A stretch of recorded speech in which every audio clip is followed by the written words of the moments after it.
Hey everybody, welcome.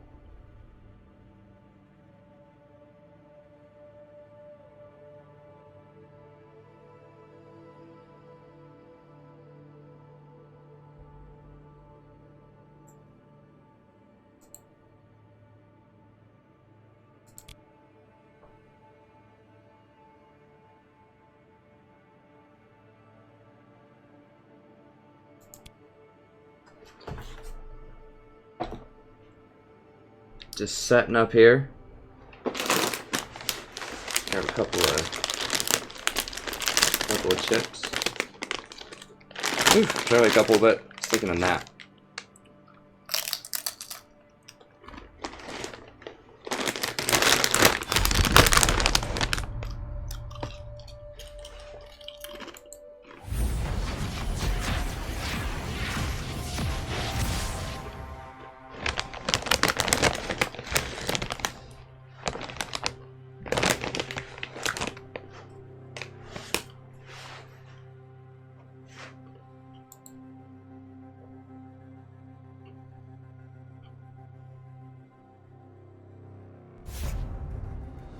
Hey everybody. Hey Dave. Abu Bakar Beyond Pancake. Sagora.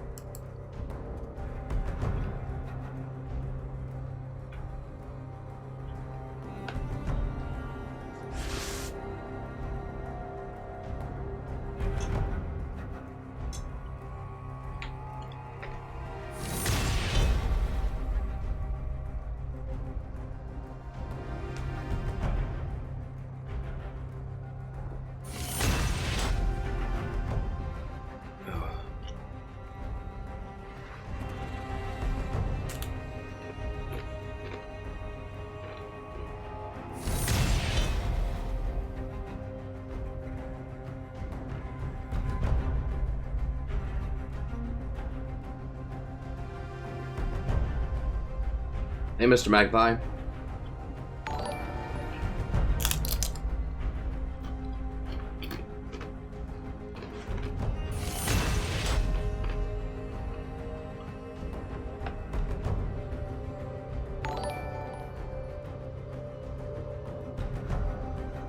Thanks so much, Ikamaru, David Wong, Jason.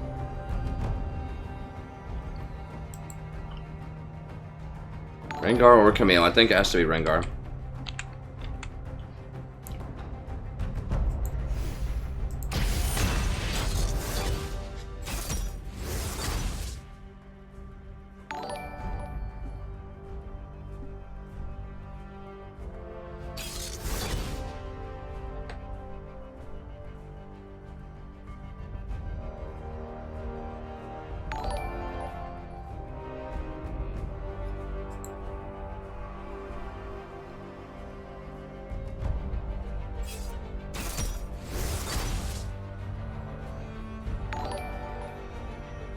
Hey, thanks so much for the subs.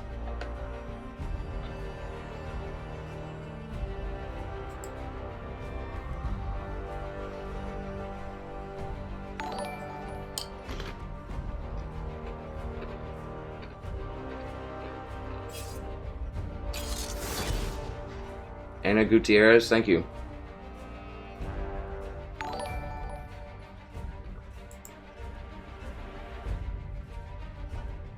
Wow. I don't know if my game's glitched out or what. Is this like a glitch on Streamlabs? This is like 1,000,000 subs.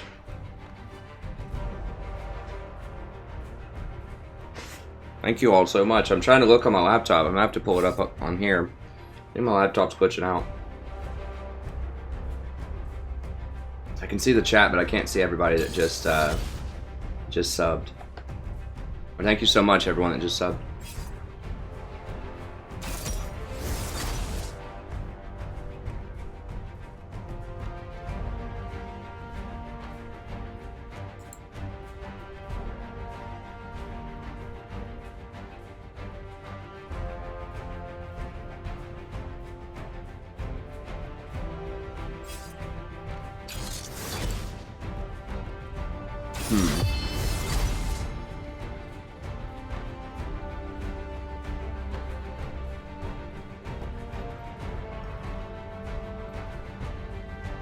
Lulu probably would be pretty good here. I kind of wanted to practice Vel'Koz some more.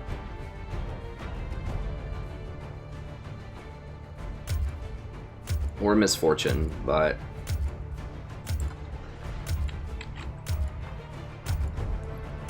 we'll do some Lulu. Pleased to meet you.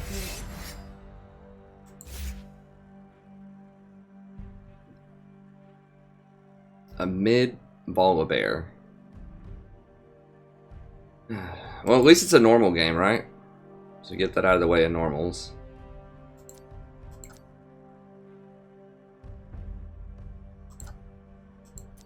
I did play a few games earlier today off stream. Lost the promotion for Platinum 4, so hopefully we've already got that out of the way for tonight and we can actually get through it.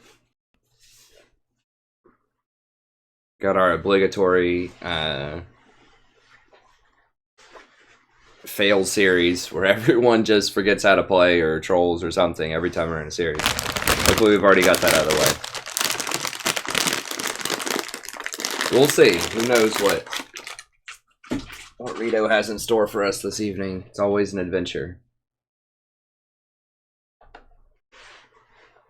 I was trying to do some off stream because I know people, well, I don't know this, but I assume people want to see me play things other than Zyra a lot. So, you know, I need to play Zyra a lot to try to gain elo on the current patch. She's just by far my most successful champion, but at the same time, I do want to play other things because I know we have a lot of fans of other things out there, and so I do want to, you know, diversify. But hey, thanks, Mirakeen. I appreciate it.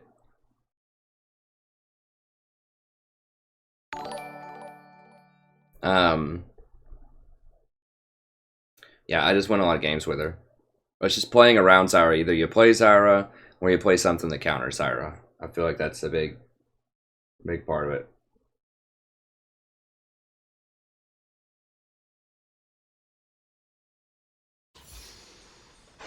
Okay. But, I mean, I do think other champions are just very, very close to viability. As I've explained in past streams, I don't think that it's necessarily the fact that AP supports are so popular. Speaking of which, then was gonna go coin. Like, we are gonna harass a little bit, but I'm not gonna upgrade it to Eye of the Watchers because I'm going to do Redemption Locket. Hey, thanks for the sub. Hey, Epic.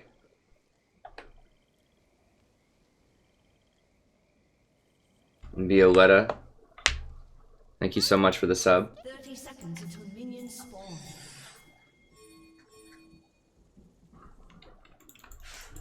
I mean, I do think that Lulu and Sona are both decent into Zyra. I lost to a Lulu and a Sona earlier today.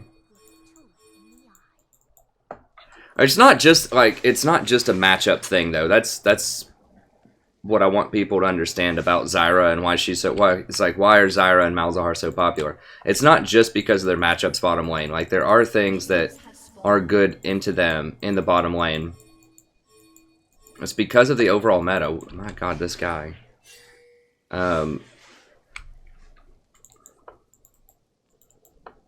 It's because of the overall meta. What I mean by that is AD carries are very weak in the lane. Dude, I'm gonna have to mute him. I just don't want to hear that all game. He probably left specifically because people pinged it like 50 times.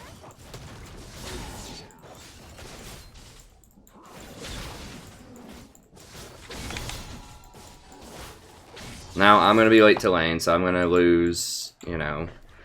I'm gonna lose the level 2 because Twitch decided to run away. Probably because the other guy pinged him like 50 times. So I'm 3 CS back in experience. But, you know, the reason is that AD carries can't really fight bottom lane. They can't fight back early on, and you get camped by the jungler a lot. So you have to have something that can fight back early on.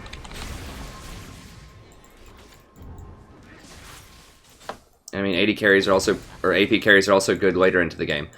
You know, in addition to that, what you'll see is that a lot of people are playing AD because things like Kha'Zix and Rengar are so good in the jungle and Fiora, Riven, all kinds of different champions that are really popular in the top lane, that you really need an AP threat on your team. Having just one AP middle is okay, but it's not as good as having a more even damage distribution. And, dude,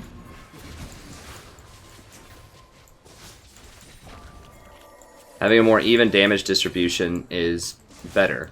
So having that AP bottom threat is helpful. Now, if I was actually level 2 here, see how big of a deal this is? Dude, it's a huge wave right now, man.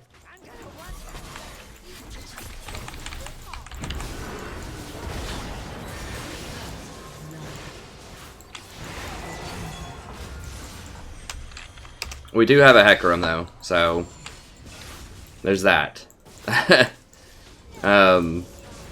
So that's why AP bottoms are so good right now. It's because AD carries just aren't really in a good state for the most part.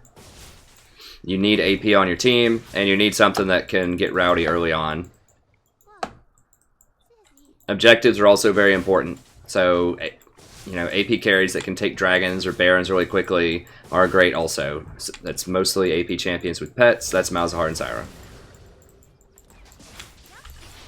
But Lulu's very good against most of those things too. She doesn't have as much damage, but she does pair very well with a variety of good threats. So she's very good with Kha'Zix in particular. You can speed him up, he can jump in, you can boost him up.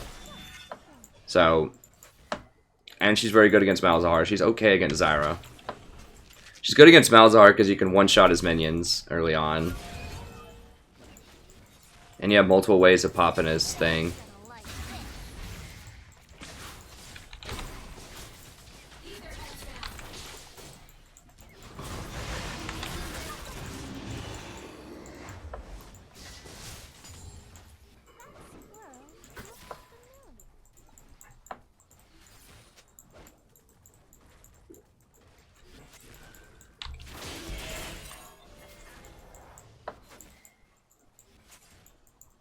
Ooh's very good with Hecarim. I think Hecarim is still a top tier jungler. In my 7.2 tier list, I kind of thought he'd fall off a little bit. That was more wishful thinking than reality. That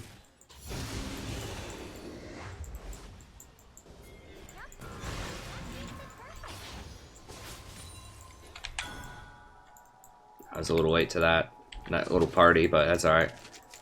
See, Hecarim got the memo. He knows can't bottom. So even if... Okay, Volibear and Heimer switched, though. They're on voice comms. Okay.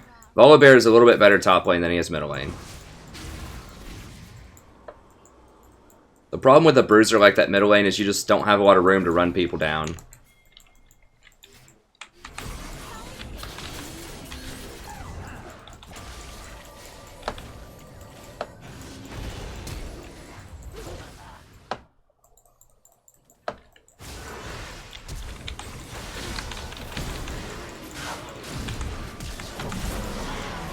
Wow, that was a counter gank and a half. Holy crap.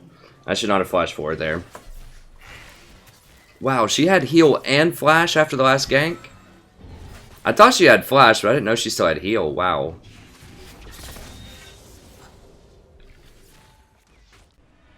Yeah, so I should not have flashed forward there. Didn't have wards up for the counter gank. So that was bad. It would have been helpful if Twitch like stealthed up. Also, I don't think he ever used to stealth to help run her down because he gets a lot of attack or move speed when he stealths, and then when he unstealths, he gets a lot of attack speed. Hey, what's up, NG?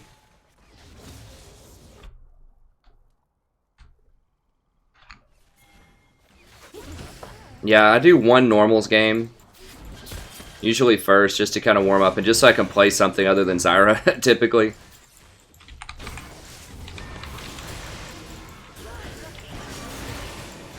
It's good to do like just kind of one fake out like I just did. I took way too much damage on it. But if you can just do like one fake out just so I can get aggressive and they won't necessarily run immediately.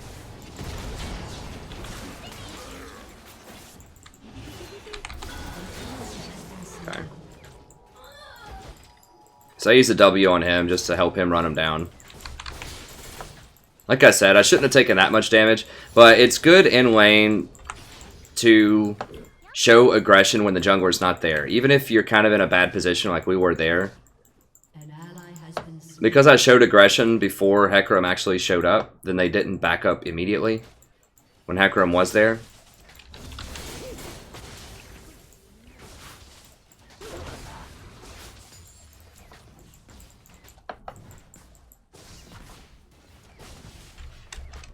Who's the top in this situation bottom? I'm not sure what that means. All I can tell you is welcome to Season 7.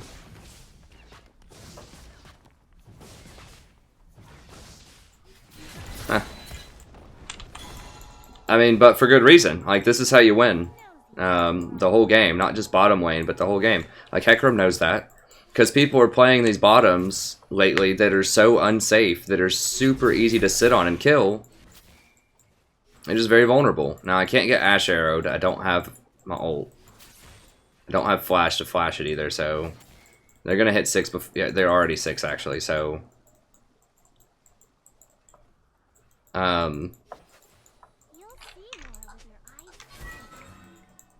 It's just so easy to kill. Because no one's playing anything safe. Everyone's playing, like, Ashe, Varus bottom.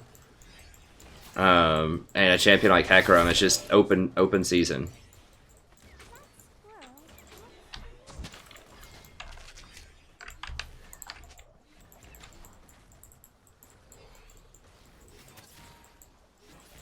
Okay, it looks like Wukong's close too. Someone hit that little thing.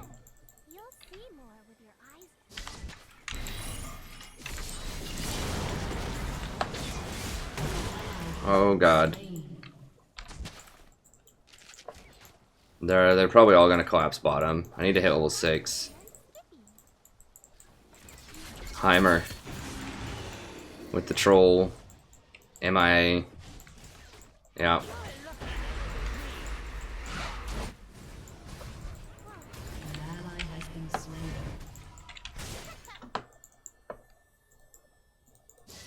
I'm out. See Wukong there, I'm out. I knew they were gonna do it. There's just nothing we can do about it at that point. Dude, don't. Suicide. I mean, I guess maybe, since Wukong left, maybe he can kill him. I'm skeptical of... Okay. Alright, so we still want to go for redemption. Okay, I apologize. I apologize, Volleybear. Jeez, okay. Well, I was wrong about that.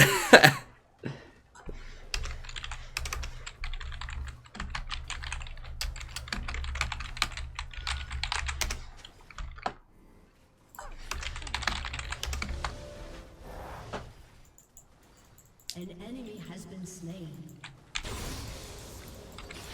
Yeah, I mean, I wasn't even level 6, that's the thing, so I couldn't even ult anybody. And as soon as I saw Wukong pop his head up there, I knew they were going to dive, and I knew Zed was probably there also. So I stuck around for a little bit, but as soon as as soon as I saw him show up, I was like, nope. Because they're, like, Malzahar's really, really good in uneven fights. So if they have the numbers, Malzahar is excellent. He's not good when your team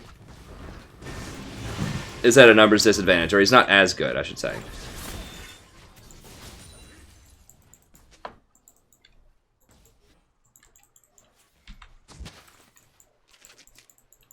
Because, you know, people can knock him out of his ultimate. But when it's 4-on-2, you can't really knock out of ults. You know, here comes the camp. So, you know, we had the advantage early on with the camp. But now they're going to camp us, which is fine.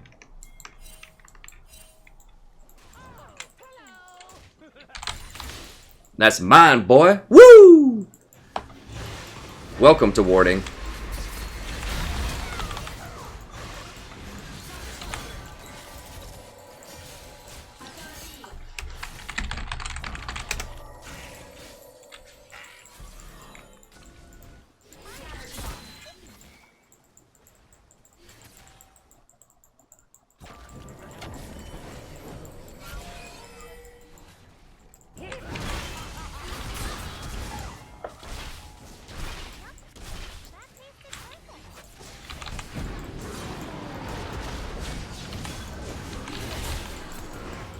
Wukong's showing up.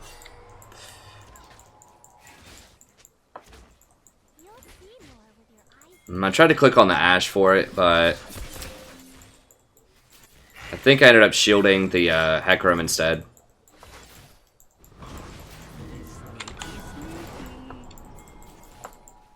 An ally has been slain. Just cannot get around this monkey.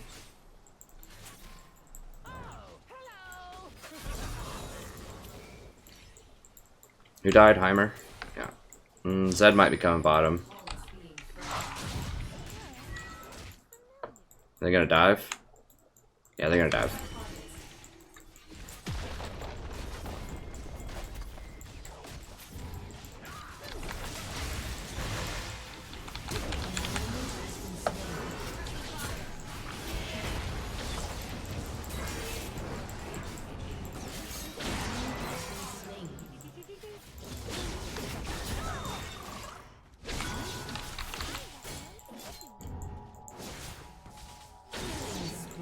There we go.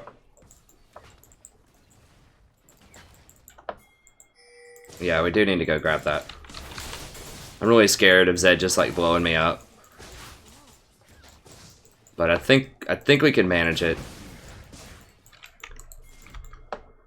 Actually I want this. I want this solo gold. Well, someone needs to be here for this gold.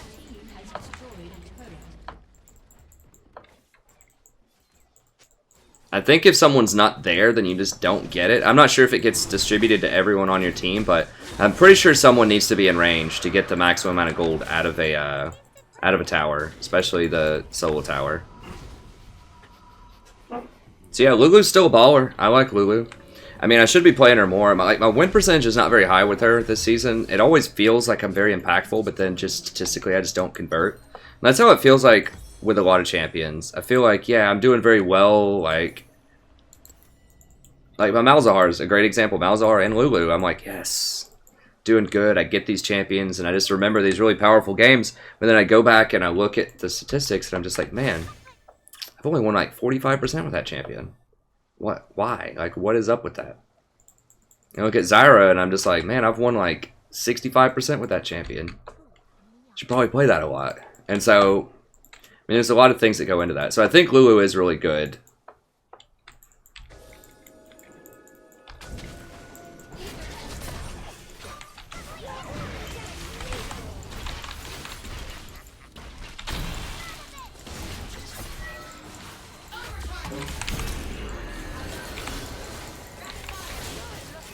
Why is she so tanky? She rushed a Warmogs? What? Like, why is it taking forever to kill this Ashe? She rushed a Warmogs. I mean, she's still doing decent damage. Well, Ashe. Oh god.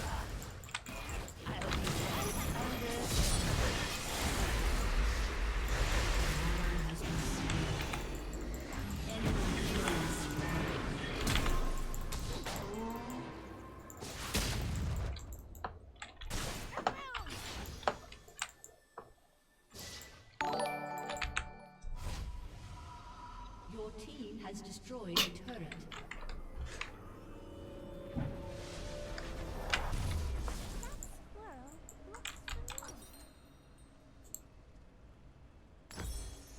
Right. Hey, thanks for the sub, friend. I don't think I VODed this one. I probably should have VODed it, but whatever. An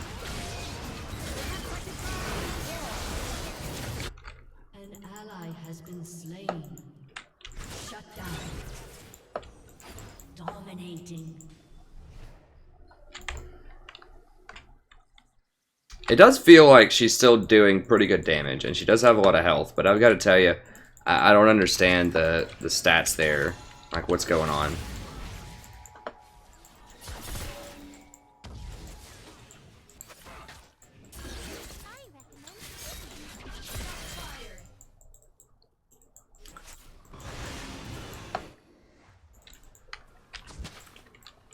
Yeah, I mean, Warmogs is just not a good item in general. It's okay. It's just like, flat health is good, but it just doesn't offer enough utility. Like, if you, maybe on certain champions, if you stack a lot of health.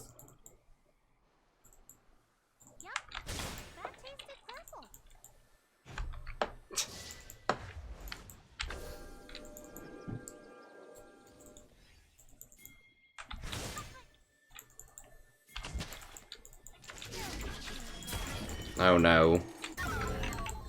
I'm probably gonna be in a bad place. Yeah.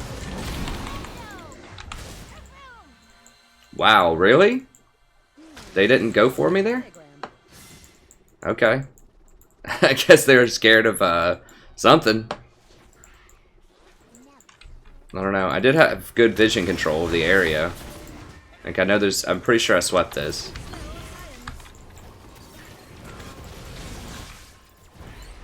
I don't have my ult, so I've got to be careful.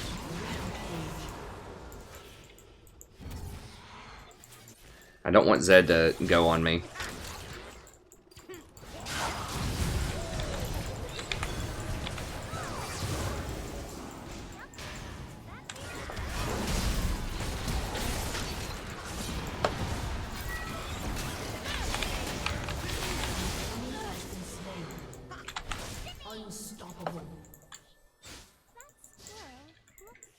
Yeah, Lulu's excellent with Hecarim. I mean, that would be one situation where, you know, I would probably pick Lulu for sure, is if we had a Hecarim. She's just so good with... Or just anyone that really wants to run in and benefits a lot from speed.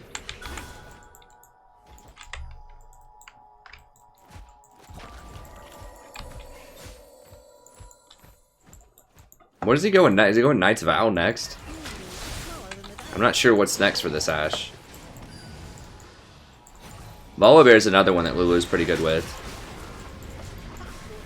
She's pretty good against things like Zed too. I mean, she's good. Like, she's in my S class.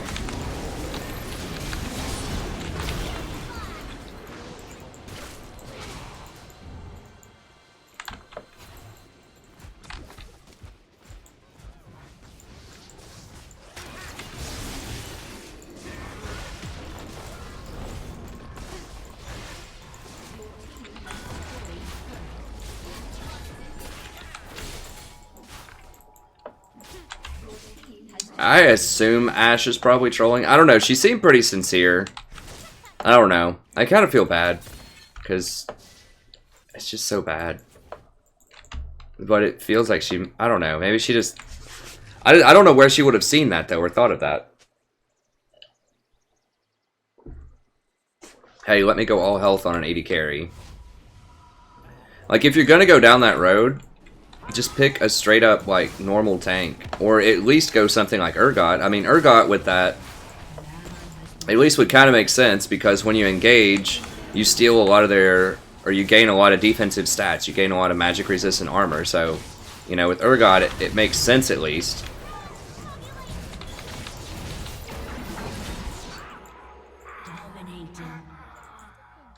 With Ashe, she just doesn't have any defensive stats, though. Like, health is okay, but it's not really that great unless you have armor and magic resist to accompany it. I talk about resistances in my itemization video that I did, I guess about a month ago, on the channel.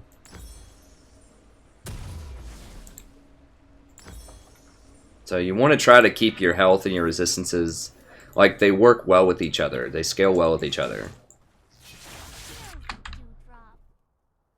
I should have noticed he didn't have Smite and pinged him. I don't think it's going to matter, but just in general, before you do something like Dragon or Baron, you need to check the Smite on your jungler and ping people back if they don't have it. Like, is it the jungler's responsibility to do that? Yes. But you know what? You can do it too. That's what you have to think as a support. Like, you just can't trust people. You just have to look at all the information yourself and make good calls. I just got a little lazy there, not looking.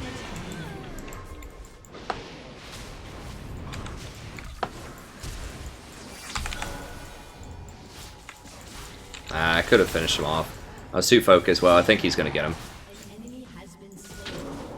I was too focused on keeping the bear up.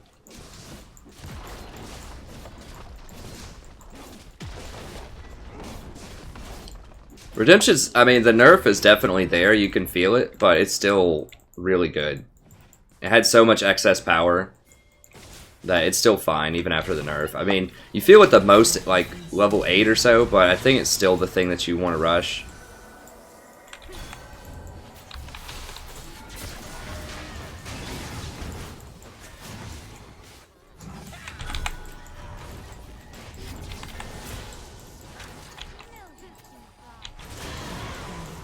He ran the wrong way.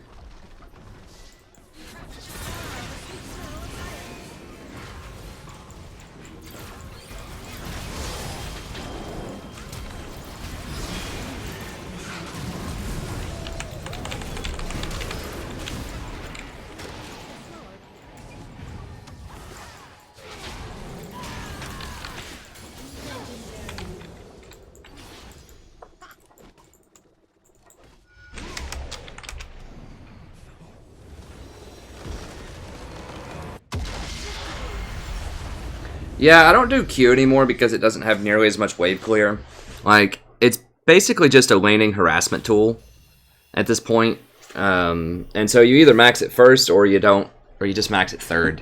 Because it's the same level of slow every time, and it's not quite far enough range to really use it consistently to harass from a distance. So the W is definitely something that you want to max. They've boosted W quite a lot over the last few patches to where it gives increased speed, it gives increased attack speed, whoever you put it on, it gives increased CC duration, and it lowers the cooldown of it by quite a lot. So it's just really, really important to have that W, at least as second. I like maxing the shield first. That's a bit unusual, but that's also damage harassment in lane. That's kind of my compromise, is the E is also damage harassment in lane. And it's your shield, your way to protect somebody later in the game. So if you really want that maximum protection with your R plus your E combo, then it's good. It's also your only ability that scales with plus healing that you get off of Redemption and Windspeaker. So that makes it a little bit more appetizing, I think. So I don't know. I've seen a lot of people, I think they max W. Like, they might take a couple of points in Q for lane, and then they max W outside of lane. That's also viable.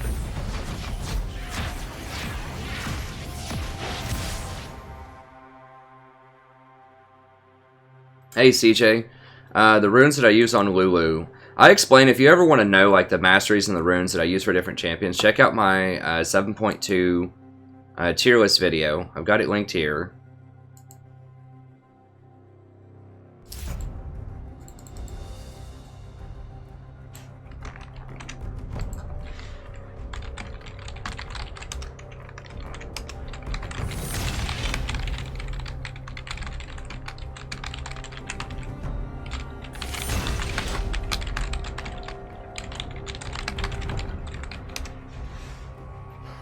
So Lulu's like my number 3 or probably my 4th best support right now. I don't know, maybe 3. She's pretty high up there. But the short end of it is, I don't remember. I think it's definitely 9 reds, and then I think 9 red armor, 5 yellow health, 4 yellow armor, 9 cooldown reduction blues, 1 armor quint, and then 2 move speed quints. I like having extra move speed. What? 8 maids of milking. 8 maids of milking? I see. It's a little off season. Where did you... what inspired you to sing that? Is it always Christmas time in your heart?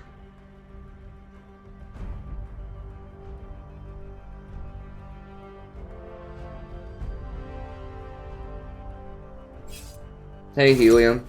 Hey, Keenan. I mean, I think Lulu's as strong as she's ever been as support right now. She's very good against assassins. She's very good with assassins. Oh, this guy's playing ranked now? Oh, this was the Hecarim, I think. From that normals game.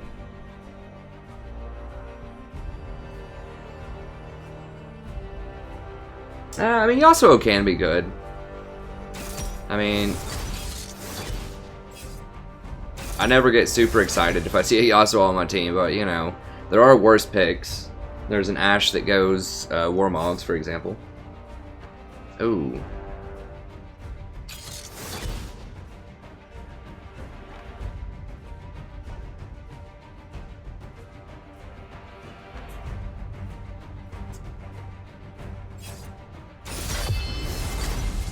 Jarvan Misfortune Pantheon, huh?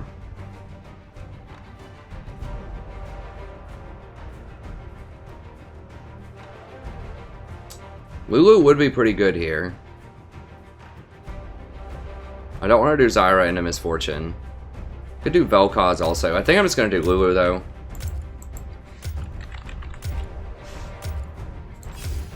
Pleased to meet you.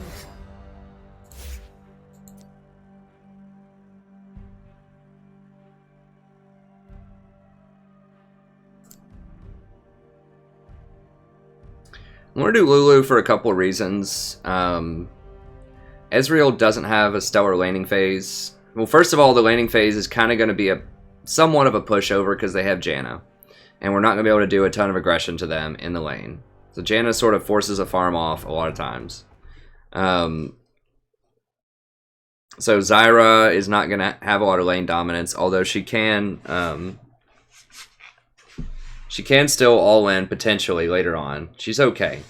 But Janna eats a lot of that, nullifies a lot of that harassment early on. And then later on, Lulu is very good against Pantheon. Obviously, he tries to jump in, you just turn him into a critter. Is very good against Jarvan for the same reason. You can ult people. So they're going to single target, try to blow someone up with a J4 ult. Well, if they J4 ult and get multiple people stuck in there with a misfortune ult, it's going to be a problem. So I'm not super in love with our composition. It's okay. Zach's pretty good. Lulu also is very good with Yasuo. If you knock up someone, obviously it makes it real easy for Yasuo to hit him. You can interrupt a misfortune ult if you can get in range. She outranges you pretty badly.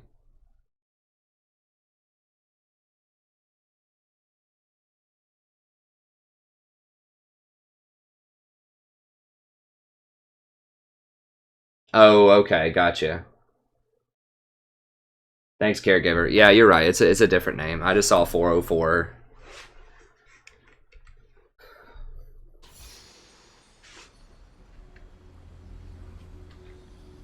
I'll go ahead and VOD this one.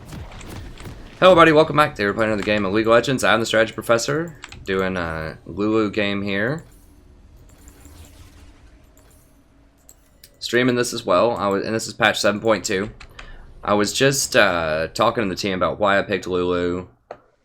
It's okay. I mean, their team's pretty good against Misfortune, or not Misfortune, against Zyra, if I wanted to run Zyra, or Vel'Koz. Obviously, Misfortune's off the table. Or Malzahar. Malzahar would have been okay. I mean, Misfortune creates a lot of matchup problems for AP supports because she outranges them and she has, like, a brutal slow. Misfortune's pretty good as AD carry right now, honestly. She's not super safe, but Janna can keep her safe. I think the changes to lethality help her out a lot.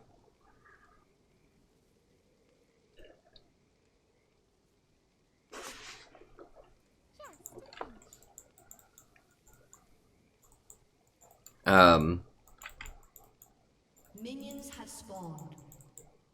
But yeah, I mean, she has good synergy with Yasuo, and she's pretty good against melee burst champions like Jarvan and Pantheon. And we can't really do a ton of harassment early on because we have Ezreal, who doesn't really come online usually until he gets 2 or 3 items.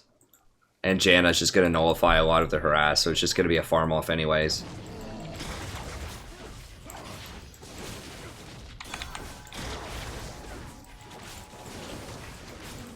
So, we'll see. I mean, having one more AP threat would have been nice because we have Yasuo and Jace. If they just stack armor, we could be in trouble. Although I don't think they're going to. Yeah. Pantheon Ignite is just such a troll champion top lane. It's just really hard to... But dying level 1 is just inexcusable. I mean, Jace has to know, right? Like, Pantheon has Ignite and you don't. Don't fight him unless you have a massive advantage early on. But I guess he missed that memo.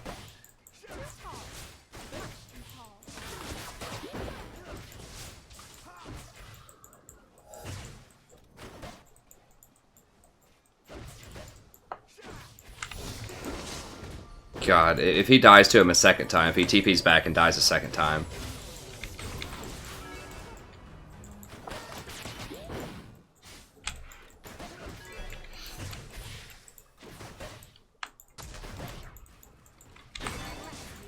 It is a little on the tricky side for Janna to stop Lulu's harassment because it's just instant. There's not really a good visual for it. She just kind of has to guess when I'm going to do it.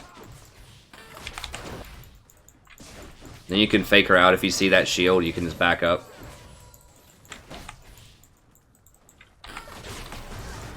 Yeah, she's too late on it.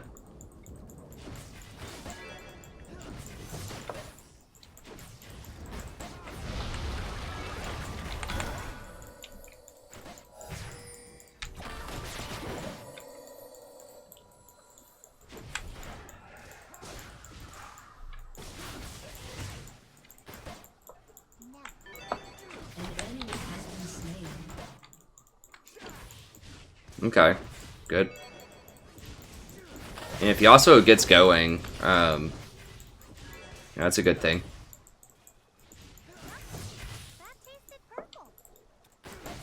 He's probably gonna die to J4 here. I think, yeah, Janna's going up there.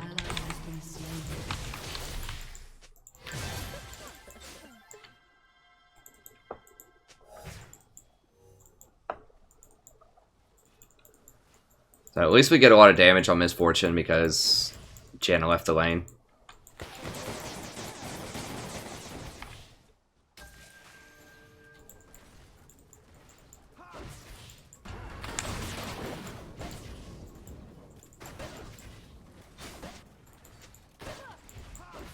An ally has been slain.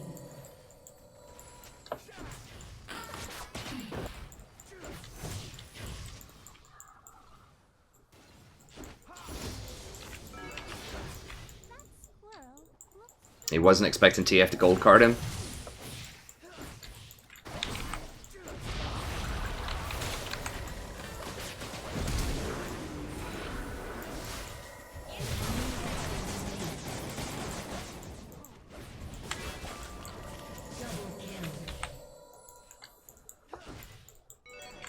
I could have W'd something in there, maybe.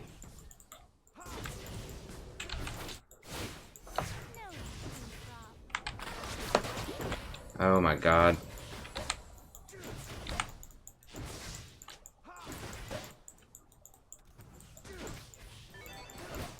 Here's their jungler to J4. We gotta be careful.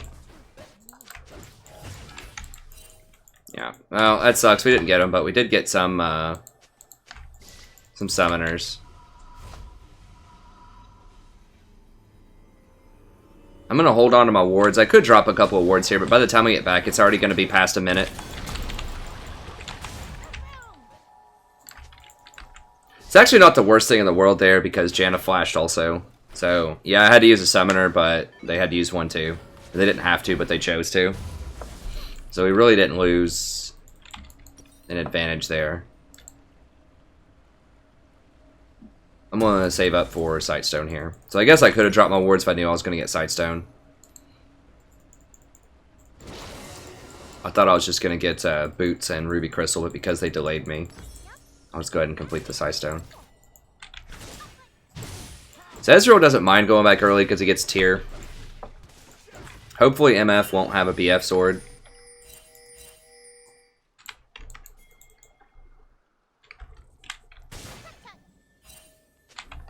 Janna's name? I didn't even notice what Janna's name is.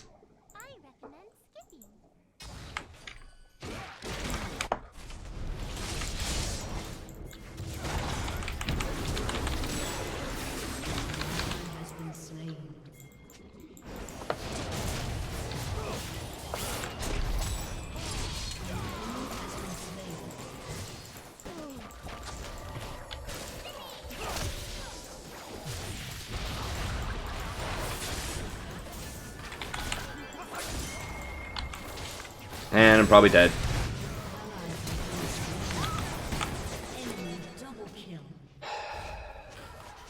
Why are we pinging Dragon? People ping Dragon a lot. Like, I thought that meant someone was dead or their jungler was topside. Like, none of that was true, and he just walks in to die. Into, like, 4 people. Why would you do that? Like, I don't know. This is gonna be a rough game, guys. Guys and gals. It's gonna be a rough one.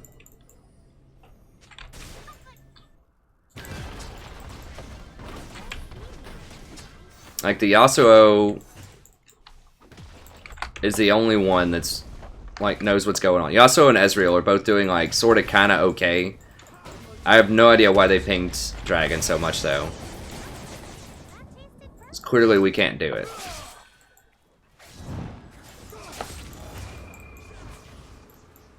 Okay, well TF wasted his card to go bottom and farm, so we've got that going for us, I guess. Or his ultimate, rather.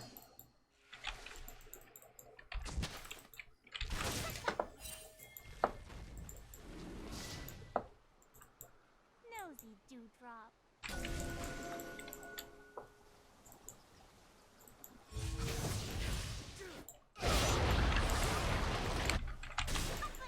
Jesus, I need to hit level 6. Dude, everyone's coming, Yasuo? Oh, God. Ally has been slain.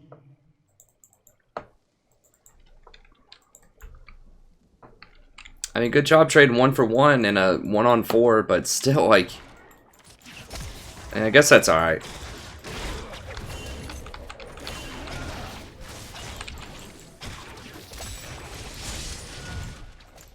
Ally has been slain. That tasted purple.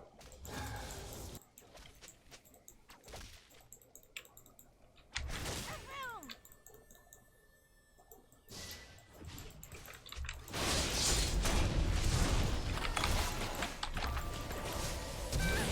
Slain.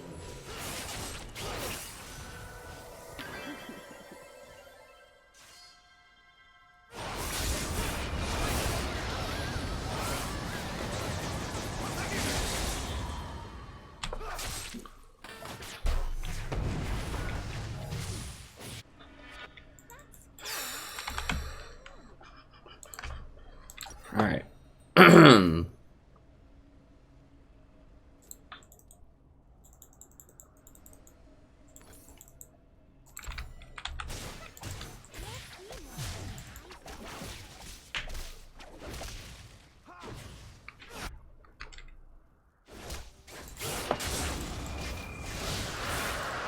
Yasuo is about all we have going on right now, though. Unfortunately, like that's not a good sign. But like Zach and Jace are just making horrible decisions. Why would you not just go stop him, man?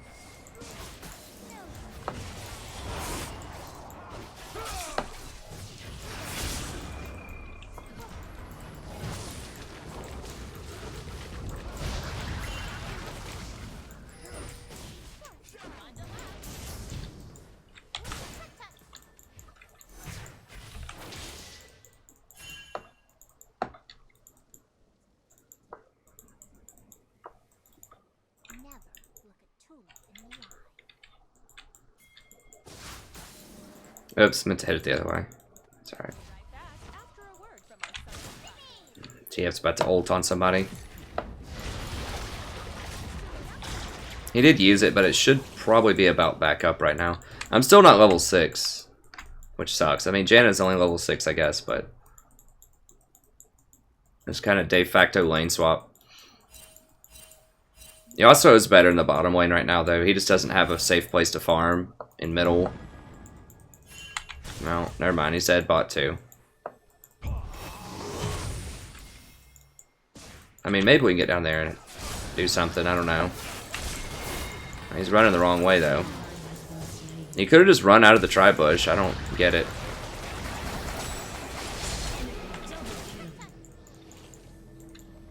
This is why I can't play things like Lulu a lot, because if your team just like completely fails, you're just gonna lose. So like, even though this wasn't a good matchup for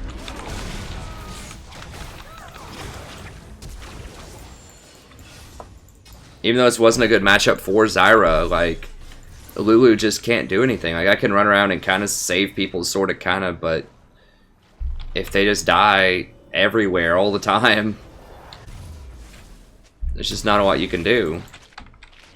You'll see more eyes glow. I mean, yeah, I'd probably lose this game even if I was Zyra, but I mean, there's always the off chance, like, I could just get, like, just completely shatter this lane. Like, Lulu was laid on her shields a lot of times. At least with Zyra, if I kind of get some items and in the mid game, I can just zero people out, even if the rest of the team is failing. Even though the matchup's not great. I don't know, I feel like that's another perk of AP supports, is in the mid game you can just like hide in a bush and just blow people up. and just maybe come back into the game that way. I just feel so helpless when I'm like a utility support in a game where like all 4 other people are underperforming. I mean, nothing's gonna feel good in that situation, but this feels like AP supports have a little bit more comeback potential.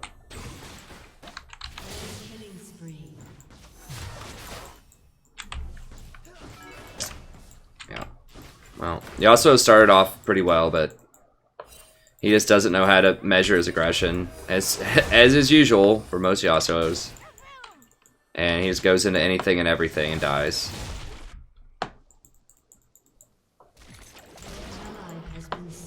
Ezreal just comes online a little too late.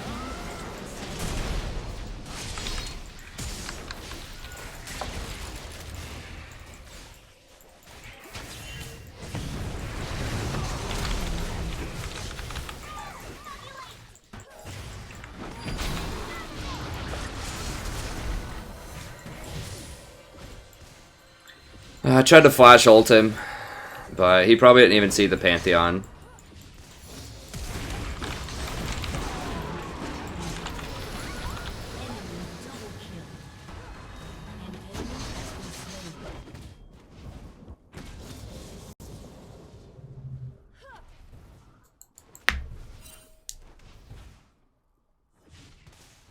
I don't know. I mean, I like Lulu, but in some senses, a lot of her kit feels almost like a win more type of champion. That's how a lot of utility supports feel. It's like they're great if you're ahead or if you have a good team. They really amplify that. But if you have a team that's underperforming a lot, especially with how weak AD carries are on this patch, then it just feels really hard to make comebacks.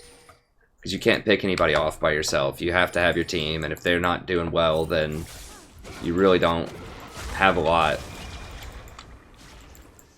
I mean, it is possible. Like, we can still win this. It's just, I feel like there's just less options. It's a lower probability than if I was something like Zyra.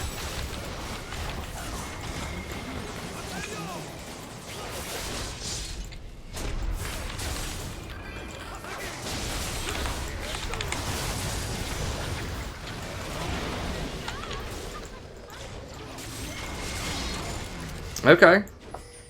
Well, that's good.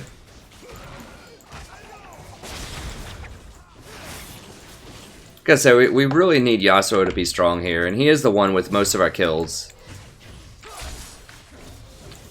The reason for that is, like, a bunch of our, like, that's something that we do have on our team. You know, we have Zac, and we have me, and we can, you know, combo with the Yasuo very well. So if he's very big, then, you know, we can potentially just murder him in team fights. And Pantheon does fall off later in the game.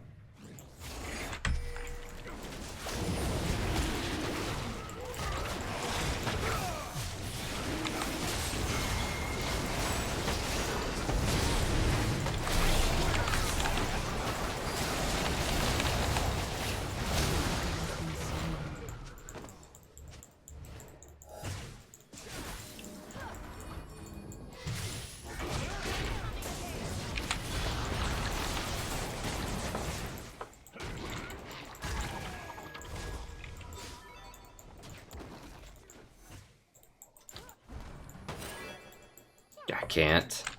Just gotta let it go.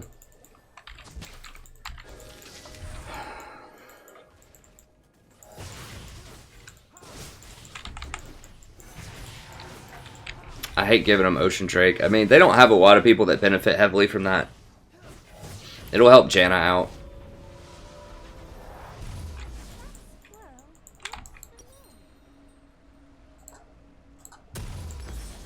I mean, Misfortune is real. I mean, she's a problem. Like, anytime you're trying to do objectives, because of that ult, like ult in a Dragon Pit or ult in a Baron Pit, she's so good. She doesn't even have a complete item yet. What is she? She's going like an Infinity Edge Hurricane type of build. Infinity Edge Static Shiv, maybe.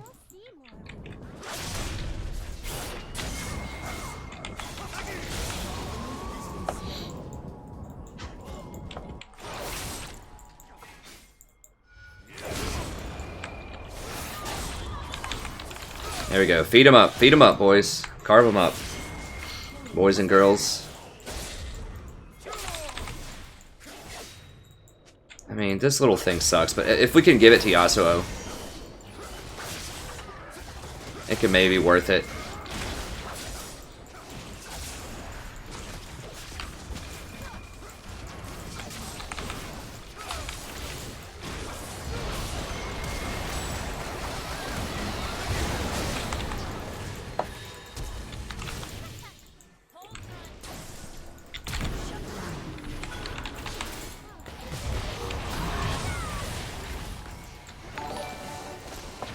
Hey, thanks for the sub, friend.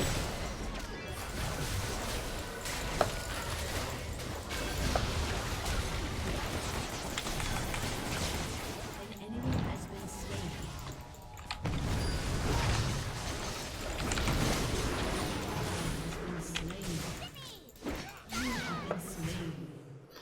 Yeah, we're just overstaying on these things. Like, they just have such a good team comp for killing people at objectives.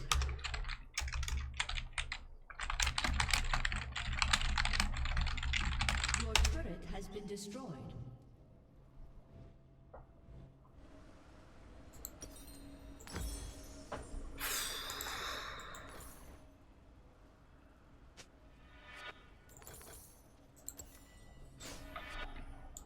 Yeah, Ezreal. I mean, you picked Ezreal, buddy. Like, he's not good right now.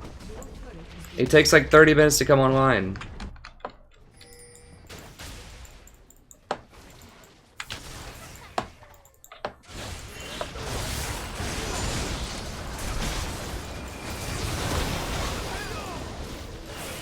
It's really, we're putting all of our eggs in the Yasuo basket right now, basically, is what the deal is.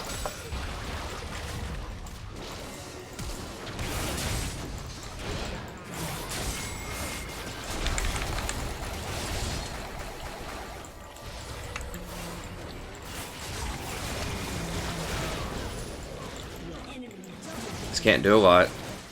An ally has been slain. That tasted purple.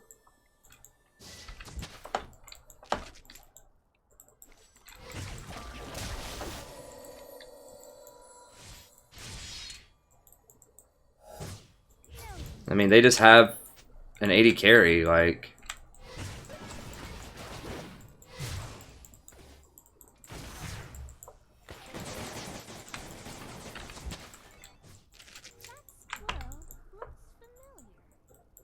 I mean, Zach's basically worthless. I mean... like, Ezreal just can't do anything. He's so far behind. Like, it's 21 minutes and all he has is a Sheen and a Muramana. And they just have really nice snowbally champions, like Pantheon just basically one-shots people right now. This is just not Ezreal's patch.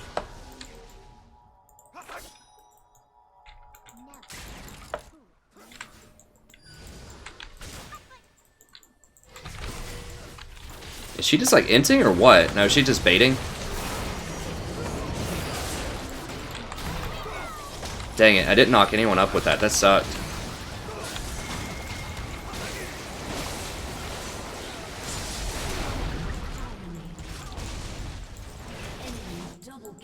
Yeah, she was just baiting. We just didn't even have the damage. Like, a Janna just literally walked up through 3 people. And we didn't have the damage to kill her.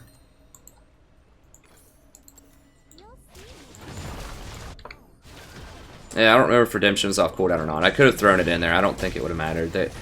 Their team composition is just way, way better than ours.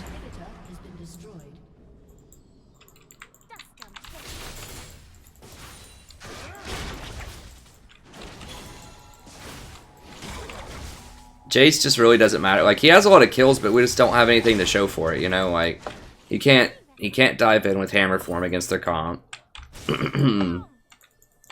Jace is just really like a 0 to 20 minutes type of champion. He's not that great later unless you're really, really good at hitting his shock blasts, which this guy is not. At least not that I've seen.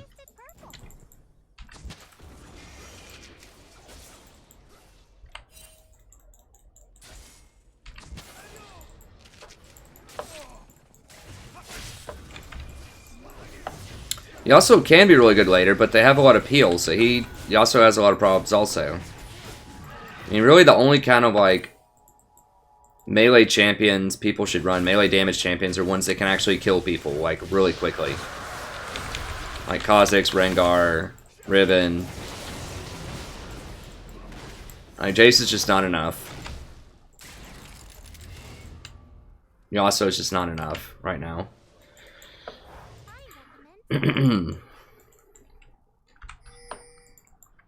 Yeah, I can't win them all. It'd be nice if I won some. Whatever, we'll try to win the next one. But this is why I have to play AP supports. Like, even though I feel like I'm doing a pretty good job this game as Lulu, I have to walk away because Ezreal dragged all of the creeps over there, so now they're going to know he's there.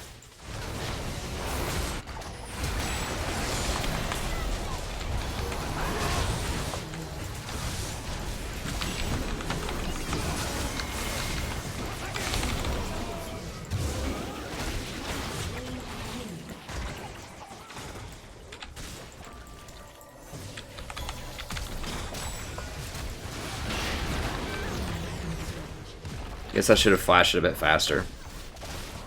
I don't think it would matter, but yeah, I mean, once again, it feels like I'm doing all right, you know, but it's just not enough. Like, we're just too far behind, and like, at least if I had Zyra there, like, I could blow up. If we caught this Janna out several times, at least I could seal the deal and kill her. At least we'd have damage, because I mean, right now we just don't have anything. We don't have damage. And I don't have enough utility to save people in this situation. Because we're just too far behind. Yeah, I don't give up a lot, but I just don't see this happening. So I mean, that's kind of why, in a nutshell there, why I don't run utility supports a lot on this patch. Like, I played a lot of Janna last season. And the season before that, and had a pretty nice win rate with her. Lulu has just recently received some buffs that make her good, but I mean, Ezreal was just basically worthless there. Like, if we had a super minion in our lane, it probably would have been more valuable. AD carries just aren't really good right now. As you saw, the big problem was we just didn't have enough damage. Like, Ezreal just doesn't do anything. Yasuo, if he catches people out, can do damage, but it takes a lot of time. Like, he has to charge his ultimate up to do damage, and people can hit him or kill him or whatever while he's doing that. It's just really hard to get through. I mean, Janna looks great on their team because they had a superior, like, they were really far ahead, and they had a much better team comp. But if you're behind, or if your team comp is inferior, then things like Janna and Lulu aren't really gonna save you. Whereas, like, I've had times where my AD carry's been, you know, really underperforming when I'm Zyra, and we can still win the game sometimes just because I just do a lot of damage. Like, later on in team fights and things, if they just mess up and all clump up and I get one, you know, miracle Zyra ult on them, we can win the game off of that.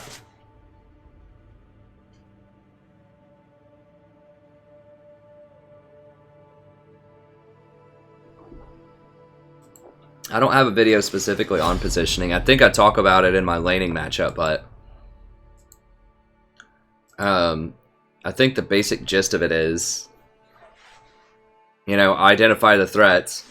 If you're playing a utility or an AP support, if you don't want to be engaging fights a lot of the times, identify their threats and stay away from those threats. So, for example, in a team fight there, I was just trying to stay really far away from Pantheon, TF. I mean, mostly just hanging out on the back line, just max range of my spells, just peeling whatever I could do.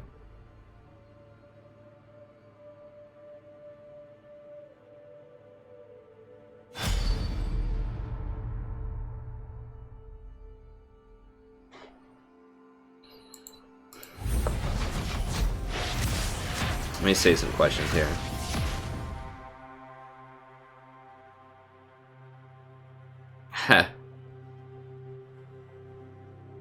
No, Ezreal's not running Warmogs, he's just Ezreal in patch 7.2.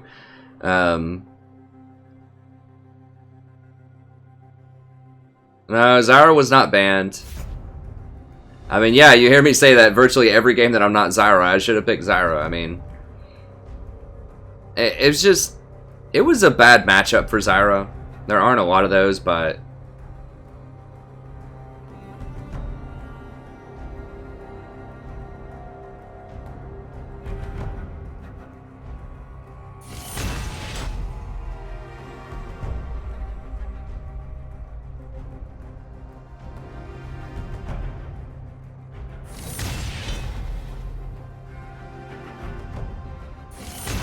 let me see.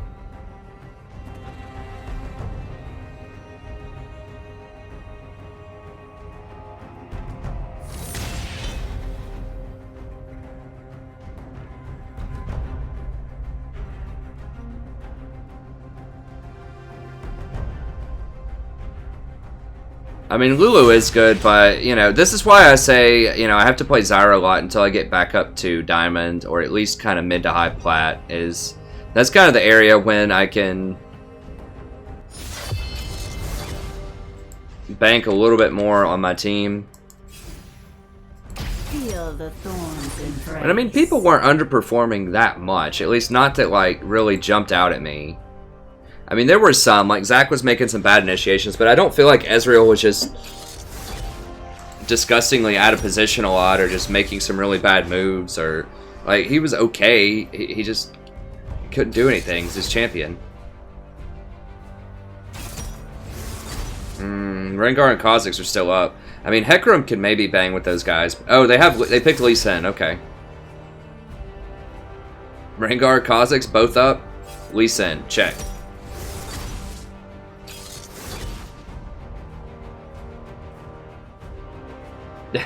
Hey Keenan, I mean, that's a very common refrain when I don't play Zyra. Really? You want to go Jax into Jace? That sounds horrible. I mean, maybe I don't know. Maybe I don't know the matchup that well, but that sounds really bad to me. I wouldn't want to do that. He's gonna get murdered.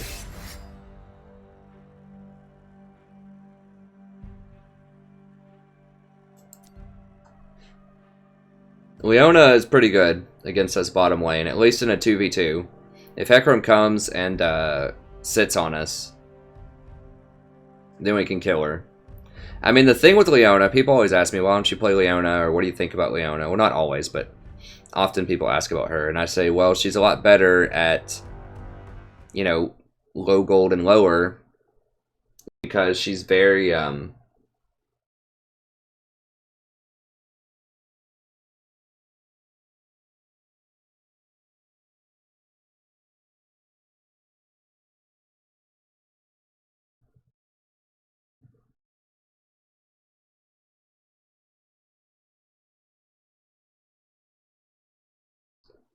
sorry, I was just reading the chat there. She's very easy to counter, and she's very predictable. So if she goes in, it's real easy to gank her. It's real easy to bait her. And she's one of those, if you fall behind, you're not coming back kind of champions. As with a lot of engaged champions. Most champions are like that. I mean, Janna and Lulu, depending on if your team scales better, you can make comebacks off of them. AP supports, I think, offer the best comeback potential, though, because they really don't need a lot of items. It's like Haunting Guys and Sorcerer Shoes, and if you just position well in a team fight, and they all group up, and you just get one good Miracle Zyra ult, you know, you can just triple kill them. Because there aren't a lot of tanks right now. Who else? People were asking about other things in chat. I'm trying to keep in mind. I'm not a huge fan of Lissandra because her mana costs are just like through the roof expensive. I mean, yeah, she gets a free spell every now and then, but like I looked at her mana cost. Isn't like her level 1 Q like 80 mana or something? Like your main harassment spell. It's something crazy like that. Because I have looked at her because the ultimate is tempting, but I think her mana costs are just through the roof.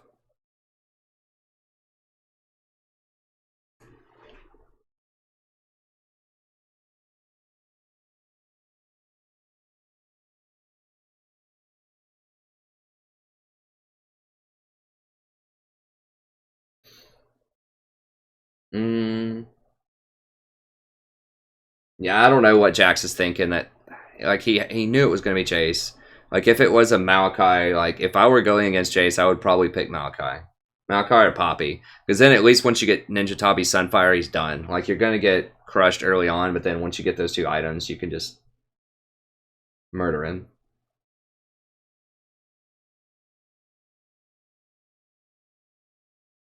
Why don't I play Karma? The problem with Karma is that she really falls off outside of landing phase. Like she does have an ultimate technically, but she's excellent. Like, you know, her level 1 all in is awesome, and her level 2 are very, very strong because of her Bontrud Q. But as the game progresses, she falls off a lot. I mean, yeah, you can overcast the shield and engage if everyone actually groups up, but otherwise it's pretty underwhelming. Her shield is much weaker than Janna and Lulu's shield. A lot of people don't realize that. But a Janna Lulu level 5 shield is 240 damage block and has additional perks to it, like significant additional perks. Like a Janna shield gives 40 AD, which is the equivalent of a BF sword. Lulu's doesn't really have a perk to it. It just doubles as a damage source early. I mean, you put the picks on somebody, but that's usually not super meaningful. Unless you're setting it up for a Q or something. Anyways, Lulu's shield and Janna's shields are both 240 at base, and I think Karma's is it's either 180 or 190. Now, if you overcast it, it does get a bonus, but just your general walking around putting shields on somebody, it's, you know, like 20% less shield. Which is important, especially when you start getting those plus shielding items, all that starts multiplying and scaling. You know, so if you get up to 40 plus 40% shielding or whatever, just 50 for an easy number, Janna would have a 360 shield, and Lulu would only have a 270 shield. So that's, you know, like 50% more shield or more. So it's a big deal. So that's why I don't play Karma's. I don't think she scales that well later into the game, especially after the nerfs. Like she's good with engaged champions, like you know, Hecarim, but I'd rather have Lulu on this patch for that type of thing. Lulu has decent harass early on too, not as good as Karma, but I mean, I've tried Karma. I don't have a huge sample size, but I only win like 20% of my games with her, and I think the majority of those times I did it. It was like almost all on one stream last. When was that? In the preseason, I think. And I was the cause of First Blood. Like, not I gave First Blood, but either I got the kill or my AD carry got the kill in the first 3 levels in like almost every game, and we still fell behind and lost. So I don't know. She's okay. I just feel like she just doesn't have quite as much utility or raw power as Zyra. Like her damage, especially her team fight damage, is nowhere near what Zyra's is. And her utility is just not as close as Lulu. I don't know. I mean, she could be good, but I think the nerfs have hurt her quite a bit.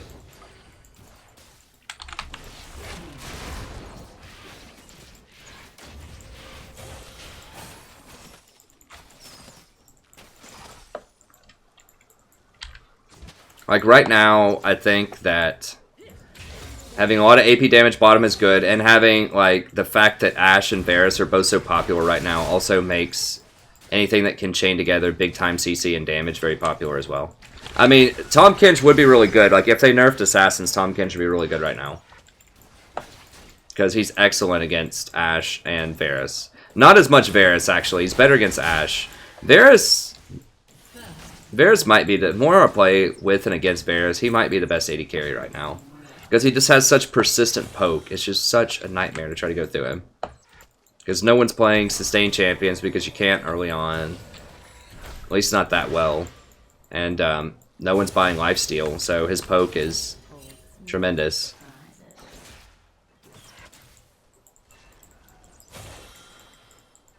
Another thing about Leona is really you have to have perfect positioning in lane. What I mean by that is if you're under your own tower, it's really hard to like dive out and attack into their minions, and if they're under tower, it's really hard to dive them under tower, at least until later levels, so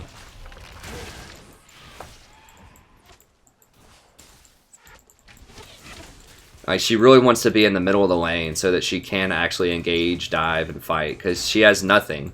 Like, if you can't all in and dive somebody, then...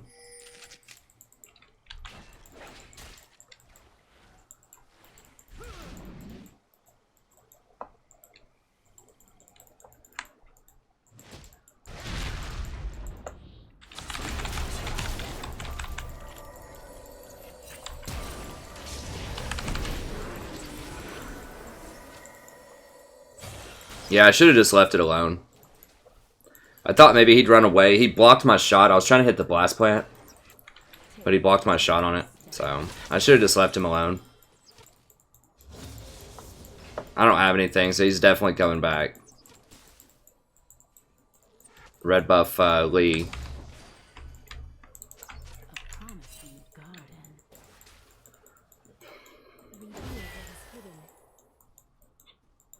Okay, I guess not.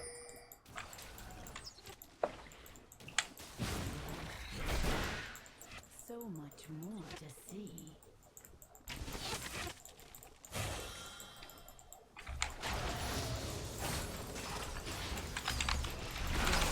And I'm dead. Yeah, he's back.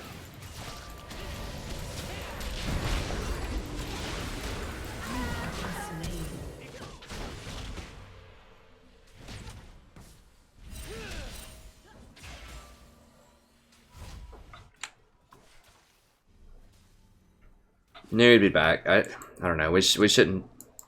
I don't know. Like, she scouted for him with Hawkshot. That was just pretty unfortunate that he was just like not there, and then all of a sudden he comes right back in once Hawkshot's done.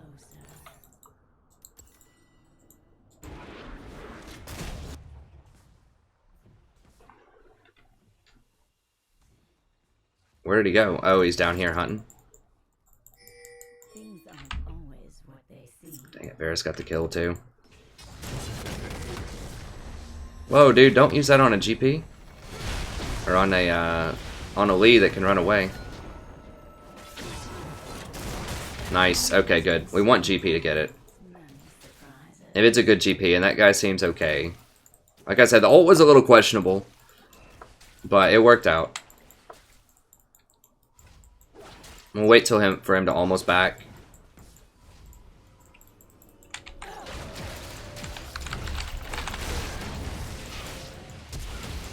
Okay, there we go.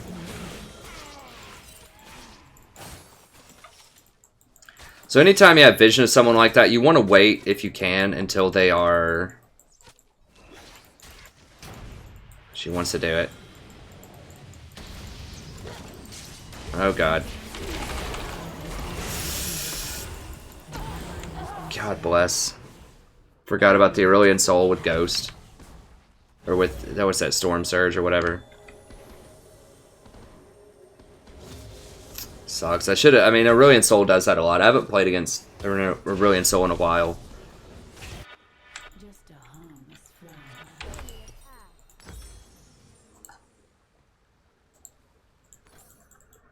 flower. We should have just backed up. I mean, we're not going to kill Leona there is the thing. Like, I was like, well, maybe if I catch her with a root. And the only reason she would do that is if she had backup. So, you know, I just thought Lee was dead. So I was like, well, maybe not. Maybe she's just being greedy. Because if she did catch Ashe with an E, then she could have killed her. So I was like, maybe she's just being greedy on that. No. Usually if the support's hanging out when the other person's dead in lane, that means that someone else is coming. So I should have just left. Just wasn't even paying attention to Aurelian Soul. Yeah, Jax is down. About 100% CS.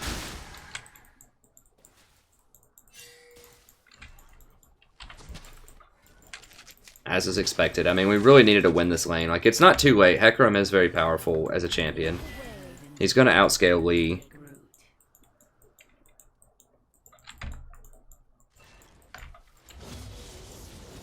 So we do have a good comp. I mean, Jax will eventually be relevant. He does scale well, at least.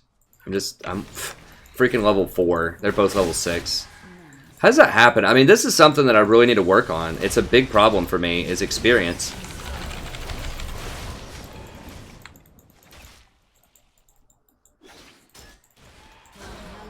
been slain. Is it seems like I'm almost always behind in experience on my lane, and I just don't know why. I mean, it's got to be something with like roaming, but it seems to happen a lot.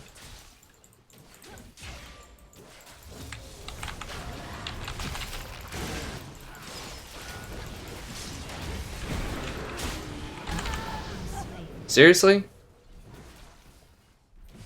I guess I should have exhausted Leona. I was going to exhaust Varus, but... Oh, he piercing arrowed me for 500. With one item. So one piercing arrow. Just, that was a quick shot piercing arrow too, wasn't it? Because he didn't have time to charge up the whole thing. Just a quick shot on the spot. Just shoot a piercing arrow and it deals 50% of my health.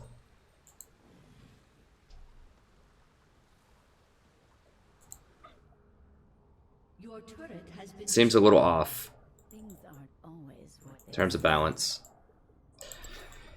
Alright, well, I need to try to get to level 6. How'd that even happen? I mean, I just keep dying and missing the wave like this. Twice that I've died where I missed a big wave, I think was what the deal was. That Aurelion Soul one hurt badly. just a harmless flower.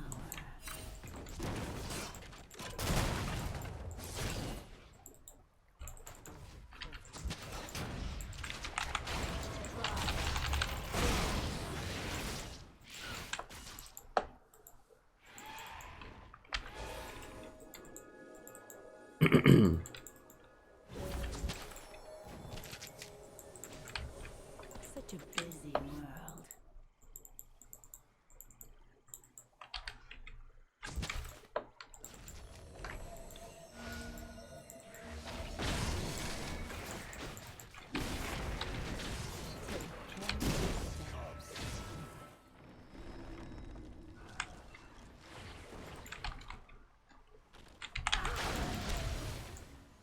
Really? They have that warded, or he just randomly throws that?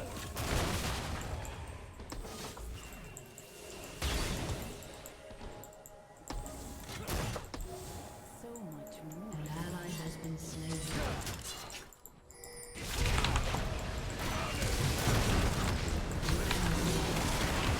Okay, well, Gangplank's going off, so that's good. We gotta go kill this Jace. He's gonna get that tower. Has been slain. God, Jax is just getting absolutely massacred. Venture off. We can't... He's just gonna kill Hecarim, probably.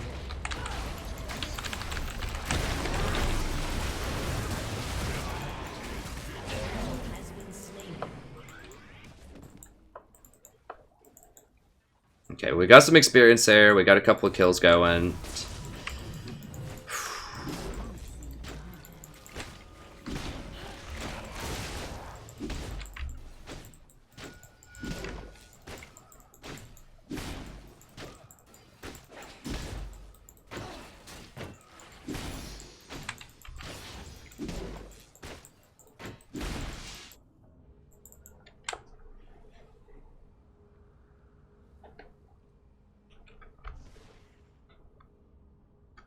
Things aren't always what they seem.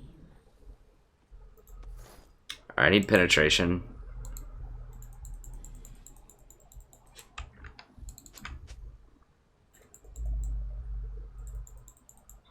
So much more to see.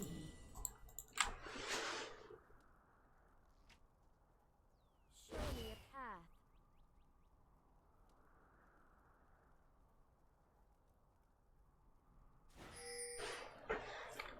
Yeah, if you like Blitz, I highly recommend Nautilus. Venture off the beaten. Varus is gonna win. I mean, what is Ash thinking? Dude's up like 50 CS and 3 kills. 2 kills at the time.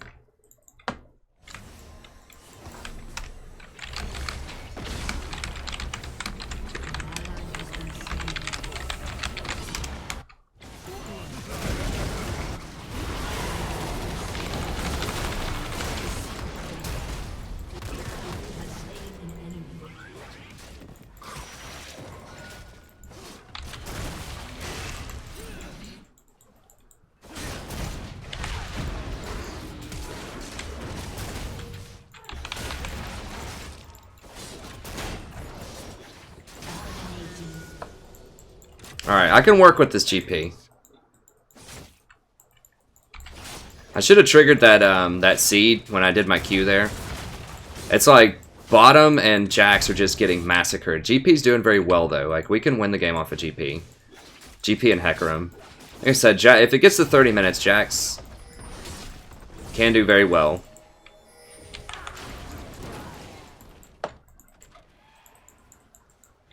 And Ashe can always just press R later on in a team fight, so even if she falls behind. That's a lot of the reason why people are playing Ashe competitively is because AD carries are so weak right now that you just have to play something that can at least press R if you get camped in lane. That's a lot of the reason why Varus and Ashe are the most picked AD carries. It's because you just have to say, well, we're going to get camped and probably lose lane, most likely. So we might as well play something that can press R.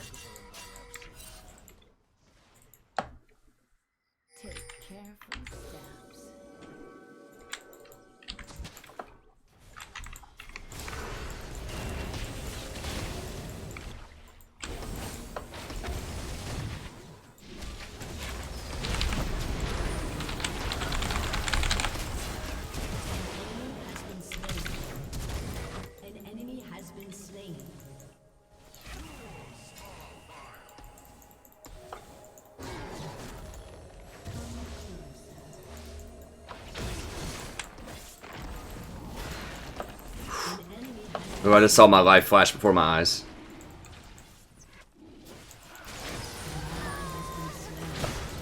Oh my god. Oof. That was scary. I was scared.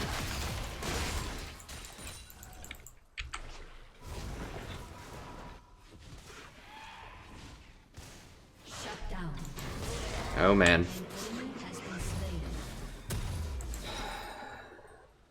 Alright. Good. Okay, we got our mask. We're online.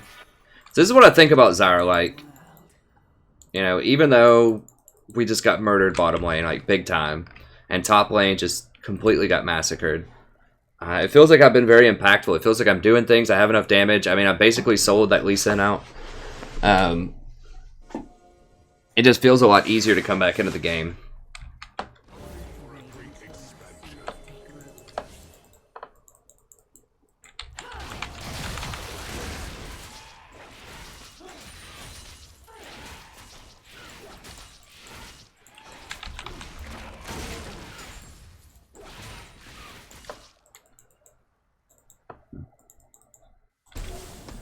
Yeah, they're gonna get it. I mean, there's not really a lot we can do off of that.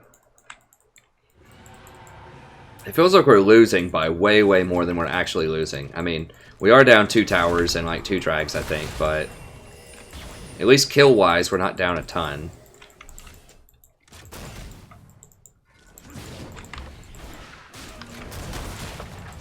God, that water drag on Varus, though, is something we definitely don't want to see.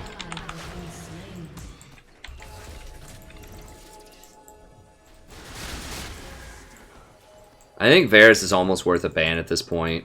Like, his poke is just so strong, especially if he gets ahead. It's just really brutal.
I mean, we got to get some upgrades here. I've just got to get another mask, I think, too.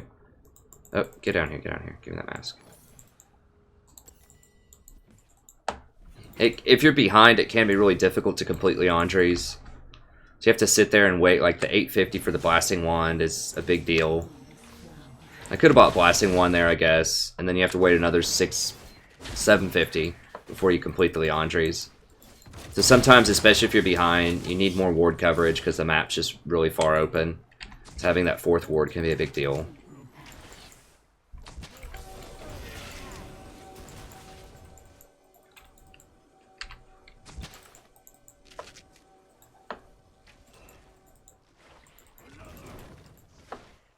So much more to see.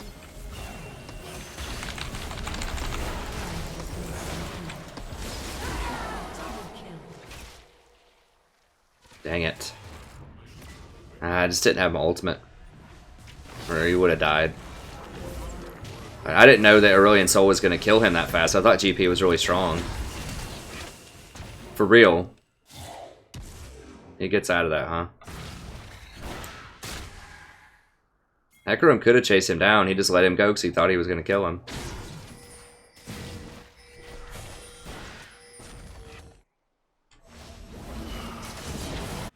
What?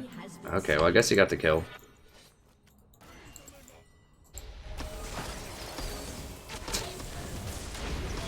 Ash just can't do anything. And Jax is just going to get kited and killed, probably.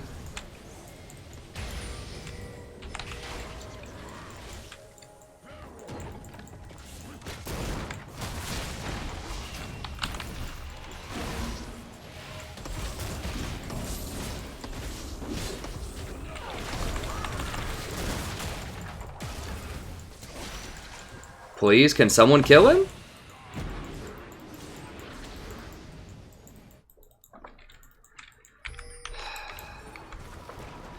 until my seeds take root.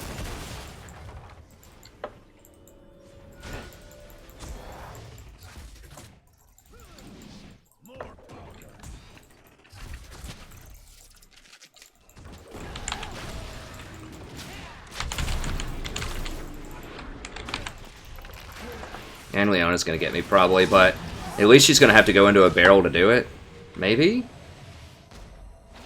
Did he Q her instead of the barrel there?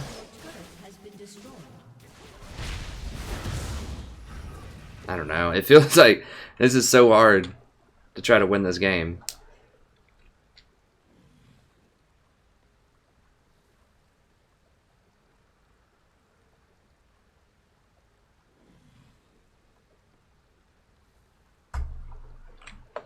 I mean, other than the 4 ward item, Eye of the Watcher's Abyssal Scepter, but I wouldn't recommend getting Abyssal Scepter unless they just really don't have any magic resist. Or if you have, you know, other powerful magic users on your team and no one else has Abyssal Scepter. Then maybe you can do it. Promising garden.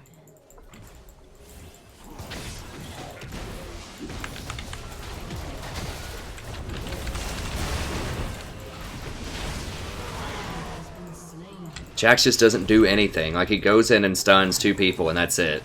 Blade of the Ruined King first, Jax? With a health item? Ninja Tabi? I mean, Ninja Tabi makes sense, but that's so bad. Like, maybe I saw that build. I can't even remember. That seems awful. They don't have tanks. Like,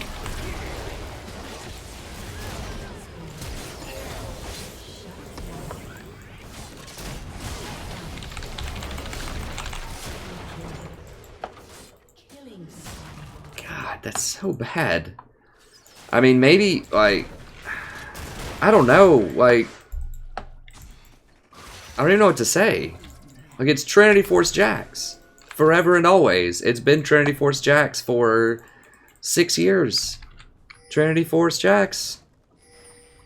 First item. Come close. I have seen people get Bork's second item in, like, a super heavy tank meta. That's not what we're in right now. They don't have any tanks. Right? Lee Sin, I guess, is it. He should go Trinity Force, Rune, like whatever the green blade is, Rune Blade, Jax. And then just build tanky stuff like Dead Man's Plate or something. This damage is so low. It's just basically non-existent. That's why we're losing all of these fights. Like, I stunned him right there, hit them both with an E, got plants on him. Jax jumps in, double stuns him, and it's like, okay, boom, this is gonna be a double kill. And you're just like, wait a minute, they didn't take any damage, and that's why. It's like, oh, they're squishy targets, and Blade of the Ruined King does almost no damage to squishy targets. Gotcha. Yeah, Hextech Gunblade, that's what I was thinking of. It should be Trinity Force, then Gunblade, the vast majority of the time. If you're really far behind, there's an argument for Trinity Force into Deadman's, but you really need 2 damage items on Jax to start with. So he doesn't have a lot of inherent damage in his kit.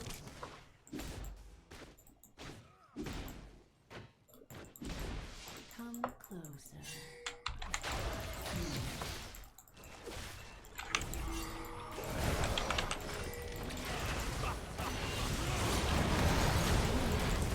Okay, nice. Here we go.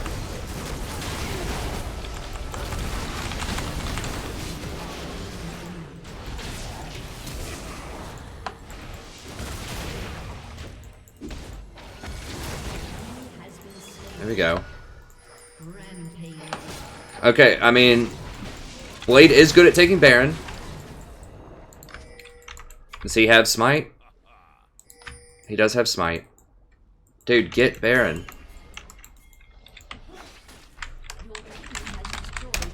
Are you kidding me right now? Well, God bless. Just get at least...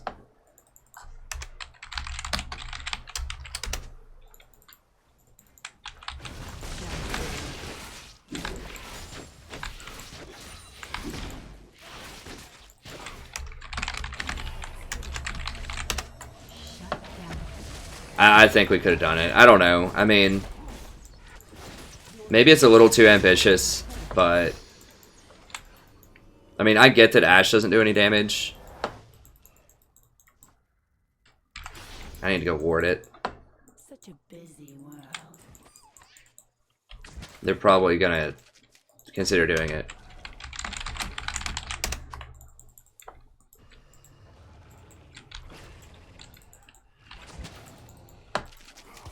God, they're gonna hunt me down probably.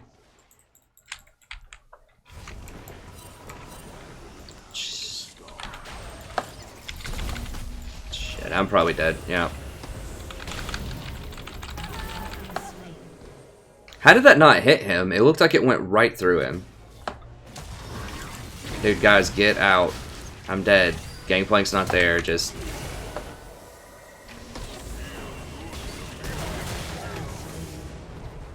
I should have just given him Baron instead of tried to ward it.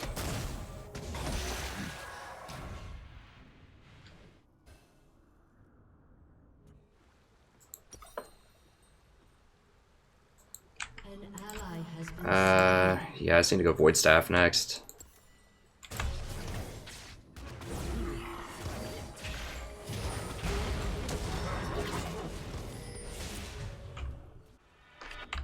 We don't really have another magic user, so that's why I'm not going Abyssal. They don't have a lot of MR, but still.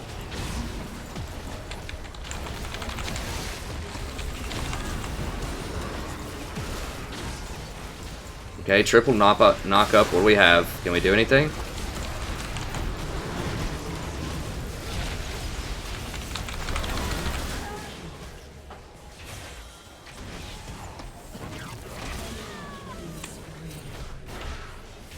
Just doesn't do anything. Like,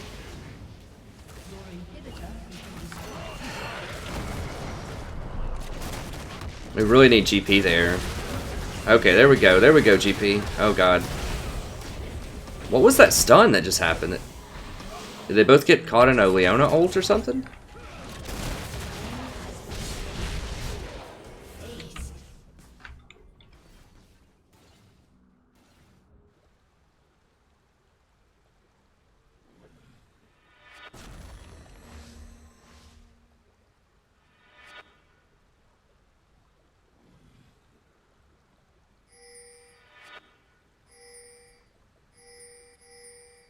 No, what?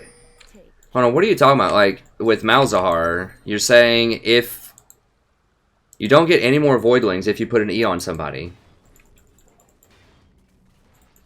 W, E plus R. You don't have time for E in a lot of situations. Like, maybe. It depends on the situation with Malzahar. If you put... Yes, NG's right. That's exactly the combo that you do, usually when you ult somebody. E is a luxury. It doesn't do that much damage until... I mean, it does later on, but it has a cast animation, and a lot of times people will flash away from you or jump away from you. You WWR. That's just... You get that because the W is insta-cast. It doesn't have a cast animation. And then the R still attracts them to you. Like, the reason that you use E most of the time is to get the minions to prioritize who you want them to hit.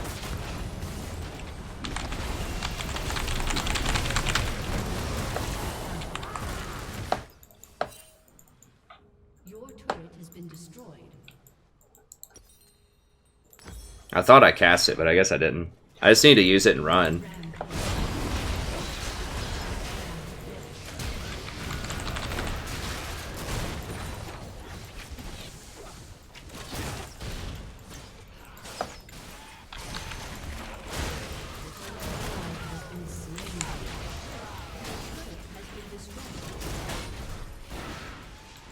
And if this goes down, we basically lose. Like, we have to defend this third inhibitor.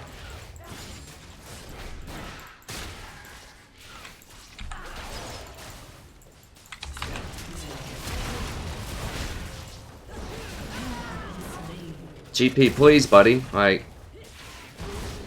okay.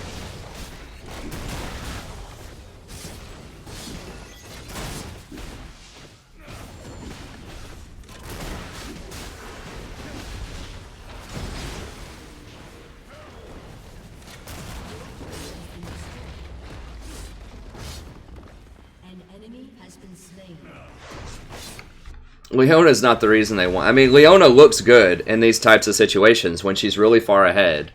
And you have an underperforming... Trying to use nice language here. An underperforming 80 carry. Leona looks great. But... You're still not going to convince me that Leona is an appropriate support in the majority of games where there's an appropriate AD carry in Platinum. It's just too hard to camper.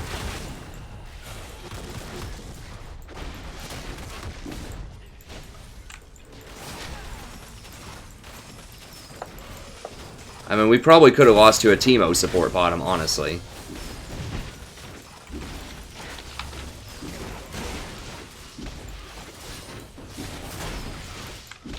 Like, we just needed to do okay bottom. That's the thing.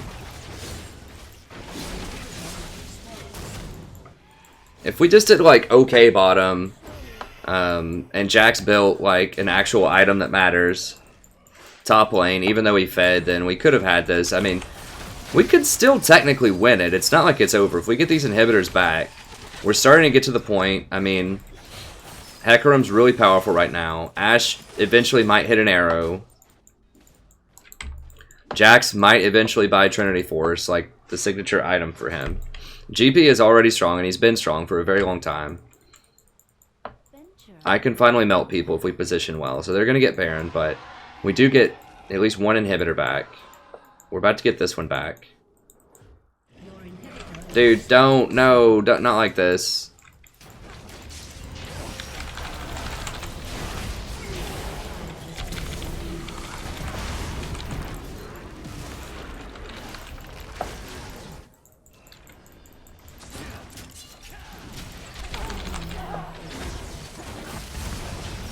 Why would GP be up there? Like, we know they just got the Baron. It made the sound. Like, you can't steal it. You know they're going to be there, and you know exactly where they're going to go. They're going to go right here or right here in our base after they get Baron. They're going to walk through here. Like, why on earth would you walk up to there by yourself and 1v5? Like, he did fine in lane. He was making some good decisions, but that just... I mean, we were probably going to lose it anyways, but we did have a shot. If we won that fight and they didn't get an inhibitor, then we could have maybe come back because Hecarim was starting to come online. Jax still doesn't have a Trinity. at 33 minutes in the game, but maybe that would be his 6th item. Who knows? I mean,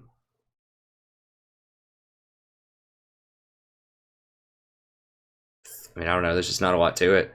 I mean, I knew that Jace was going to massacre Jax, but I figured we could maybe do okay bottom. I mean, their bottom lane still was... He died 9 times. He still wasn't... I mean, I died 9 times too, to be fair. I don't know. We just didn't have enough. Like, GP did okay bottom, but really that Aurelion Soul roam and double kill was a big deal.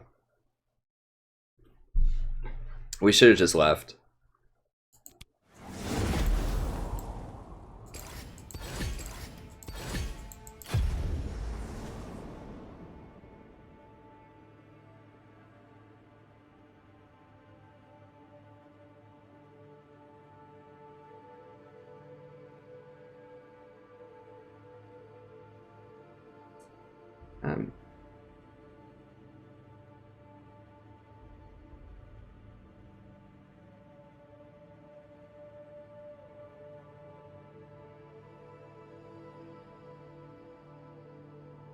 Guys, it's one game. I'm not that tilted.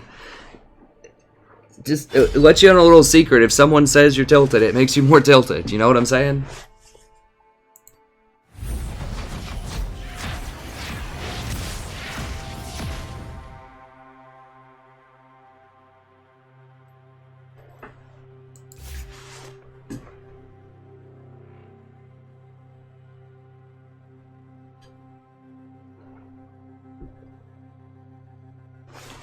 Hey, Keenan. My in-game name comes from a novel called Herman Hesse by Damien. Or Damien by Herman Hesse. It's a novel from the 1920s.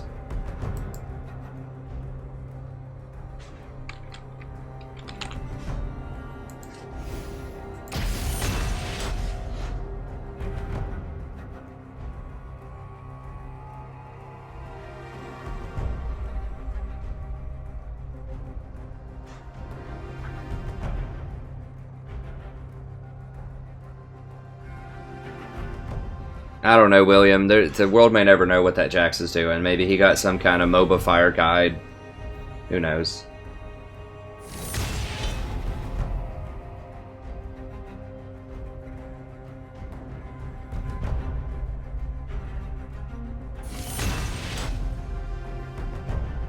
I really don't think it cancels the animation on the E when you cast R. I don't know.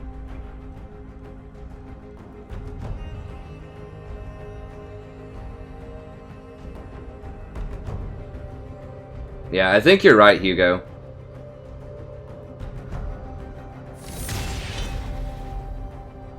Yeah, Ashe, something wasn't right with that Ashe. And Leona, you're right, Leona is very good in Ashe. She's okay into Zyra. If she gets me, then it's good. If she gets someone else and they don't die, then I can blow her up.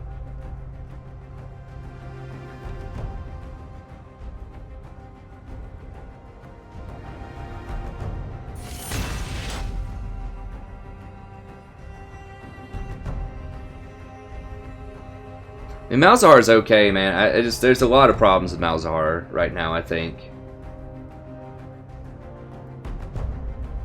I mean, one of the big problems is you need your team to follow up on your ultimate.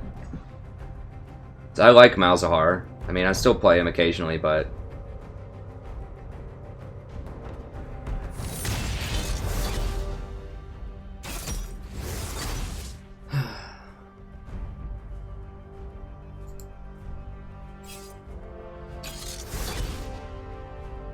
Nah, he can be NGE. I just missed it. I missed the roots on him.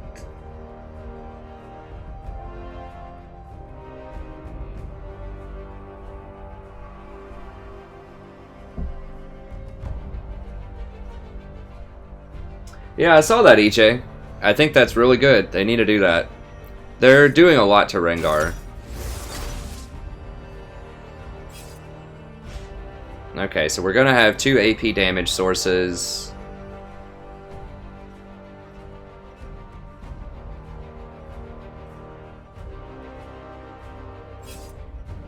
No, no, no, do it. AP source. I want to do misfortune.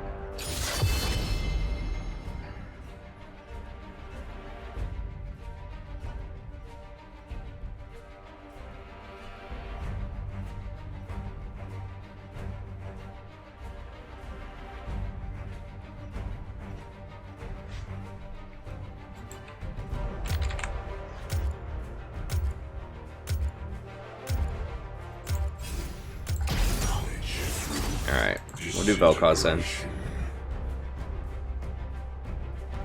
I really wanted to play some Misfortune. Misfortune's a lot of fun. She's really good, but you can't do it if you have a an AD jungler and an AD top laner.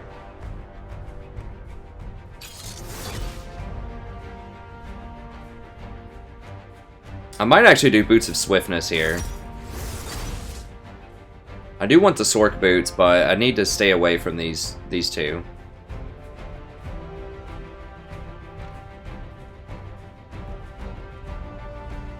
Vel'Koz is a pretty good support or combo with Lux too, because if Lux binds somebody, if she can't kill him with her ultimate, I can kill him with my ultimate, so they're like 100% dead. No! Oh god.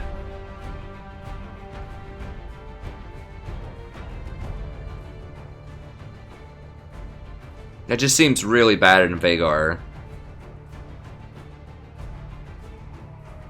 I mean, he might be able to... I guess he can, like, Playful Trickster through it.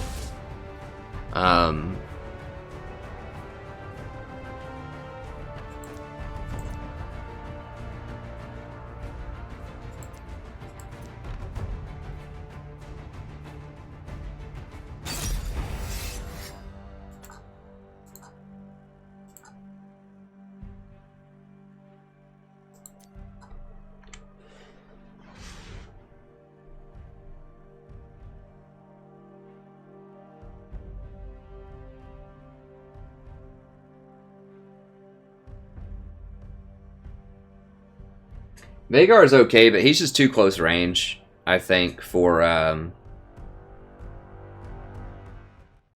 to go against Zyra.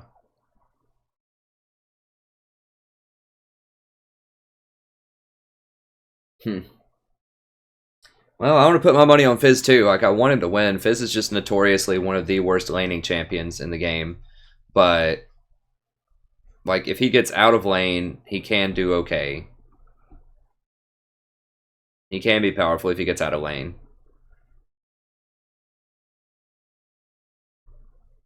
It's really hard to hit his fish, and you want to hit it at a long range to do maximum damage. I just feel like Veigar is just so much easier to... I mean, it all comes down to whether or not he can Playful Trickster out of the stun cage. I don't know if he can do that or not without getting stunned. If he can do that, then maybe it's a really good counter pick. I don't know. I've never played the matchup, and I haven't really seen it that much, so. I think Lux would have been fine into Veigar. Lux outranges him, and if you ever hit a bind, if you can hit it. I think Ziggs is really good.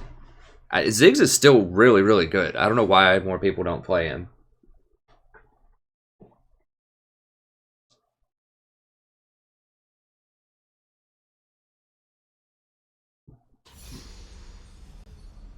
Yeah, I don't know Word of Entropy. There's been a lot of things. I mean, I talk in my I assume you probably watched it, but in my season 7 psychology and meta-analysis, or an advanced tactics video that I released, I guess, a few weeks ago, like, that autofill system just creates such lopsided games. And people were boosted last season with dynamic queue. Like, maybe they didn't pay for the boost, but they played a lot with their friends, and that help them gain on elo. Because if you have 5 of your friends, you can get to a higher elo than if you just solo queued in, last season in dynamic queue. Even if those 5 people weren't individually more skilled than the people on the other team. Just the fact that you're on voice comms and all of this, you could have gotten a much higher ranking than perhaps you would in solo queue. Or maybe you just had really good synergy with your friends for some reason. It's created a lot of lopsided ranking. That'll even out as the season goes on, but it's just the first month. I guess the second month? Second month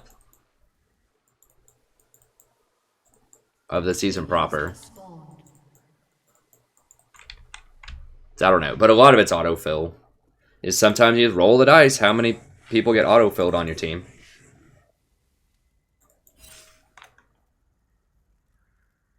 So yeah, I don't know. I mean, there were definitely mistakes I made that last game too. The Lulu game just felt completely helpless. Like there's no way to win that game. But the last game felt like we had some chances. I should have pinged GP back. I mean, there were things we could have done. Okay, let me go ahead and VOD this. Hello, everybody. Welcome back. Today we're playing another game of League of Legends. I'm the Strategy Professor. I'm doing a little Vel'Koz action here. It's kind of our counter to Zyra. Wanted to do Misfortune. I really like playing Misfortune, but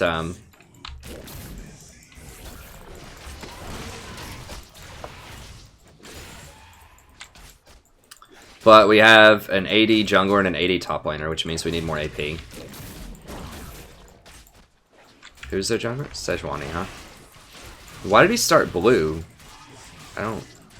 It seems really weird as a Lee.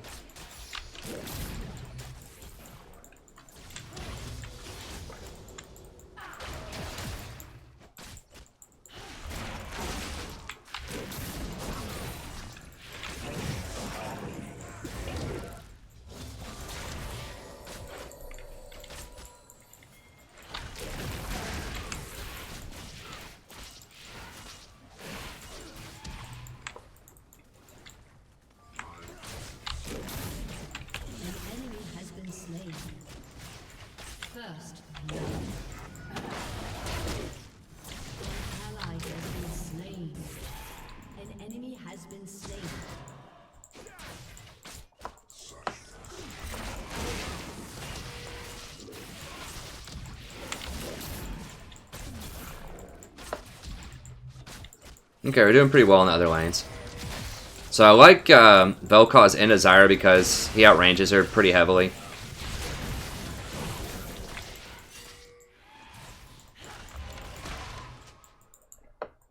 Vayne's not a great pick with Vel'Koz. Vayne picked this near the end. I mean, she has Warlords though, so it's not like the end of the world.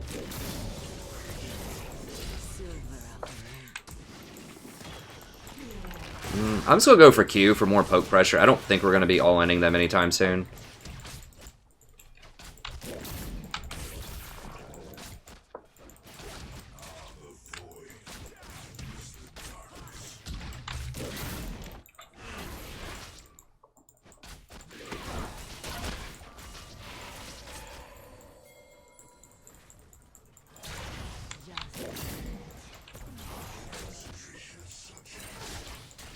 So I'm not hitting a lot of these Qs, but I am keeping them off of Vayne for the most part. They did get her earlier with the roots, but your main objective is just to keep the Zyra away.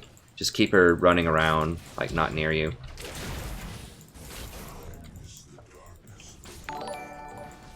Hey, thanks for the sub, friend. I appreciate it.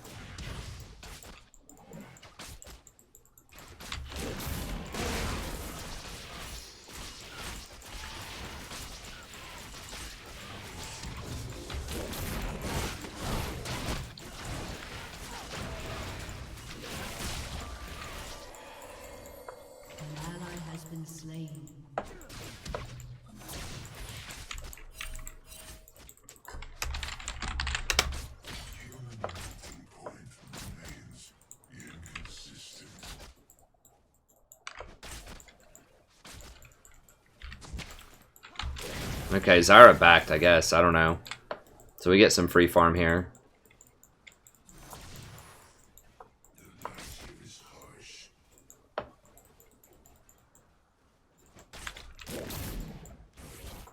And people have said, you know, throw it and angle it around minions and stuff. I've tried that.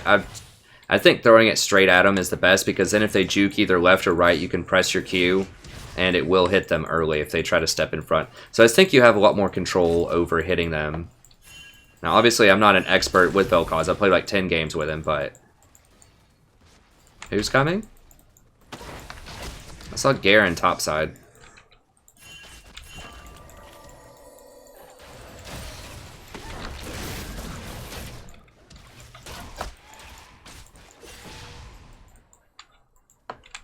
Okay, there she is. That's fine.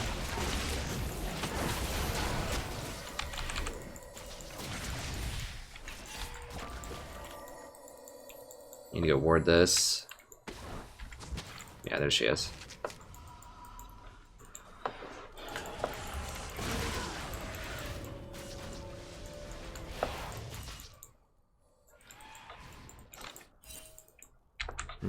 Yeah, I need to buy. I mean, it's going to take them a while to eat through all these minions. It's kind of pushing into them, which is good. I mean, they could zone us out, but they want to go buy also. Could get a sight stone. I guess I'm just going to get a sight stone.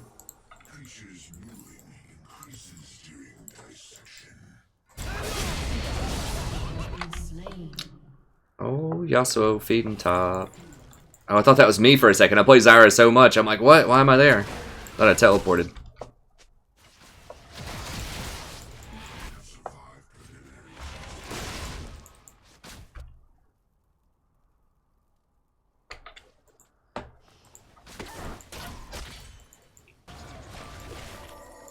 I thought Miss Fortune was one of the originals.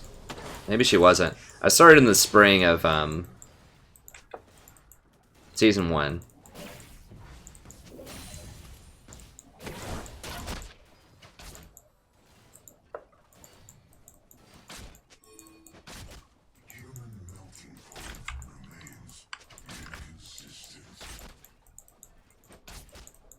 Is Veigar oh my god, Veigar's roaming and getting like 1,000,000 kills? What?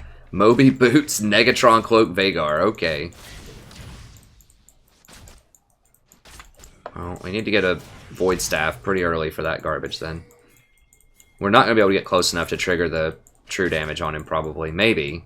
If he's really, really far out of position. But I still think Vayne is very, very strong in solo queue right now. People have kind of been sleeping on her. They haven't been playing her as much. I think she's quite strong.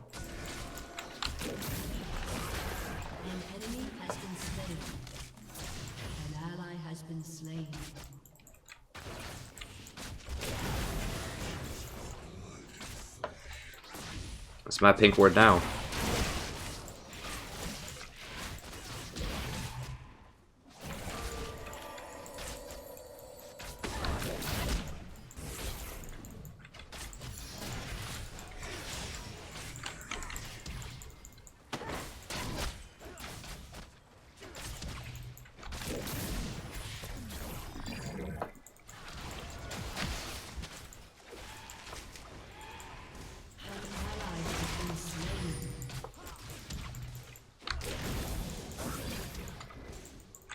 Does he have Warlords? No, he has Thunderlords. Okay, good.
Okay, that was a good sequence of events.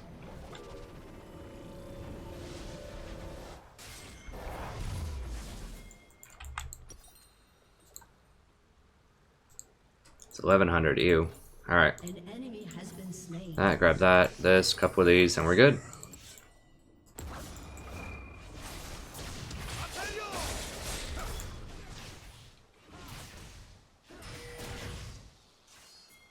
Hey, Kiss. Currently Platinum 5. Got as high as Diamond 5 promotions for Diamond 4 last season. Had a bit of a slow start this season, but we'll get back up there. That's fine. It just takes a little bit longer this season than in seasons past. Okay. Primarily because of the autofill system, but it makes supporting it a little bit harder. So I've had to switch over to do a lot more AP supports Although in the past I have played a lot of things like Janna, Tahm Kench, Nautilus. I've played a lot of things in the past. Currently playing a lot of Zyra. Doing Vel'Koz as a very specific AP counter support to Zyra. Couldn't do MF. Because we had an 80 jungle and an 80 top. So we needed more magic damage. But I think Vel'Koz is pretty good against her. He just has such long range.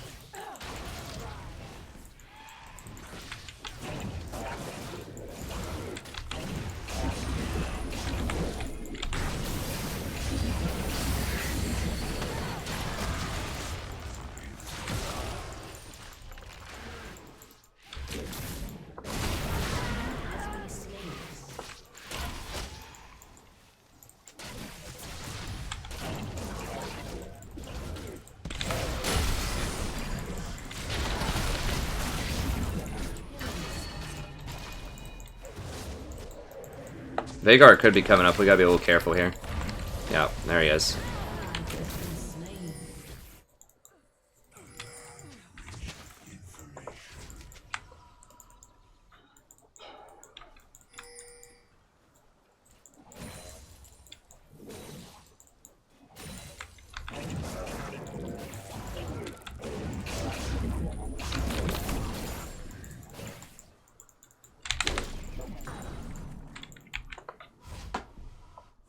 Get that in there. Try to make easy miss at least a couple of CS. That gold's really good on me too. That'll give me a Sork boots here.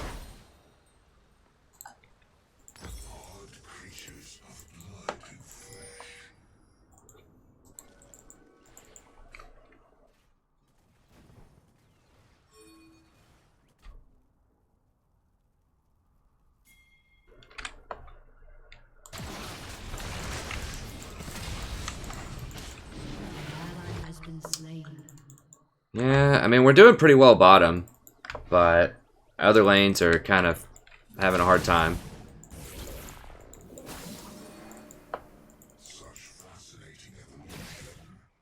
An ally has been slain.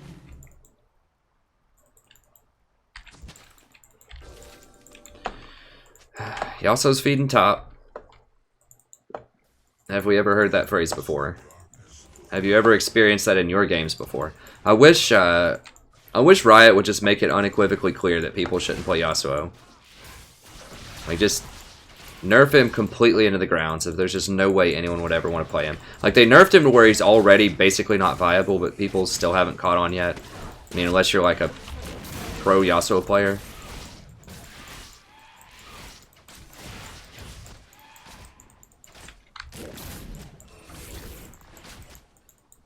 So you see my zoning pressure basically has given Vayne free farm all game, and I've had good kill pressure.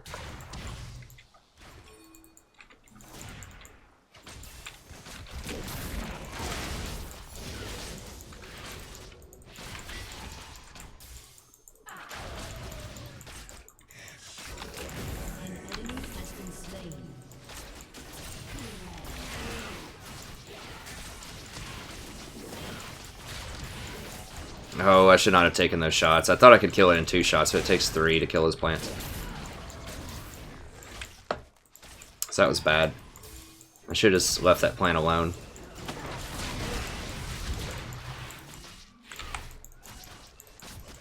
What is my E range? I thought I E'd on her.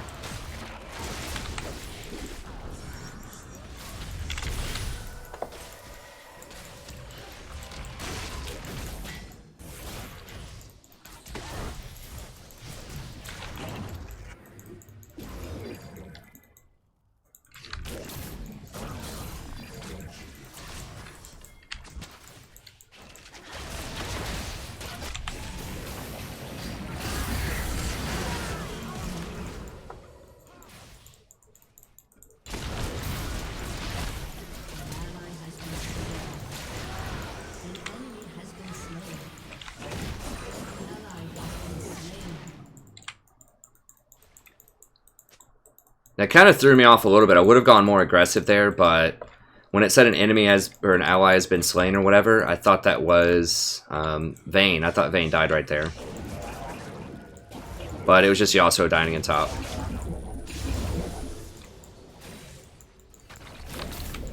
Oops, that was a fail. An enemy has been slain.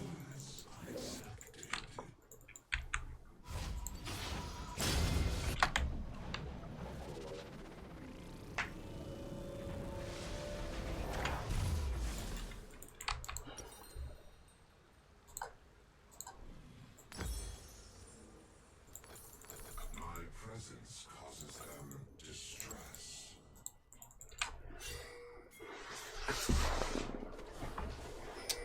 Yeah, I just couldn't get close enough. I mean, maybe I could have exhausted in there. I probably should have tried. I mean, 1Q and I was dead, though. I didn't want to walk up to him because I thought he was going to Q me.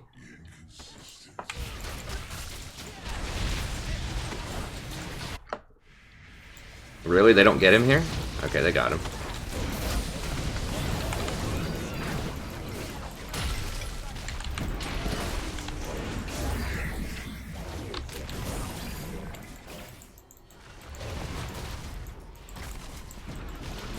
Can't really do a lot here.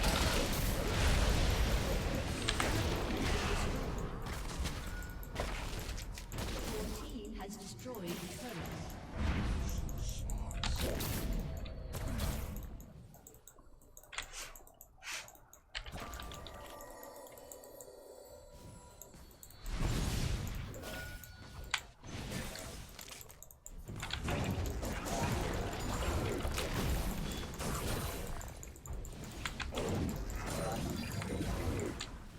If he came back for a little bit more, I could have maybe ulted him. I just needed to pinch more damage, I think, to kill him with the ult.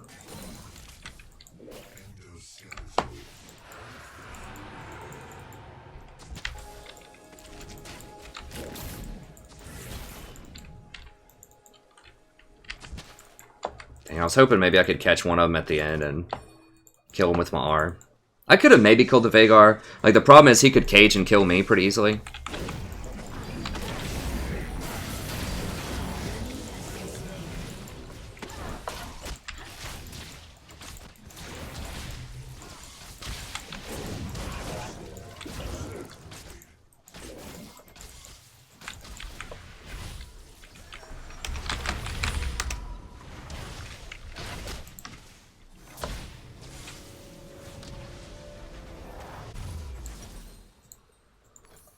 Humans, simple, messy, yet essential.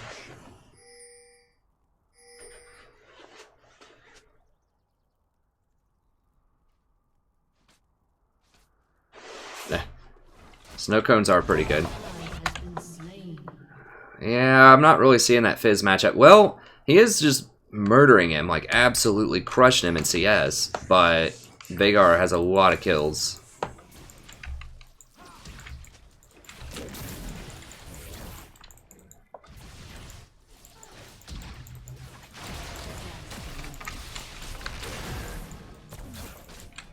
Oh, it goes through plants?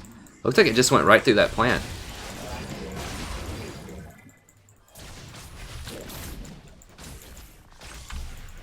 Vayne's starting to come online too. She's murdering this guy in CS too, which is nice.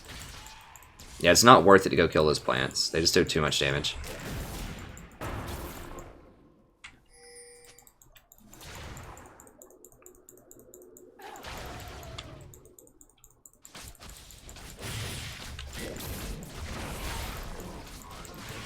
I think I hit her there.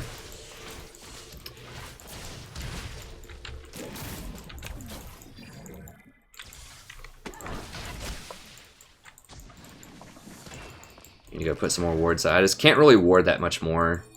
We don't have a lot of map pressure because they've been camping us. Although we've been doing very well despite some of these camps. An enemy has been slain.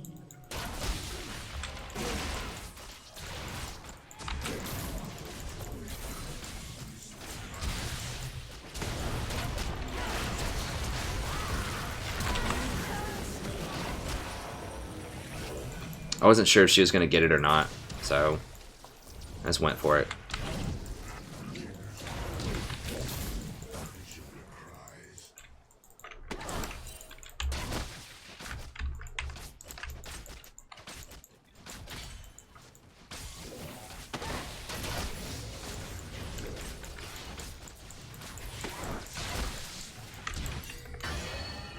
Yep, Garen's coming also.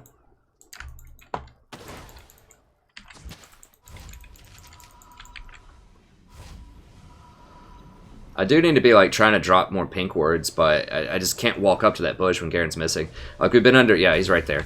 When we've been under so much pressure that I just can't go out and ward that much. But we've done a great job. I mean, Sej has been bottom like 3 or 4 times.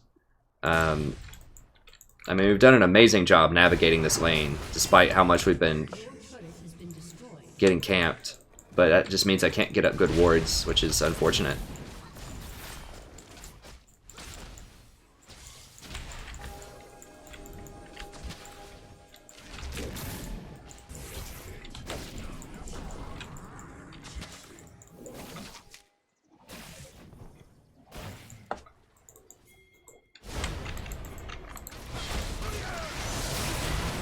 Okay, Vayne's going. Sort of.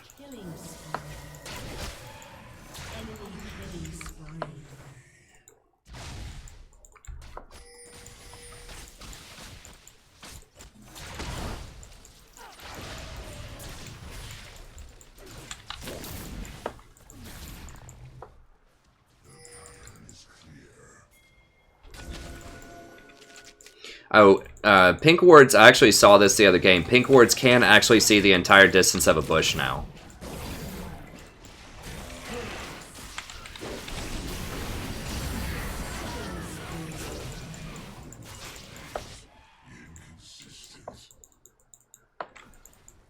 So even if you put a pink ward here, it can see all the way to the other end of the bush now. They just fixed that in this last patch. They said something blah blah blah about like clarifying vision. They didn't say exactly what it was, but that's what it is.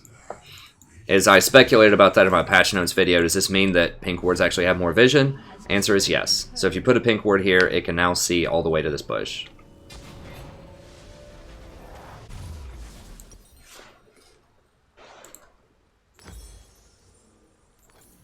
Creatures moving increases during dissection.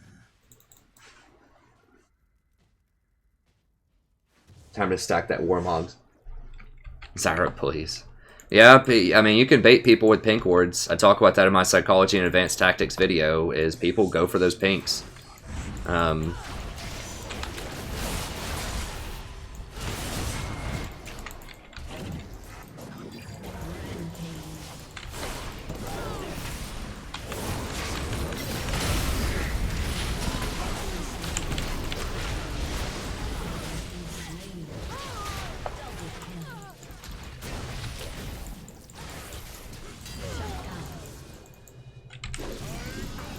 What? How did he run through? Does he have Ghost? How is he moving so fast? Oh, he's got stupid Storm Raiders. He's so fed. Yeah, you guys can't fight him. Just get out of there. Why? Like...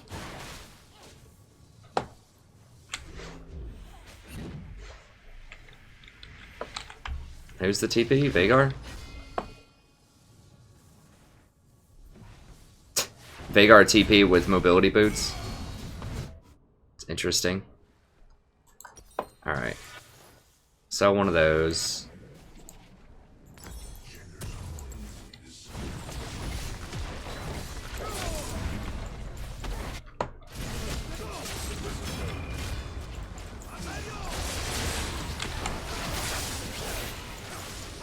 Damn it, I just couldn't get close enough for my E there.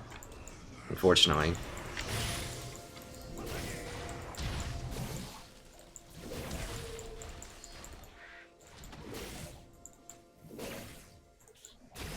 We're not gonna go for this?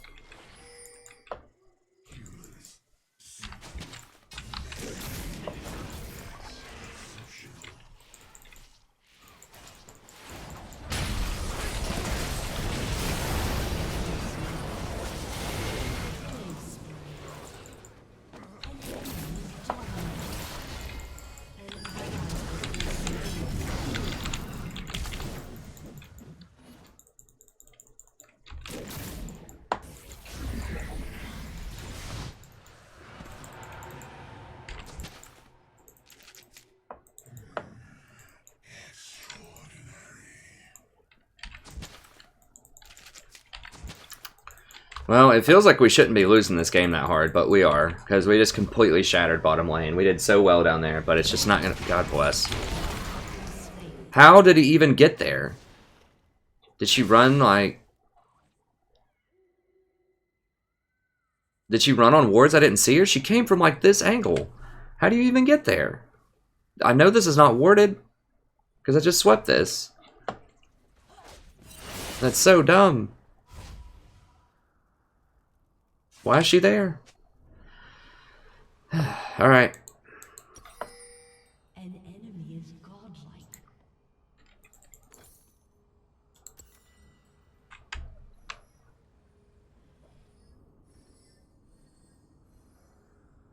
I mean, we're still up, like, 60 CS on this Ezreal. Like, this Vayne is really, really strong right now. Well, the control wards were a nerf, but now I think they've changed them. Now they have the same kind of vision they used to have.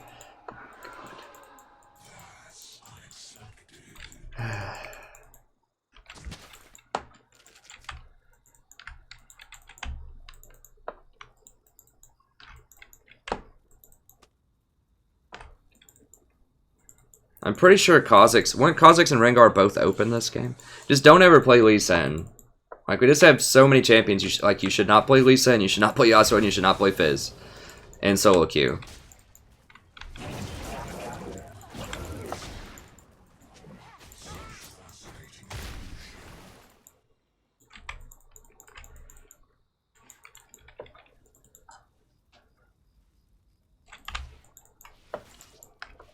Well, at least Zyra is honest about it.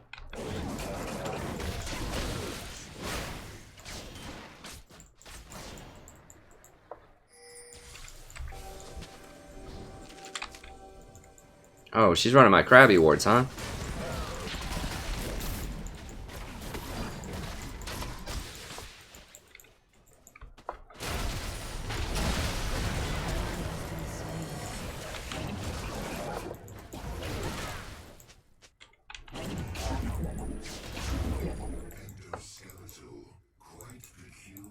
Yeah, Vayne's just like, I need someone to peel me. Let me just dive into a bunch of people here.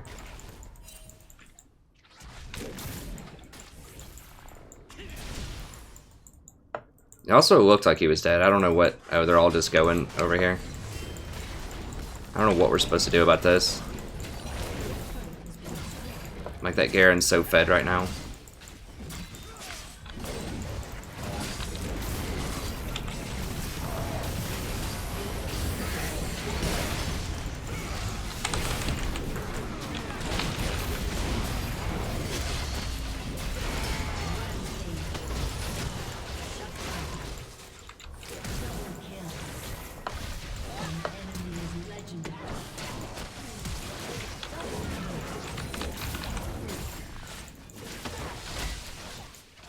Well, they only got one inhibitor, I guess. That's something.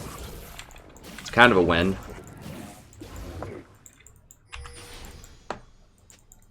The reason I went on Sejuani, or at least focused a lot of that on Sejuani, is because I had the true damage. And we have to get her out of there. She's just too disruptive. Because I already hit her with one stack of W and a Q.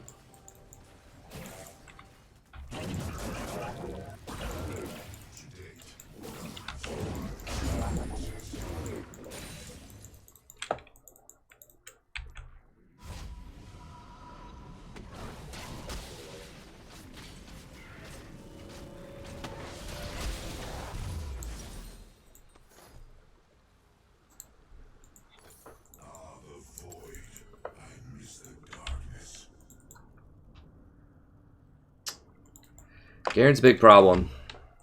Garen's a real big problem.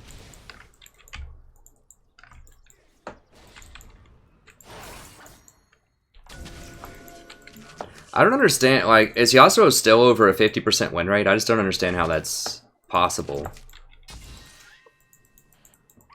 Because it seems like over 50% of the time I see the Yasuo team lose.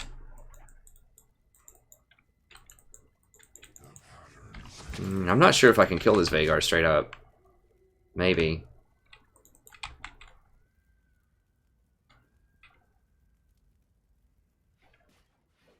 No.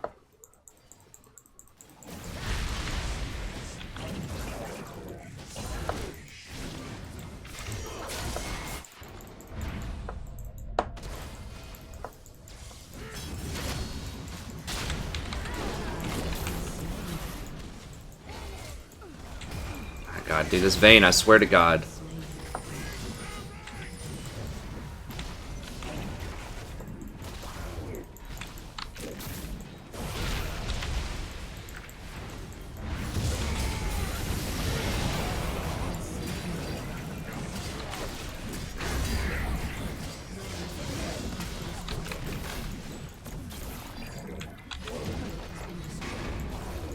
Gets caught, dies.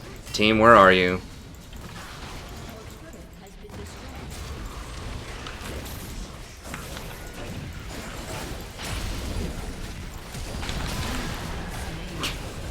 Using 2 flashes on me. I mean, I guess why not? The game's over.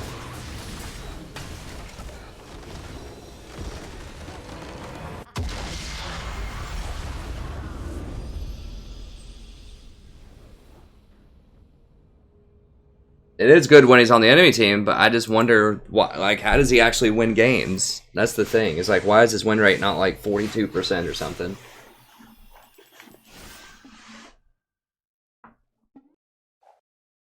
Yeah, we did so well bottom lane, even considering Sejuani and Veigar came down there so much. I mean, Lee did come down a couple of times, you know, but we just did so well.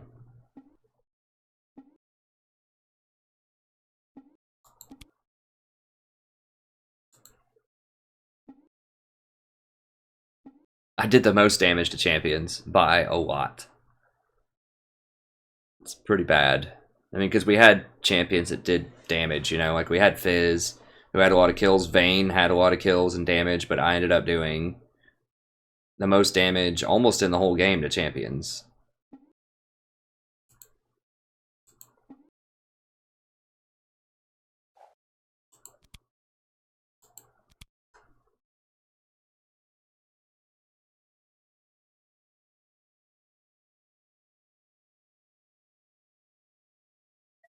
That's alright. Well, I don't mind. Well, I don't want to get that Yasuo on my team again. Just give it like 30 seconds.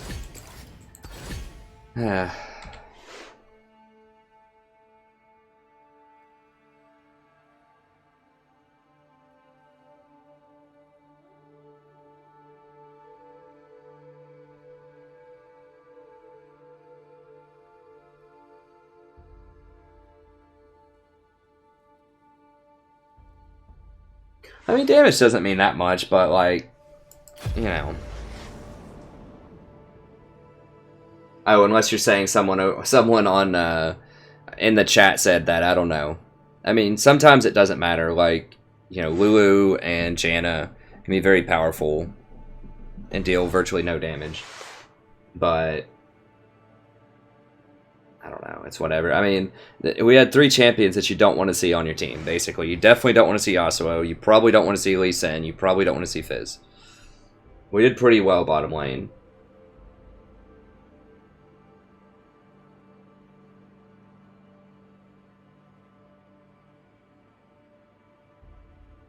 Oh. Yeah, I mean, it's a bunch of people crying and looking for excuses for why they lost. Just anything to divert attention from the 1 and 9. Or the Vayne just not ever being in a position.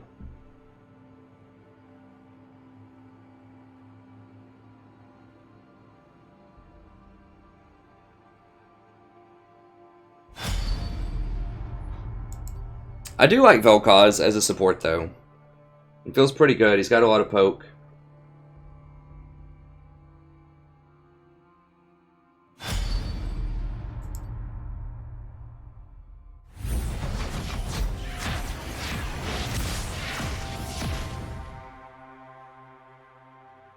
I mean, I do get frustrated at teammates also, obviously, a little bit. But I always, you know, I think that I recognize also ways that I could improve, ways that I could play better pretty often. I think I'm pretty honest about, you know, things that I mess up.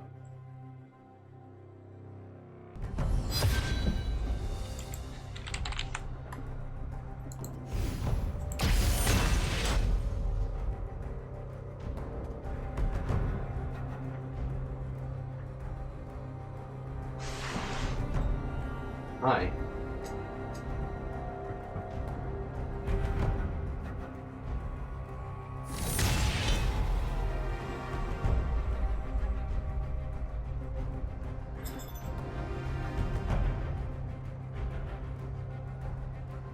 Oh god. That's what you don't want to see in chat. Both people saying, I'm bad. Oh yeah? Well, I'm worse. No, I'm bad. I'm just like... Hey, Luca. I probably won't play Malzahar. I might. I just don't find a lot of success with him, honestly. I've played a lot of games this season with him. A lot. I mean, if they pick like a LeBlanc or something... LeBlanc's banned. I mean, if they have like a bunch of dive assassins, I might try it, but... There's just a lot of problems with Malzahar.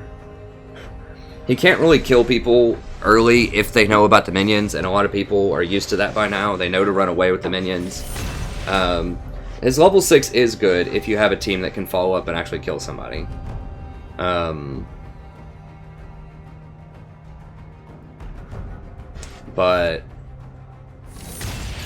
if your team doesn't follow on your engages, or if you fall really far behind, it can be rough.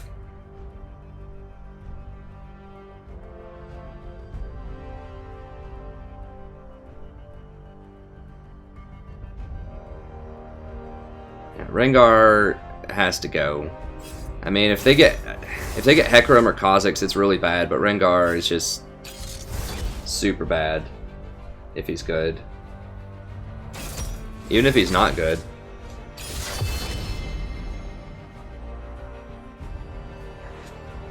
Are they switching?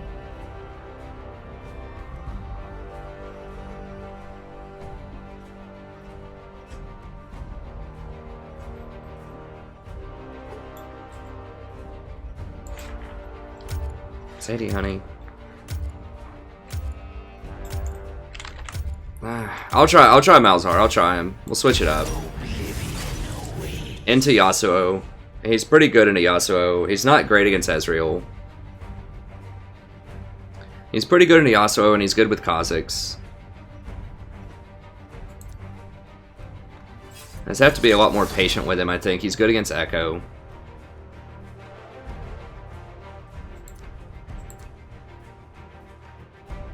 Just have to recognize you're not going to kill somebody right away, probably. I mean, maybe rushing Leandres would help.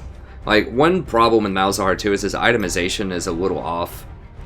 Because a lot of his damage is physical damage from his minions.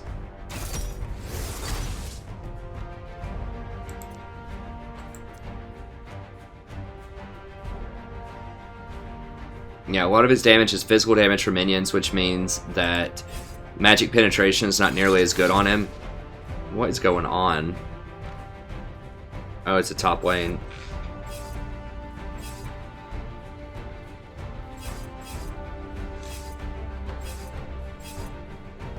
No, not...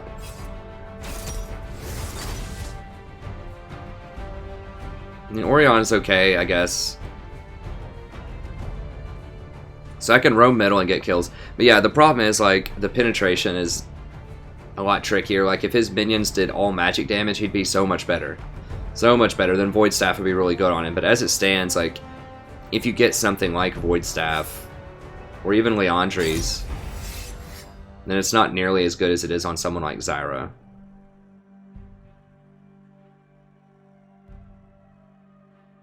Like, you'll still get it, but you really have to get Rylai's also, which is not a great item right now in terms of damage output. So his damage output is often just a lot lower than something like Zyra, but... Well, poking is... Hey, thanks, Alan. Poking is a very loose term, it's only got 600 range. So that's another thing, is he's very short ranged. Like, Vel'Koz's range on his Q is something like 1100. Maybe it's 1000, I don't know, it's really long. And Zyra's range is 850. That's a poke. Like, for something to really be poke, it needs to be pretty safely outside of auto attack range of their 80 carry. And yeah, it's like, it is with the E, but the problem is it's only like 50 outside of 550 that most ADCs have, so... But he can be good, especially like with Kha'Zix. Kha'Zix can actually finalize kills. We have enough damage. He's great into Yasuo. He's great into Echo. He's not amazing into Hecarim, but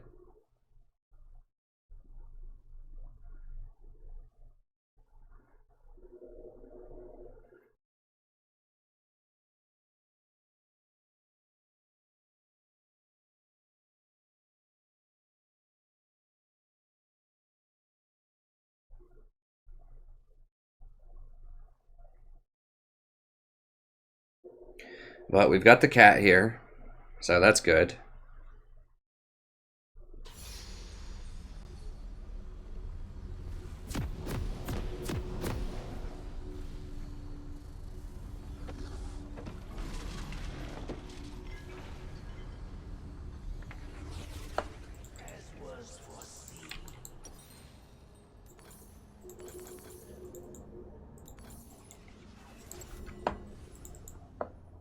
Revitalize is so important on him though, because you need those minions. That's the only way you escape from anything, basically.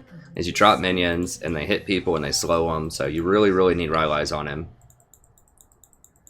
So Revitalize Leandres is kind of the build that you have to go, even though that's kind of a lower damage build. 30 seconds until minions spawn.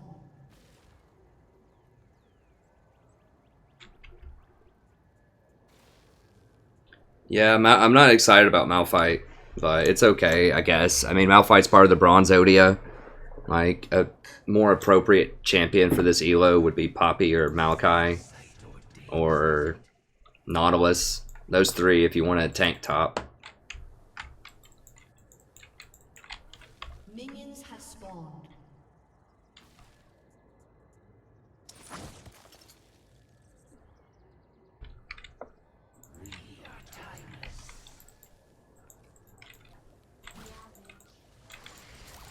Go ahead and pod this. Hey everybody, welcome back to here playing another game of League of Legends. I'm the Strategy Professor. We're doing a little Malzahar action. I haven't played Malzahar in a while.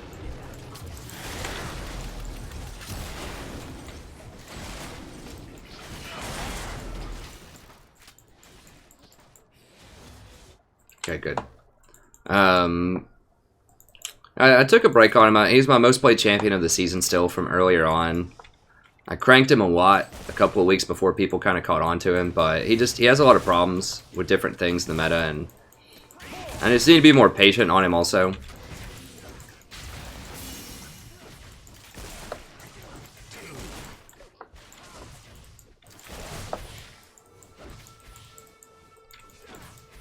With his ult, and I need to communicate when I'm going to ult better. Like, he just requires help from your team as an AP, which is something that I'm not usually thrilled about, but if people actually follow up on his ult, he can just completely take over games. That's why he's awesome in pro play. He's great against diving assassins too, particularly Kha'Zix if they don't get a QSS. If they do get a QSS, it's a big problem, but they have enough people that are good targets that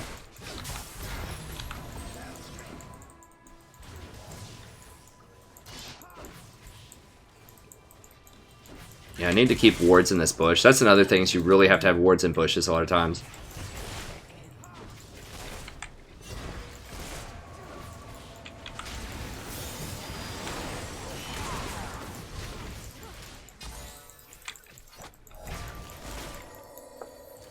Okay, this guy is not really respecting my damage, so I'm gonna go more aggressive on him next time with my E double minion. So I've just been using one minion because one thing that I've learned in the past about Malzahar is you don't want to drop them both if they're going to run away, because then you don't have a lot of counterplay.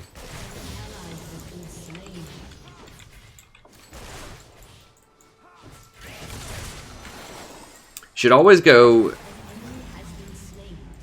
W, E, W, I think. You can start E if you want. The problem is, like, his mana costs are really high, especially on his Q, so you can't use that a lot. You have to use, you know, your W for most of your damage. And if they're pushing a tower, which they're gonna be because of your minions, you have like virtually no harass under tower. Malzahar is also better in a meta where you can roam, and it's a lot harder to roam with the current state of the game if you're mid-plat or lower.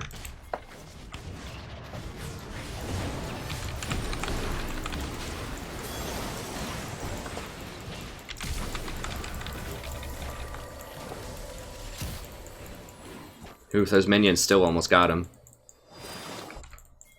The Nami heal basically saved him. He should have just... I mean, Jhin should have just run this way. I was hoping maybe we could kill him.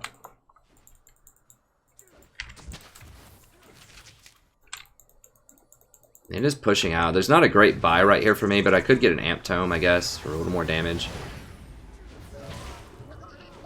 No, someone needs to be here, because they're pushing it really hard now. Someone needs to get this experience and last hits.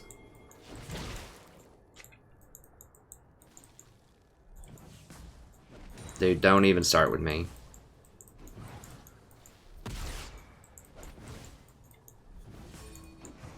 I was like literally going out to put up wards and he swept around. There's no way we're warding that. Like, he wrapped all the way around through here. I can't ward that high this early without a Sightstone, so he would have got that gank off anyways. Like, I was going up to ward the dragon, which they swept. There's just no way you can ward for that early. You just have to not extend that far, and he was staying extended even though I pinged back.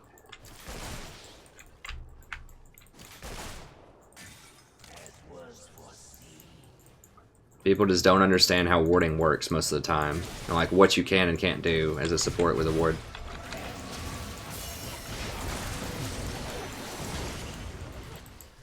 I mean, if Jhin actually hits W's when you have those minions on them, then they either flash or die.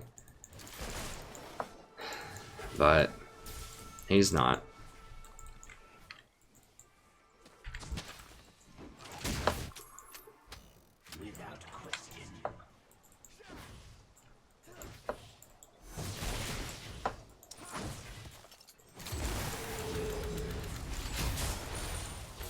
I warded that because it still sees them if they're trying to come over this wall. An ally has been slain.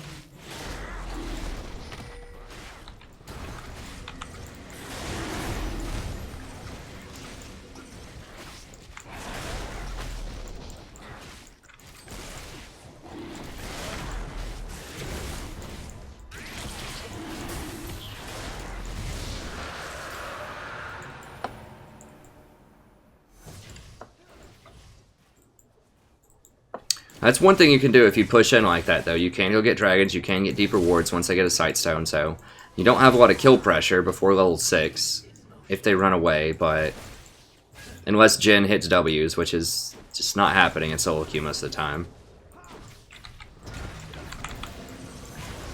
Oh, there we go. Now he's flashing. Yeah. I guess he eat out of it, but maybe if I just say they won't hit it, then they hit it. Maybe that's the trick.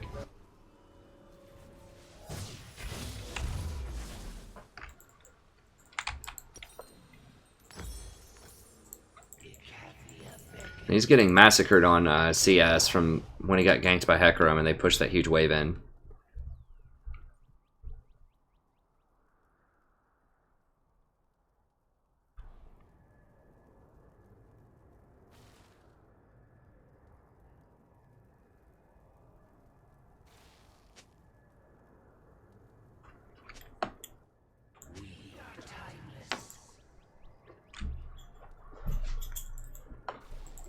Enemy killing spree.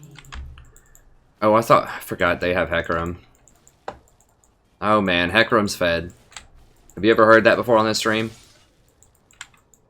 Have you ever heard that before? You will learn what beauty is. Shut down. Kha'Zix is fed though too, so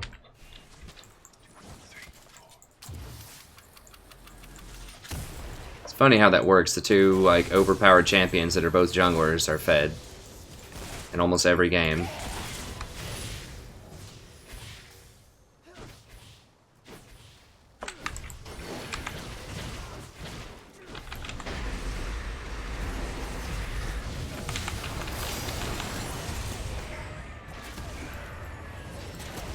Like, what?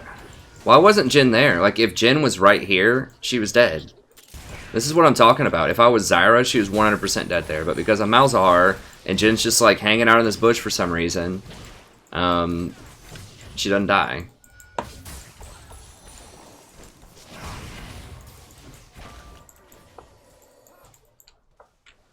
Like, I was like, is he gonna ult when I ult? I mean, I pinged it, right? I let him know I was gonna ult. But he doesn't ult when I ult. I mean, if he did that and hit her with like 2 shots, then it makes sense. But this is why I don't play Malzahar a lot right now, is because you can't make up for your allies' underperformance as much as you can with something like Zyra.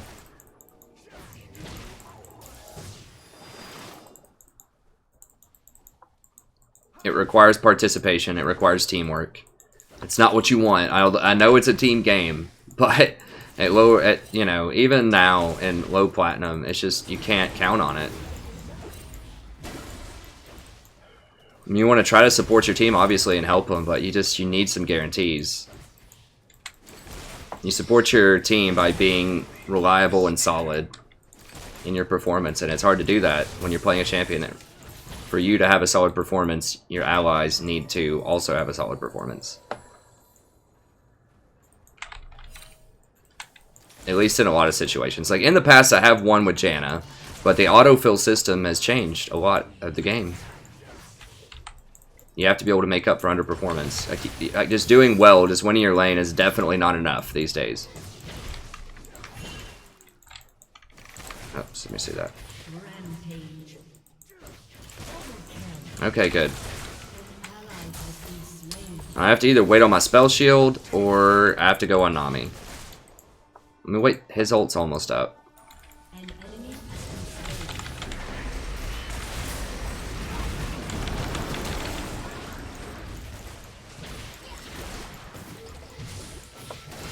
This is just infuriating. That...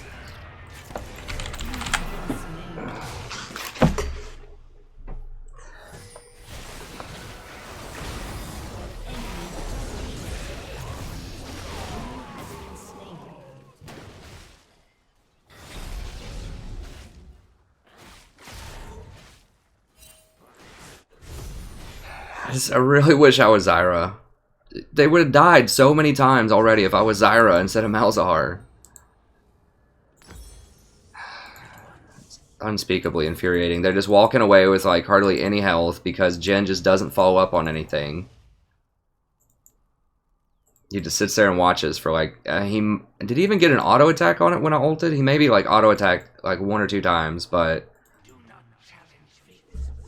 it's just so frustrating to just sit there and this is just like an endless train wreck that happens every time I play Malzahar. Is you ult them, you knock off 90% of their health, and allies sit around and watch you while you die, basically, because you can't quite finish them off, and you get frustrated because they get so low and you just can't quite kill them, and it just happens over and over again, and eventually you overextend a little bit. Like Malzahar had flashed, or he had flashed back into the bush, I think. Hecarim's coming. Dude, we see them on wards.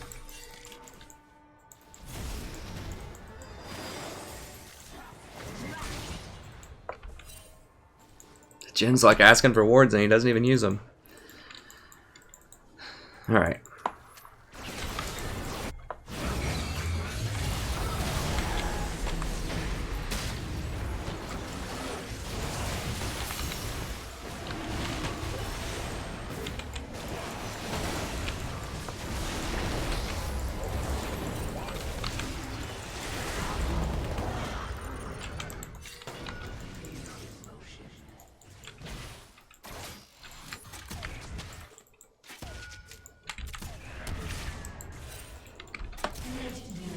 Am I gonna die trying to save him? Probably.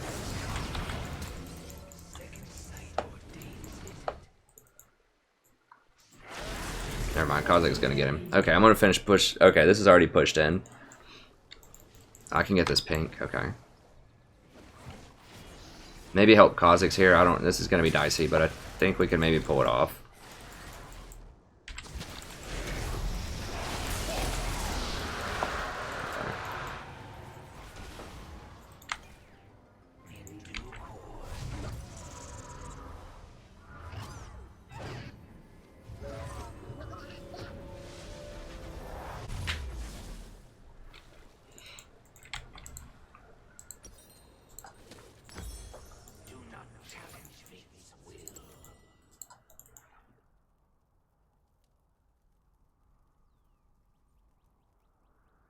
Ezreal was in that bush to dodge the Gen ult.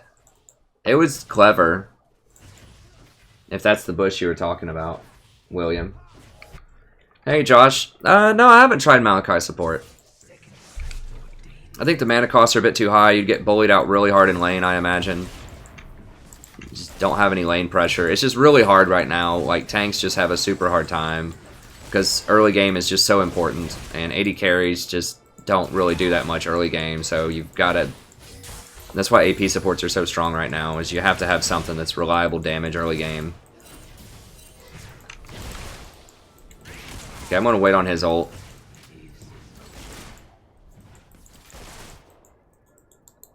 What do his items look like? They look okay, I guess.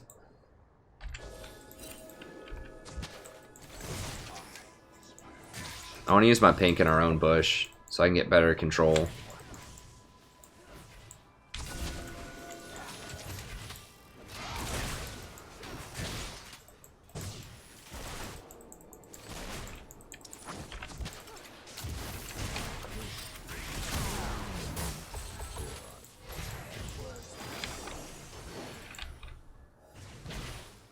Hey, Jesus. Probably not going to do KO.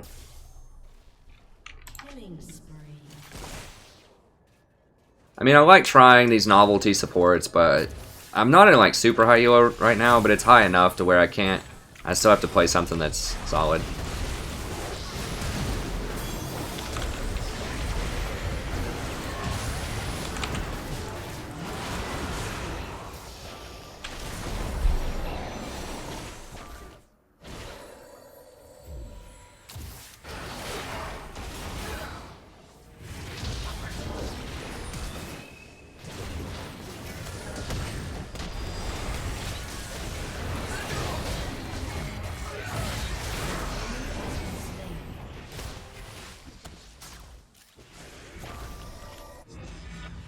Kha'Zix should have waited for me to flash ult the Nami. He just got impatient.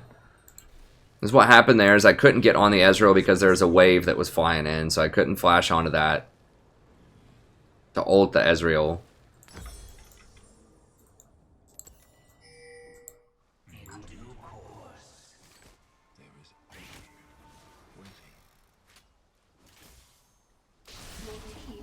Hey Brandon, I wouldn't recommend choosing DFT ever over Thunderlords on Malzahar because he's not long range. Like DFT is really good for champions that have long range poke type of skills. He's very, very close. He's an all-in champion.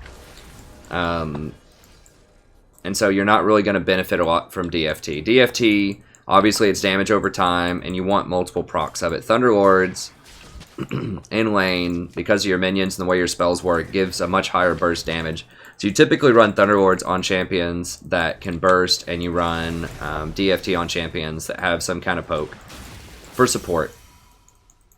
I mean, if you're mid lane, you can probably run DFT because you're going to have a lot more AP. And that's another thing, is support, you don't get a lot of AP. You get flat penetration, but your gold is still going to be very limited.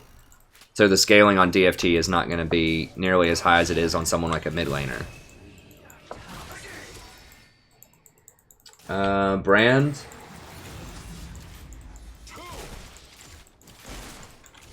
I'm not a huge fan of Brand. Brand's okay. He just...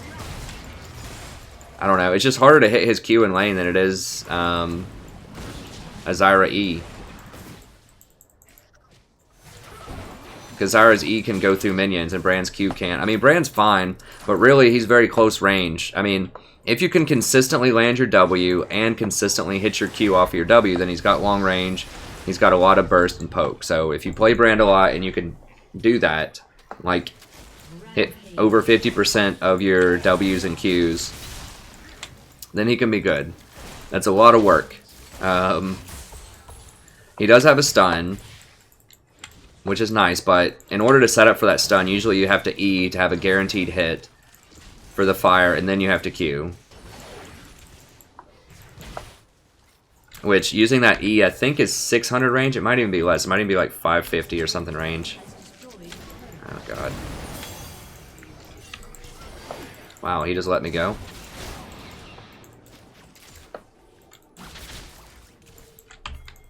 Interesting. I guess he thought maybe Kha'Zix is around. Kha'Zix is in plain view in top lane, though. I don't know why he didn't kill me there. But yeah, so that's why people take Thunderlords on most supports that are AP. The only one that I'd take DFT on is Vel'Koz because he has really long range, reliable, cheap poke. Well, not super reliable, but it's really cheap. You can spam it.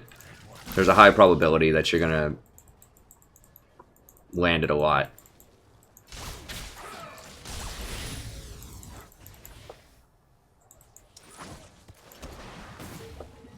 But yeah, so in most situations, I just would prefer Zyra to Brand.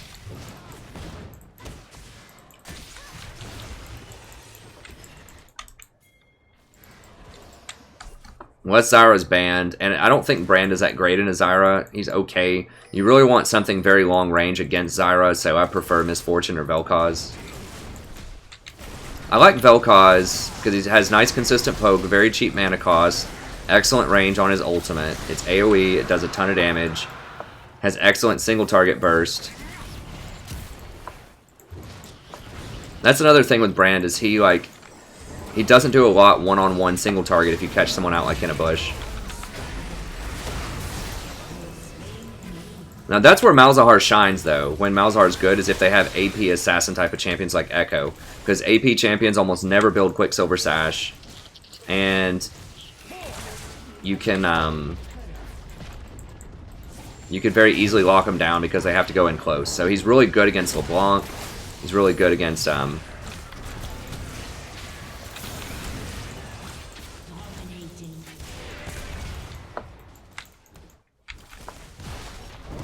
Echo, just a bunch of these Akali, a bunch of these AP champions. The AD champions like you know, Kha'Zix and Rengar can bust out of it with his W. I figured that out the hard way. That sucks. Now after next patch, that might be a lot better for Malzahar, because Rengar can't do that anymore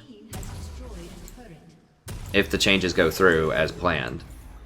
But currently he can bust out with his W, so that's really, really bad matchup. Never pick Malzahar into Rengar. And then Kha'Zix can often get a QSS without losing too much steam.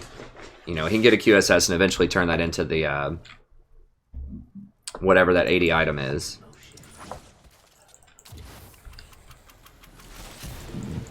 Yeah, so sorry, I mean, I got a little upset there. I don't think I was that salty or mad. I was just frustrated with the situation, but it's fine.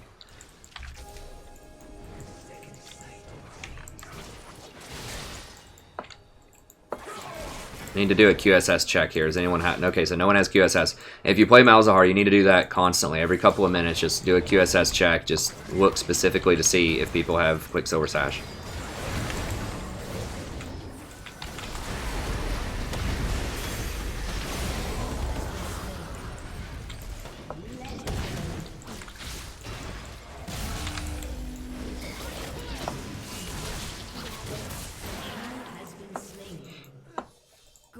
It kind of sucks that I did get frustrated there because I probably can't use this video now.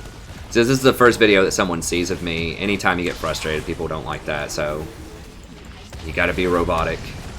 But yeah, so I can't use the VOD, unfortunately. Stream has a bunch of regulars, people that know me well, people that know I don't get that frustrated that often, I think, and you know, they'll be willing to forgive me for some trespasses sometimes, I hope, but, you know, if VODs are usually someone's first impression of me on a channel, and I don't want to come off like someone that gets too frustrated too often.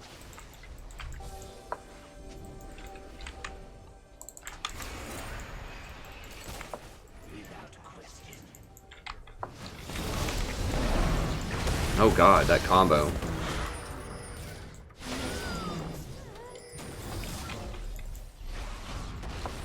Kha'Zix is going to be king of the hill. He's already arguably the best jungler. He's close. It's either Rengar or Kha'Zix. I like Kha'Zix more. He's going to get even better next patch. So he is getting some nerfs, but they are they're nerfing Rengar much harder, and Rengar is like the one person who's kind of starving him out. But that also means if Rengar's not nearly as good, that Kha'Zix will be banned a lot more. So.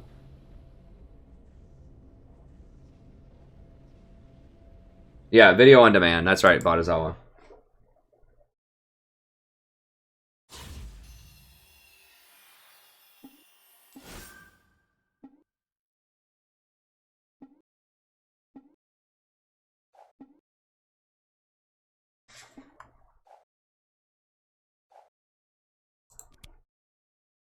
I would have probably said something to Jen after that play. I don't remember which play you're talking about. There were so many where I just obviously got a little frustrated.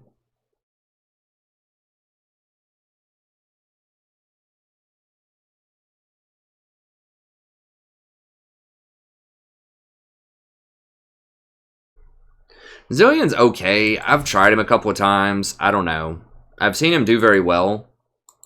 I just personally don't do very well with him. Like, the problem is he doesn't have a heal in lane, and his poke is pretty close range, so you have to get up close enough to Zyra to throw bombs, or close enough to Malzahar to throw bombs, and that's problematic. I mean, he is very good in a Malzahar, because you can just ult whoever Malzahar ults, and that can sometimes be enough to counter him, but I don't know. If you can consistently land double bombs without having to use your slow, then he can be pretty good. I just think most of the time when I think I would want to play Zillion is when I need someone who needs to be sped up like a Hecarim running into battle, and I'd rather just run like a Lulu or something. I just think Lulu's a better version of Zillion, a more reliable version. Hey, Ajo. I main support. Lewis, I play support every game. Got to Diamond 5 last season. Almost got to Diamond 4. I was in promos for Diamond 4. Playing mostly Janna, Nautilus, and Tom Kench. So it was like 95 or higher % support games.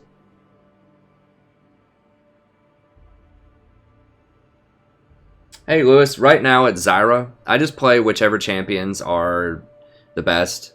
Usually. I mean, sometimes there's a champion that I'm not really good with, or that I just don't like to play that much.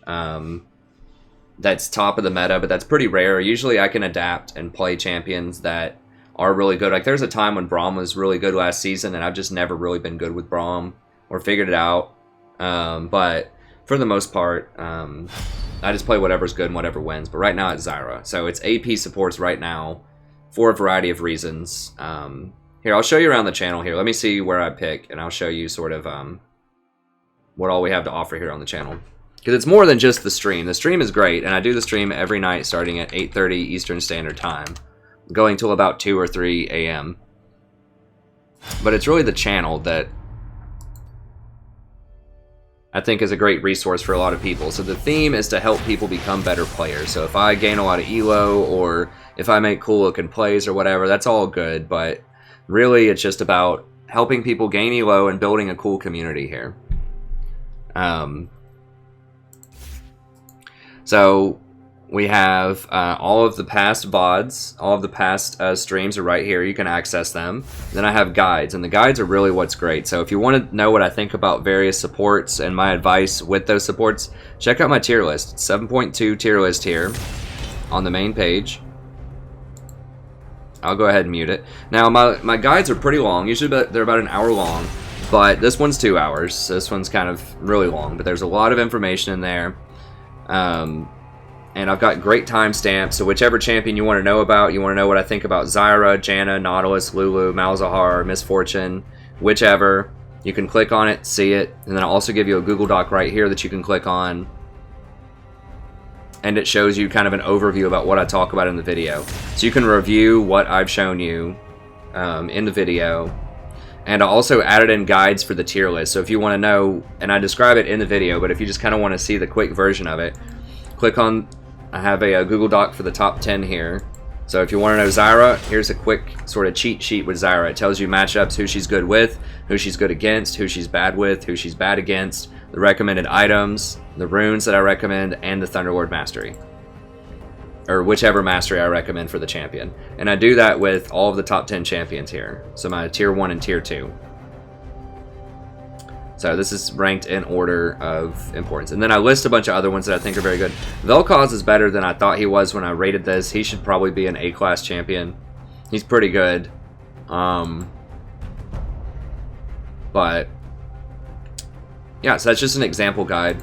So I have tier lists, I have patch notes every time a new patch comes out, and then I also have guides on sort of tactical stuff you can do in the game. So meta-analysis, why is it that AP supports are so good right now? Why is it that AD carries feel so weak right now? I have a warding guide, so how to ward, how to roam.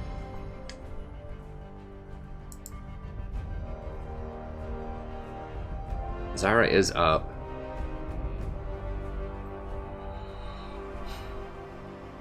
Kha'Zix, huh? LeBlanc's also available. I'll try Malzahar again. I'll just try to position better and just make better decisions with him. But he is very good against Kha'Zix. If Kha'Zix doesn't get Quicksilver Sash. If he does, we have to play around it. But at least he can't Quicksilver Sash my Exhaust then. So it's either ult or Exhaust. And it does slow down his damage if he chooses to get that. But yeah, this tells you how to roam, how to ward. I've got some other ones, so how to think about compositions and matchups, how to think about items and itemization. There's a lot of good guides here, and all of them have the Google Doc, all of them have the timestamps. Then I have individual playlists, so if you just want to learn how to play Malzahar, you can watch a lot of that, or Zyra, or Tahm Kench, Janna, Nautilus. I'm constantly adding to this, so lots and lots of playlists. There's a chance I have at least some of your favorite support. There are some that are missing. I don't have Braum, or I might have a couple of Braum videos, but I don't have much. But I cover a lot of supports. Then I also have Total War Warhammer, so if you're interested in that, you know, I play legendary campaigns with no auto-resolve abuse, no other exploits on the map. Just good, clean fun. I seek very, you know, lots of challenges in the campaign. So I don't play it safe. I play it really dicey. We do very well in the campaigns, but I try to make it interesting and entertaining to watch. So those are fun if you're a Total War fan. Then eventually I want to do more with Civ 6 and XCOM 2, but the vast majority of my time goes towards League of Legends. Okay, so this is pretty good. Yeah, we've got Ezreal. I should be able to roam middle and kill this Echo a lot. So we'll see. I like Malzahar. He's a lot of fun. Just because I stopped playing him a lot doesn't mean that he can't be good or that I, you know, don't like to play him. I was just getting frustrated. As you could see the last game when I played him again, that's what happened. That's why I quit playing him, was because people just skate away with like 1 or 2 health because your team doesn't follow up with the damage.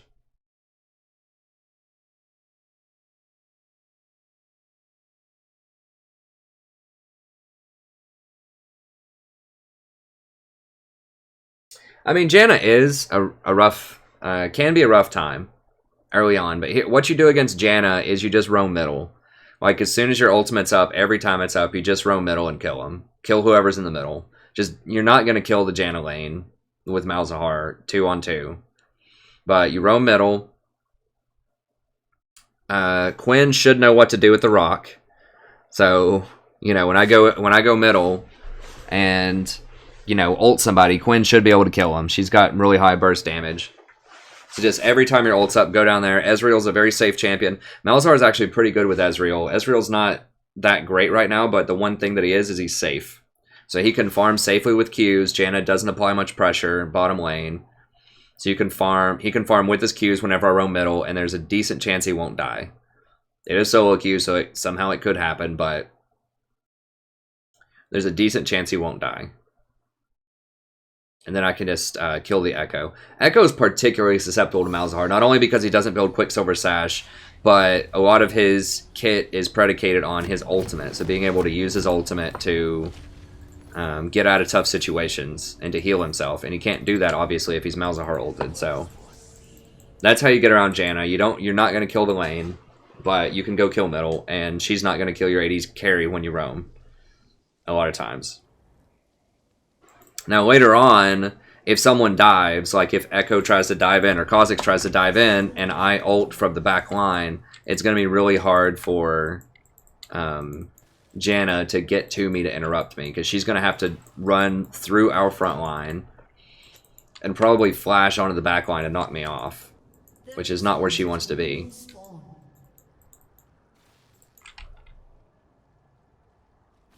Hey Vasilios, I did upload a 4th Thresh video. Yeah, there's a lot of reasons that I don't have a lot of Thresh. Frankly, he's just not good right now. I do love him. I have played a lot of Thresh in the past. He was the best support for about 3 or 4 years. He was definitely, if he wasn't the best, he was a top 3 for 3 or 4 years, like since season 2. But yeah, he's in a terrible state right now. He's so squishy. He starts with 16 armor, which is like incredibly low. He doesn't get any scaling armor. He doesn't get any scaling MR. He's basically made of paper. His skill shots are very hard to hit. He has a huge hitbox, so it's real easy to hit him with your skill shots. He relies on your teammates to actually click the lantern for a lot of his effectiveness. There's just a lot of problems with Thresh. Like, you know, someone who's super good with Thresh, has thousands of games with him, can do well. But I don't recommend Thresh to people that are under probably mid-plat. And that's not because you can't play well under mid-plat. It's because your team often won't follow up. Like, you require so much coordination with your team. And if they don't take your lantern or they don't follow up on your hook, then you're just going to be screwed. So I recommend Nautilus as a replacement for Thresh if people enjoy Thresh. He's got the hook. He has a more reliable engage with his ult.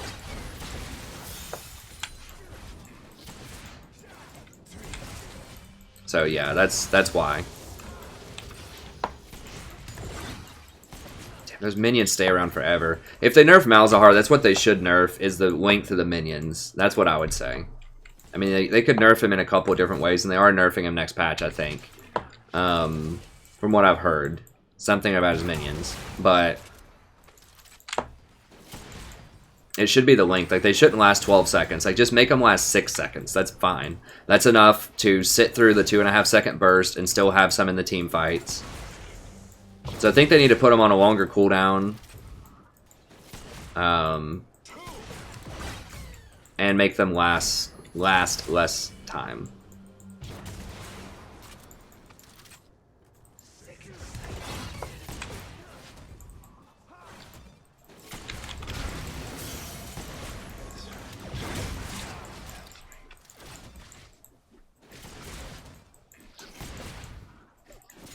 It does make it kind of hard for your AD carry to last hit. It does push the wave a lot with your minions.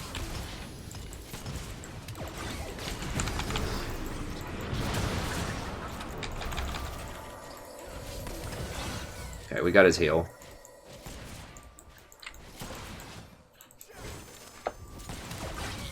One good, I mean, Exhaust drops the magic and the armor by 10, which means your minions do a ton more damage early on.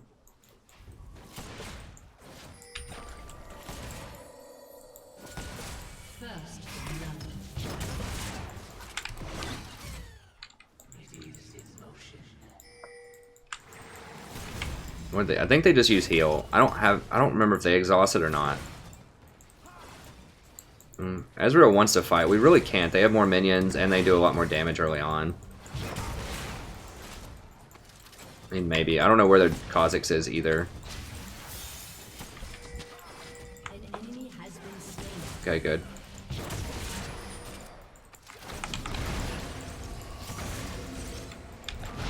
Yeah, they're just trading too much back. I mean, he's just too close range. Like, we're not going to be able to fight him. Jen gets to hit me like 2 or 3 times whenever I go in for an EWW harass.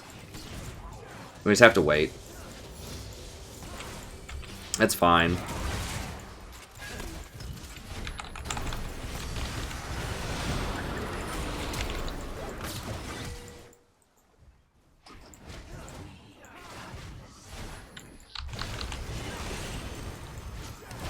Run, run, run, run, run, run, run! If he flashes, I'm dead. I think he already flashed.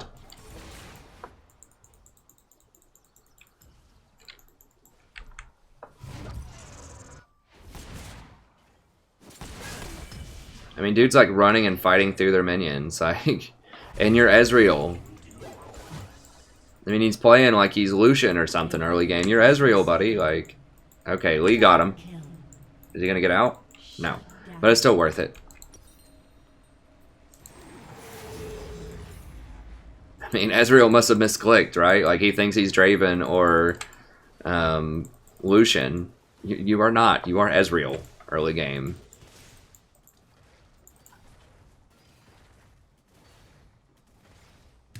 Hey, that's fine, Gabe. Real life happens. I know, friend. It's fine. It's not a big deal. I'm glad to have you here now, though.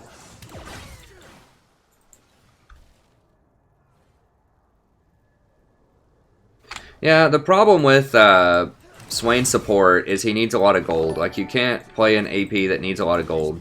And he has mana problems. So think of like Anivia, right? Like Anivia, Swain, Orianna, all of these can do well middle, but they need a lot of gold, and they're huge mana hogs, all of them.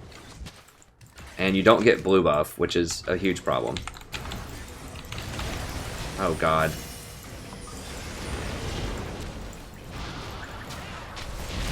Oh yeah, those minions. Cranking them.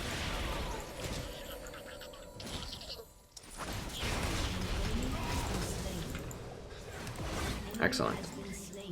There we go. Yeah, and these sustained fights, I mean, if we get back up, I mean, Malzahar is excellent in even to uneven, like, skirmish fights. He's one of the best supports. So if it's just like, you know, 3-on-3 and both junglers show up, he's amazing.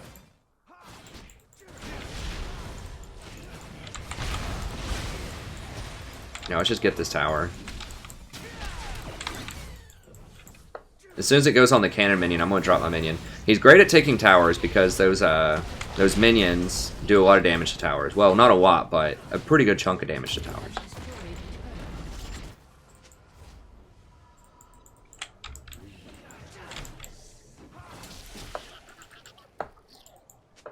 Killing spree. I'm pretty sure the gold gets split by everyone.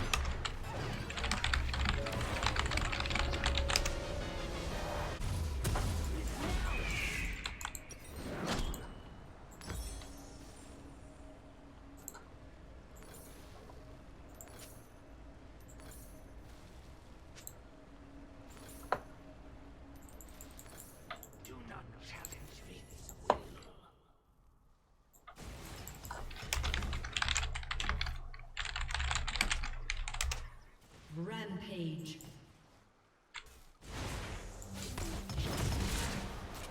Lee's like, awesome, we win. I'm like, no, dude. No. I've lost plenty of games like this before. We're ahead. I'm never comfortable with a lead. I've lost games before when it's like 32-5 or something. Like, teams will just find ways to lose games. Trust me.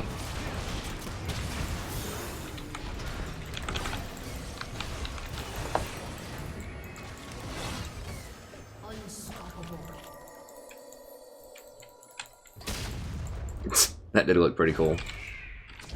I do say so myself. Quinn might run him down.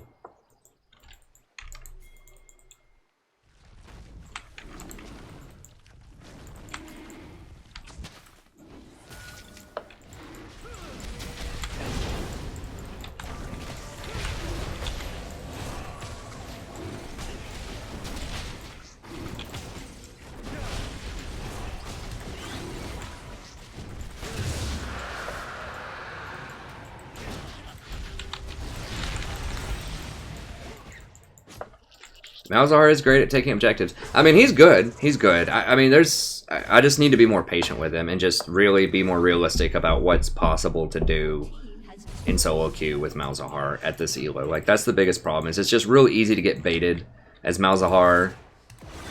He's very, very dangerous. Like, just positioning with him is so difficult. He's almost like an engage, like, tank type of champion, but he's really squishy. And what I mean by that is you have to put yourself into very dangerous positions in order to ult, usually. And you have to, you know, hold that ult for 2.5 seconds. So his positioning is particularly difficult to master. And I've clearly had a problem with it this season, so...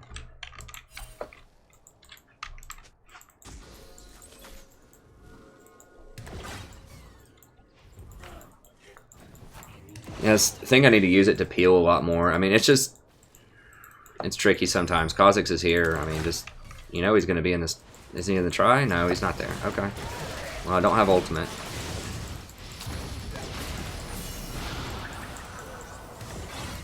I could have flash EWW'd, but... I figured one of them might flash too. If I had ult, I would have done it.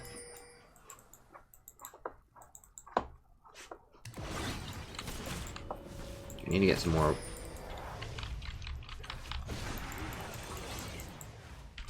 An enemy has been slain.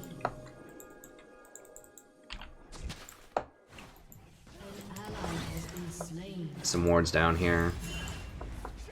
I'm still really far behind on experience. I don't know how this happens every game. I think it's because I roam a lot. That's got to be it, or at least part of it. The minions can soak tower shots, which is good. They could increase the cooldown on the minions as well, like on the restock. They're much, much faster than Zyra plants. So that could be another way to maybe balance him out.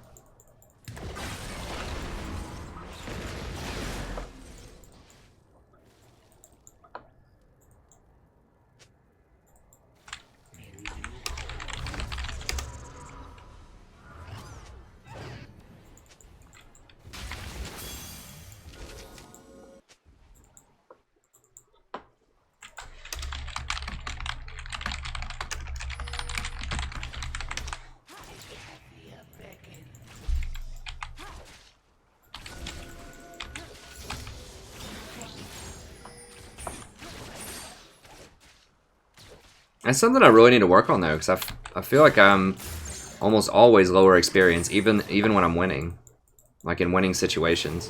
But I went to help Lee with Dragon, which was a big thing, and so we missed waves there because Ezreal was farming while we did Dragon for a lot of that. And I go ward deep a lot of times, and that takes up time. An enemy has been slain.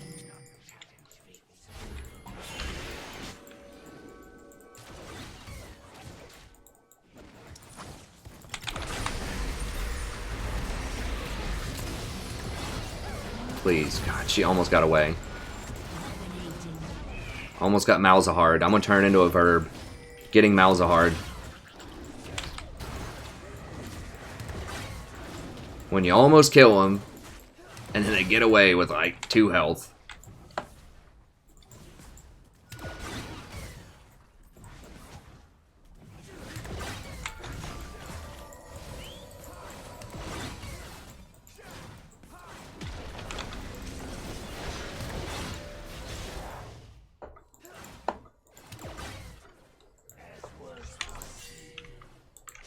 I need to go buy. I'm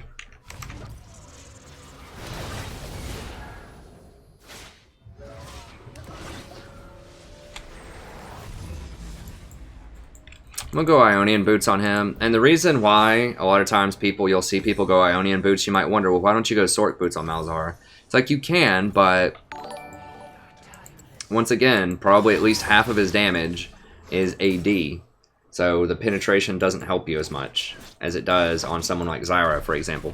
And he relies so much on his ultimate. That's like his whole identity, because he's almost worthless at his ultimate. Zyra really needs her ultimate, but she can still do some things without it. But Malzahar really, really needs that ultimate. And it's so powerful. Like, it's a guaranteed kill every time it's up, so the extra cooldown's nice. He's also more dangerous, like he doesn't have a lot of escape, so having that extra cooldown reduction on the exhaust is really important also.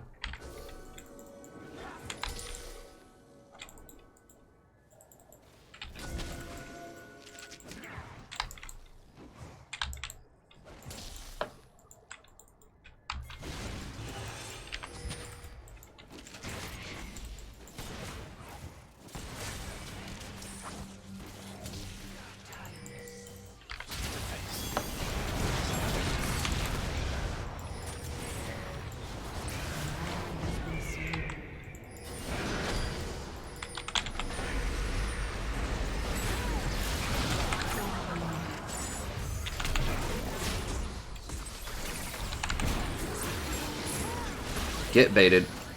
Well, we didn't kill him, but... Has been slain. Your team has destroyed a turret. Without question. Your team has destroyed a turret. I've got to go before he gets another W back up.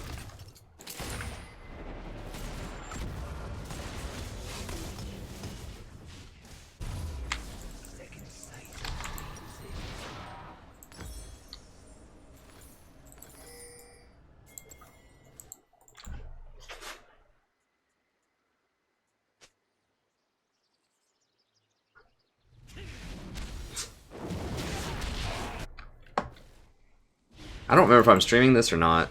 I don't think I streamed this one. I have a lot of Malzahar videos from earlier. I need to post them up. I like get all these VODs, but then I don't post them up nearly enough. I need to post like at least 3 per day. I just have so many from the streams.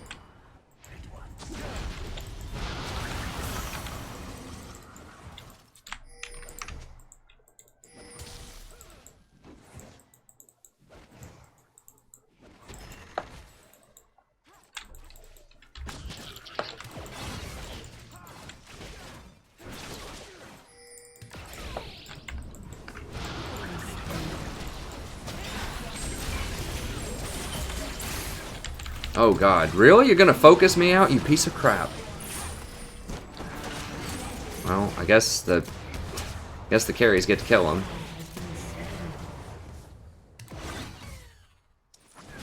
I could have just spammed ult immediately, but the problem is like the tower would kill me while I was ulting, so I was just hoping I could walk out of tower range and then maybe ult.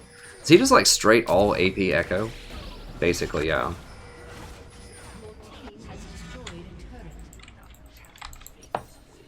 An enemy has been slain. Legendary. Oh, not that actually. I need Your team has destroyed a turret. I might just go with Leandri's. I don't know. Like Rylai's is good, but Leandri's is a nice spike in damage.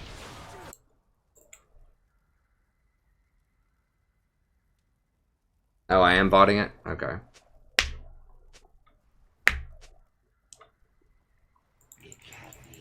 I know I tried to do the last one, and the last one we won, but I got a little frustrated, so I didn't want to post that one up.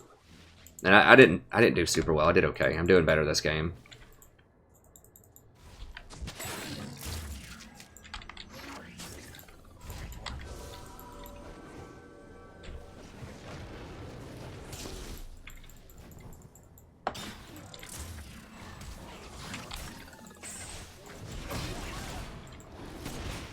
Pretty dangerous.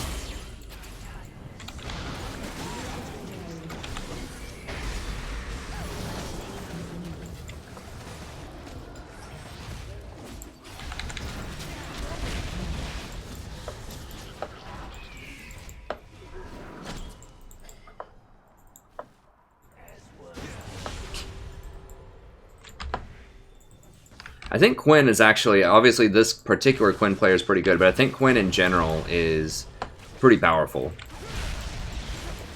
I think she's very similar to Jace, but in solo queue I like her so much more. Because she actually has like a special thing that she does, which is run really fast. And she has early game like burst damage like Jace. She takes towers fast like Jace. I just think she's a better version of Jace in most solo queue matchups. Jace falls off, but at least Quinn like moves really quickly later on. She kind of, I don't know. Like Jace's problem later on is you can't really dive in with hammer form, or you just get killed. So you just kind of turn into a poke champion. But Quinn can actually, you know, keep attacking people, and she can kite them back with her vault. And that lets her trade with other AD champions too, because when they're blinded, they can't hit her back. So really, any of these other AD champions can't bang with her late game.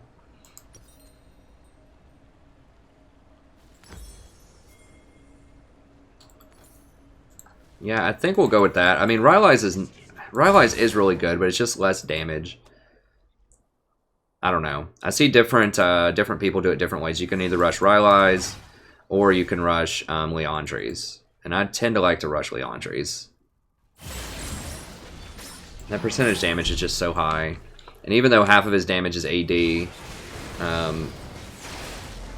Leandri's is just so high.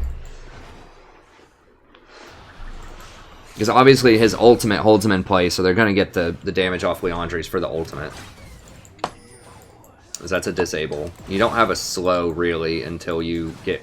You want both of them, it's just a question of which one. And Rylai's gives you more utility, Leandri's gives you more damage. I think that's what it comes down to. And I think most of the time you want more damage. Utility's nice, but... Can we get this one? That feels really greedy. Oh, I do have an ultimate. God, this feels like super greedy.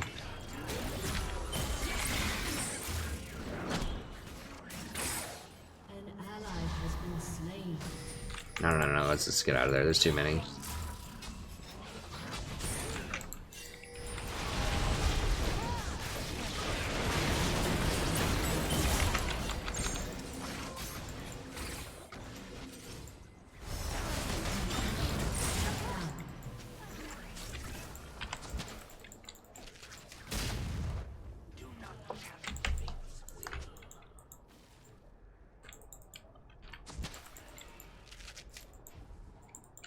I can't 100% Janna, I don't think.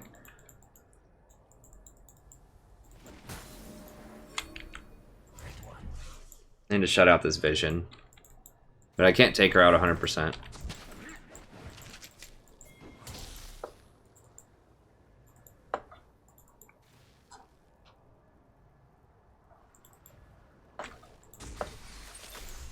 We've got some variety on this stream, though. We've been doing okay. I think we're about 50% on the stream. I don't know, but we've had a variety of champions tonight. We've had, what, Vel'Koz, Zyra, and this is the second Malzahar game, so that's pretty good.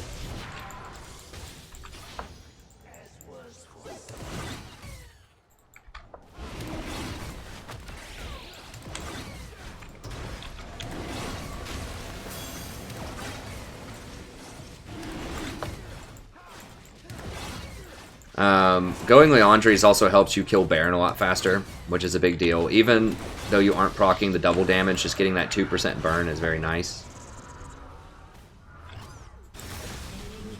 I mean, they're starting to come back into this. This feels like a game that they could win. Some crazy, crazy scenarios. Shut down.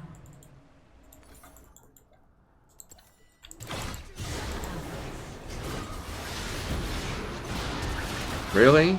We're diving for Janna.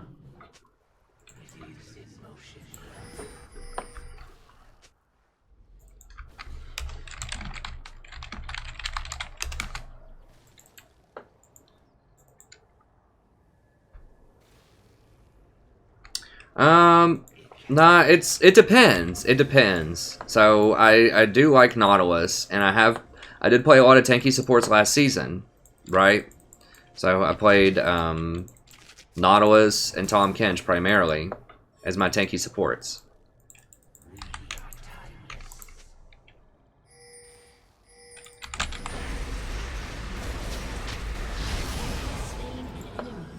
There we go. But the problem is... God, the problem is Echo's going to kill me right now. I described this in my meta-analysis video. If you've wondered, well, why are most pros playing AP supports? Why are most people in general playing AP supports? The reason is... well, there's many reasons, but... AD carries are very weak right now, particularly early in the game. So you have to have something that compensates for that. So AP supports can help do that. And a lot of people are picking AD champions in the jungle.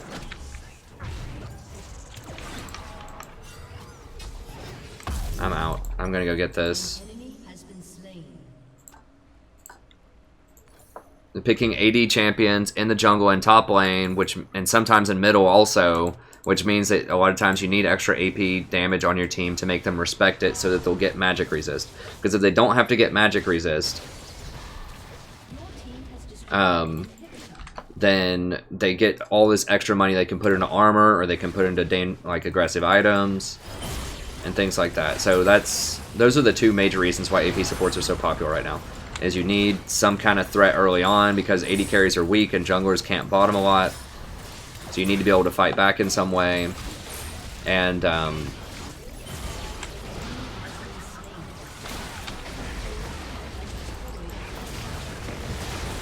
you need AP to like balance out a lot of stuff in the meta right now that's going on. Also, tanks just don't do a lot. Like, the damage is so extreme on a lot of the popular champions that you're just going to get melted even if you're a tank support a lot of times. Not always, but... So sometimes the best defense is a good offense.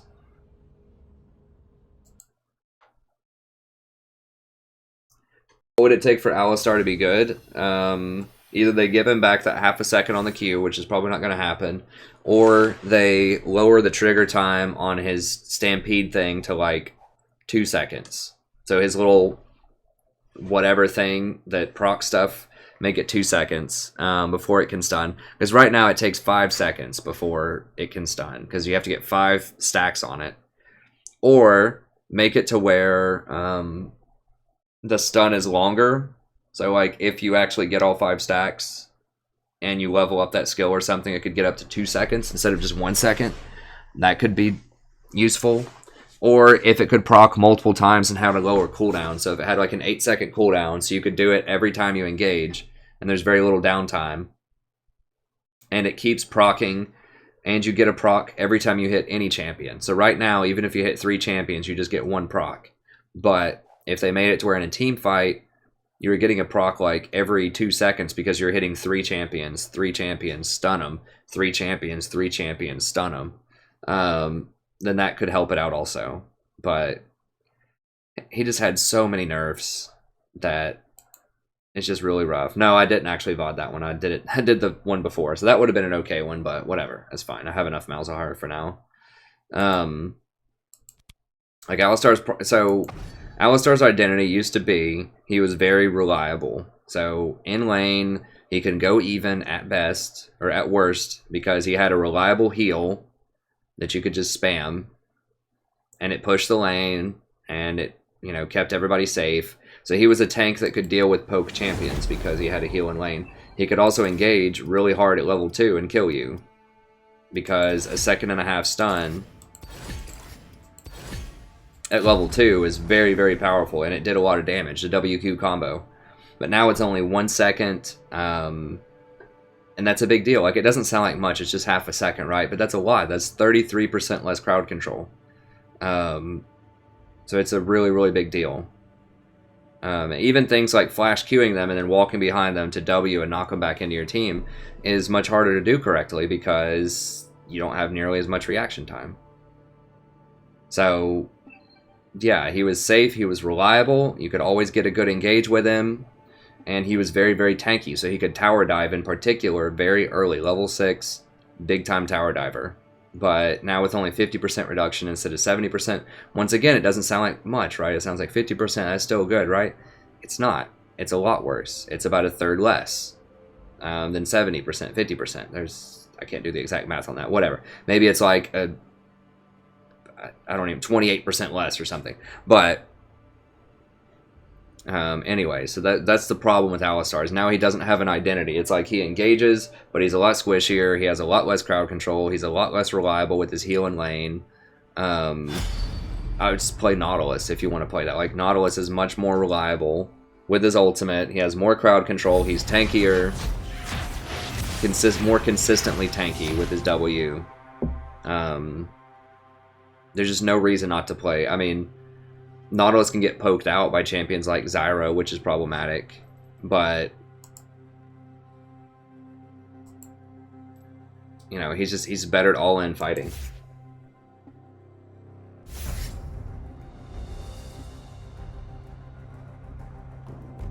Hey, Dragonborn. I've been bouncing around between Gold 1 and Plat 4 for the most of the season. I got placed from Diamond 5 into Gold 2, then we got up to Plat 4, then we fell down to Gold 2, and now we're back to Plat 5. So we've been kind of bouncing around a lot. We kind of had to figure out the season. It's taken a lot longer to climb this season.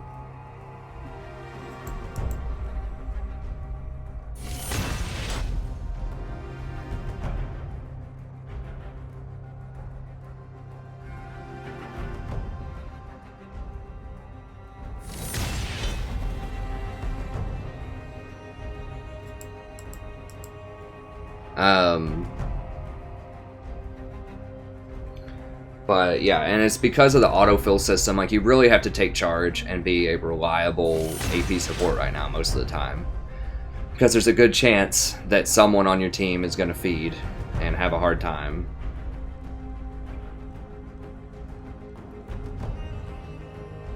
I might do some more Vel'Koz support. I did one or two on this stream. We'll see. He's kind of my pocket pick to Zyra. He has a problem with some other supports, but he's pretty good. Nice, good job, Mr. Nobody. So yeah, I mean, we had a bit of a rough season, but you gotta remember, it's a very, very long season. There's still 10 months to go. We'll get up there. It's fine. I've thought about Gunblade. It's a very expensive item, though.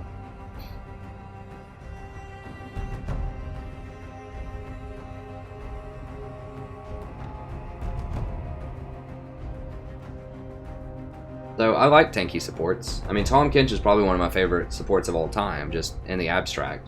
I just play what wins most of the time. I do have a tier list video on my main channel, Majesty, if you want to see. I'll give you the quick answer to that, but, you know, just go look on my main channel and check out my 7.2 tier list. Right here, I can link it for you.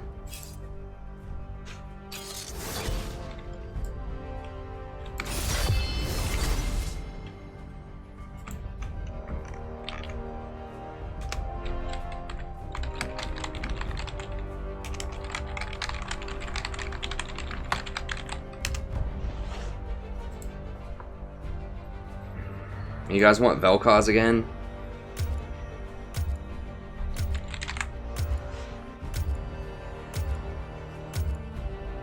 Alright, fine. We'll do Vel'Koz again. Malzahar's not good in Avaris or Lux. He's not good in long-range things. Zyra has problem with those two, so Vel'Koz is okay here.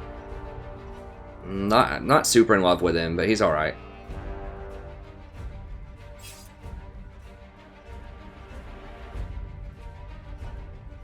Not in this composition. In general, I think he's cool. He's a little on the evil side, but yeah, Victor's better. Victor plus my ult is going to be a lot of damage. Oh god, Rengar got through? Whew.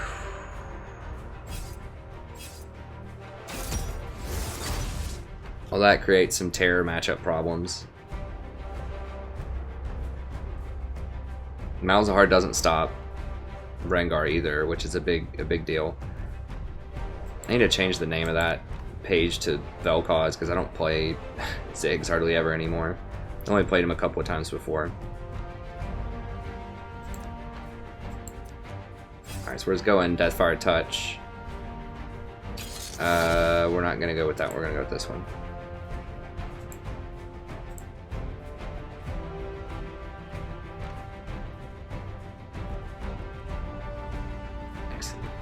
Mana is nice on him. I mean, his mana, he doesn't have a ton of mana problems, but also executing people is really good. I think I like just kind of splitting down the middle and doing it this way. Okay, so what somebody asked, what do I think about what is their team? Top lane Blitz? Top lane Morgana? I don't know. Karma, I don't like Karma. She just...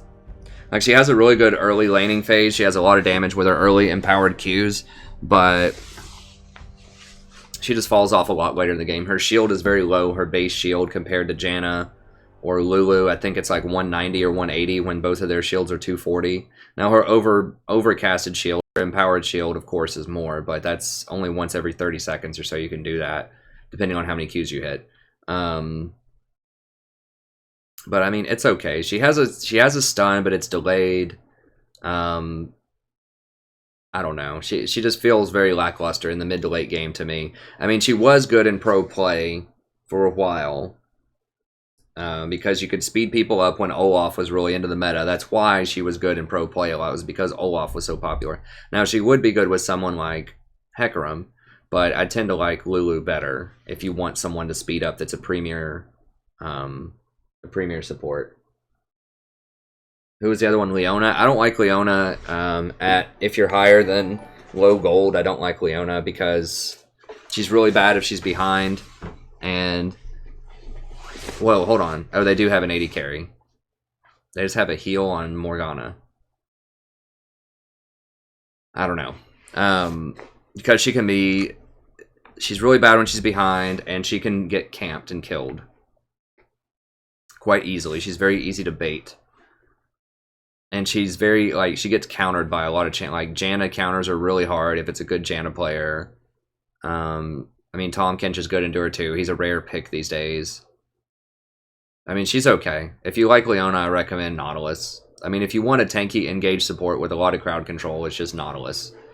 That's one of the only tanks that I recommend. I also like Tahm Kench in certain matchups. Tahm Kench is very good against Ashe, for example. And Morgana.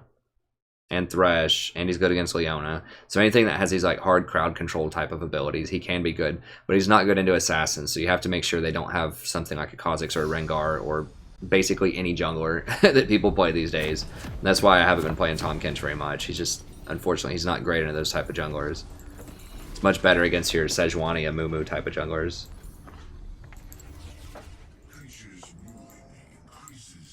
See what else we have here.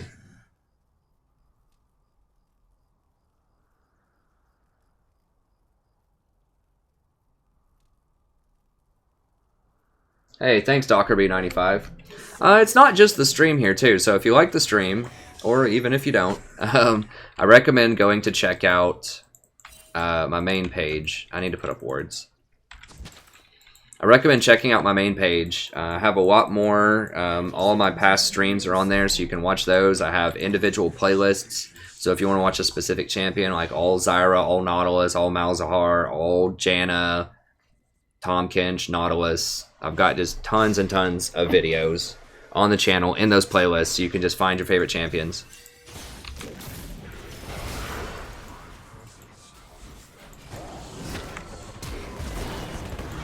Like, we literally saw them. Minions have spawned. I don't get it. God bless. That's most overpowered champion gets first blood. And then we have guides. So if you want to know, like, what do I think about patch notes, or what do I think about tier lists, and then also like how to ward properly, how to roam properly, different compositions of matchups, like understanding metas, itemization, learning the relative gold efficiency of various items. There's a lot of different guides, and all of the guides, they're long, but they're about an hour long each, but I have great timestamps in the description so you can find your favorite parts, and I also have a Google Doc.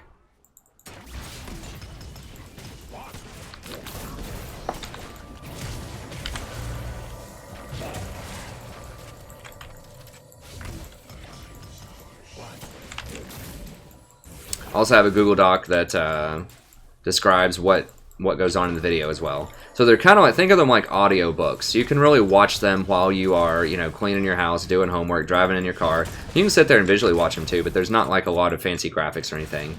It's just a lot of research and a lot of information in them. And I try to make it, you know, it's not like super dry or anything, I don't think. I try to, you know, keep it interesting, but I try to be as informative as I possibly can in them. So it's not like a lot of these, you know, get elo quick, here's my, you know, 5-minute guide type of stuff. It's really like detailed stuff you can actually use.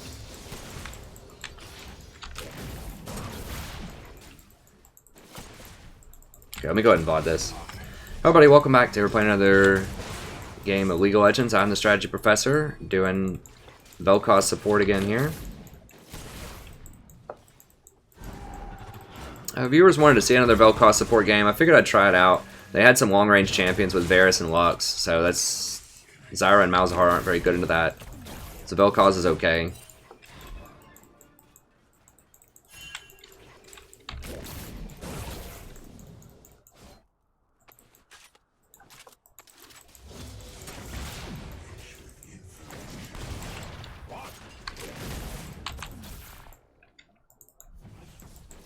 I've been playing Vel'Koz a bit more lately. This has such great poke, and it's just so cost efficient. Hecarim might come, so I'm gonna go ahead and get my E here. I think they have it warded.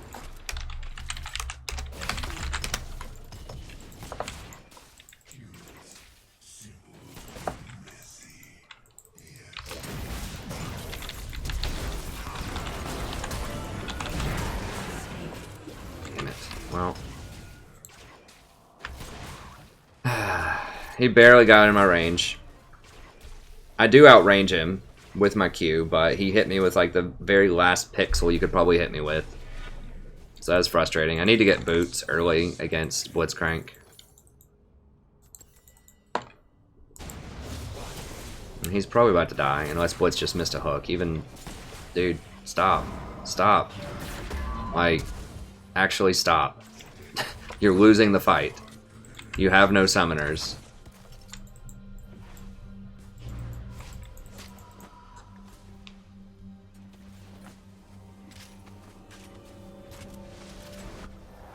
Twitch jungle is good. Scion mid is suspicious. I agree, Mr. Pulse.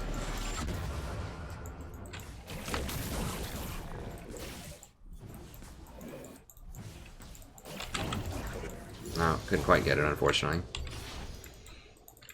So Blitz managed to pick me off there. Varus did use his flash, so Hecarim might capitalize on that. I mean, if we can just keep this game close, like, Hecarim should be able to just run away with it. An enemy has been slain. Victor's also extremely strong later. Like, the problem is Rengar, though. If I can exhaust the Rengar, though, and once Rengar gets exhausted, he's basically done. I mean, I don't know if his Empowered W removes exhaust. I think it might remove the movement speed part of it, but I think it's still the damage debuff.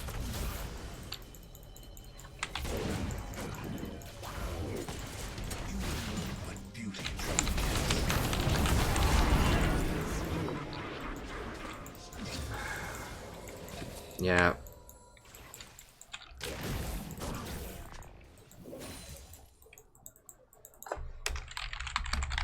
Yeah, I mean, if he hadn't wasted his flash there trying to duel the Varus with no summoners,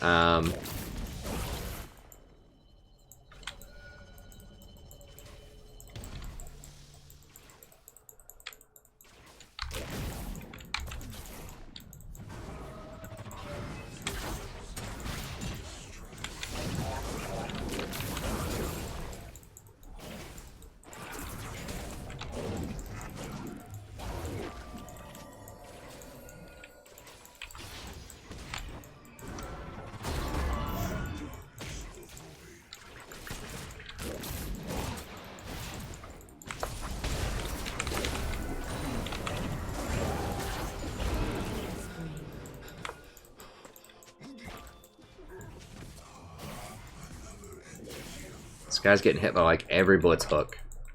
I mean, I know I've been hit a couple of times with this blitz too, but it's like, come on, man, you gotta.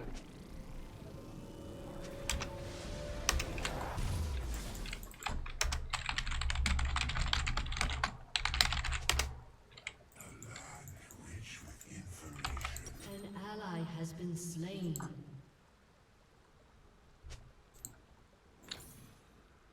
An ally has been slain.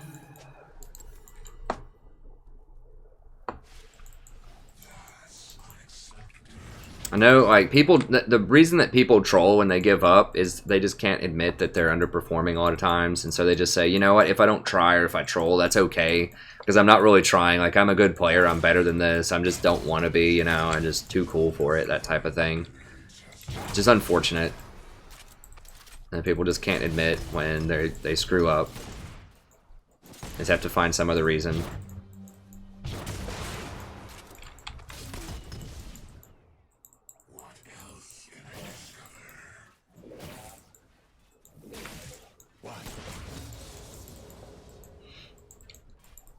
Like, I got hooked and killed by Blitz twice. I mean, that's my fault. That's no one else's fault but mine.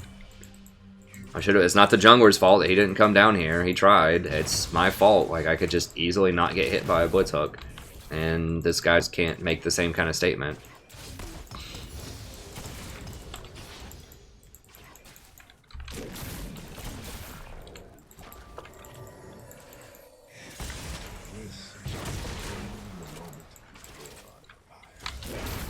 God.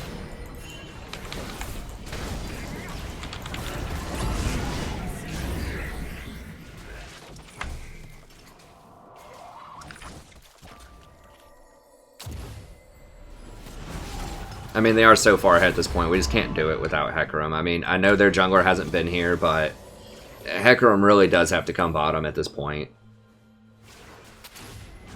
We just can't do anything else otherwise. And really, the junglers should be coming bottom all the time. Like, obviously, it's not... Oh my god, seriously? Oh, that was top lane. Wow.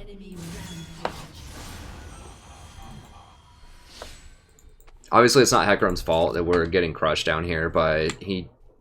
Just in this meta, people should just be camping bottom. I mean, that's one way that you beat... that you beat Varus is you camp him, because he has no escapes. He's a very, very dangerous AD carry. Same thing with Blitzcrank. He's very easy to bait, he's very easy to kill. But they're just really far up right now. Yeah, you get hit by hooks. That's what you're saying.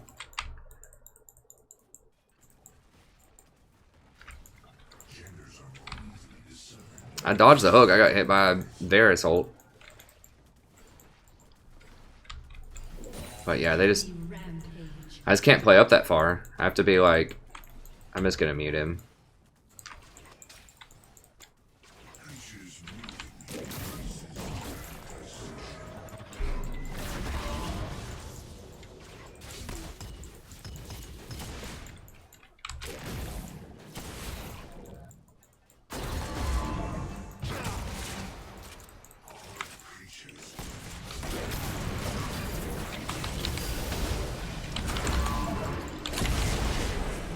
Jen, buddy, like, do anything, man. An enemy has been slain. They like use all of their stuff on me, and then he just chills. At least use your ult.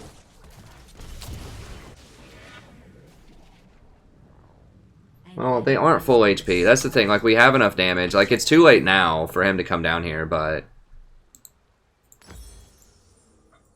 Shut down. Ally has been slain.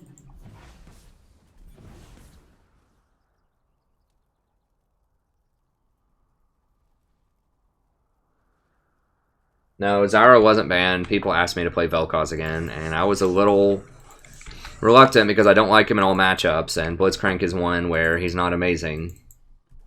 But people wanted to see it. Now, granted, you know, Zyra's not great into Lux or Varus. An enemy has been slain. I mean, we could still win this. The game's not over. It's just gonna be rough.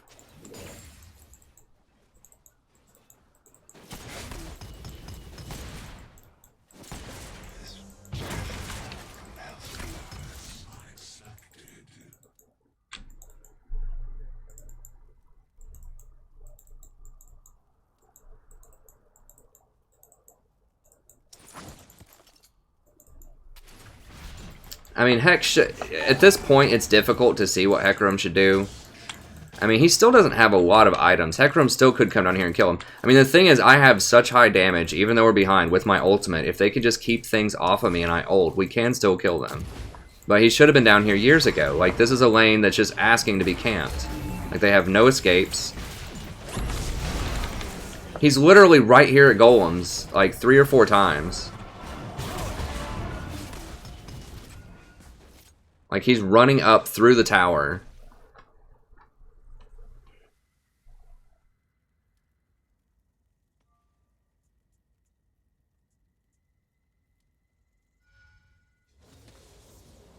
MF support is good in some circumstances, but this is not one of them. She's good against Zyra. Or other AP supports.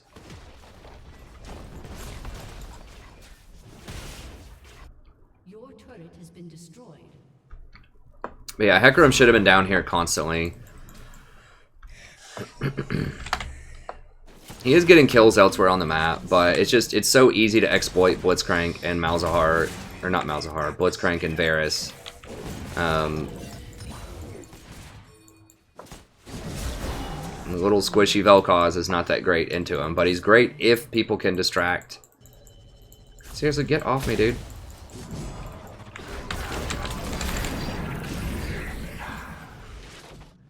Can't even ward our own jungle.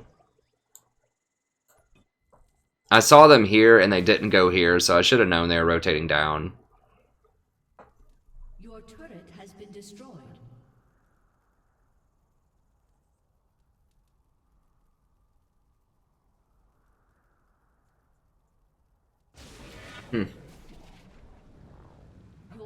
Yeah, I mean, I think you're right. MF is good with Ashe, Jhin, or Varus. That's the ticket. Shut down. I just can't blind pick I can't blind pick Vel'Koz. Like, Zyra and Malzahar are both much better against Blitzcrank because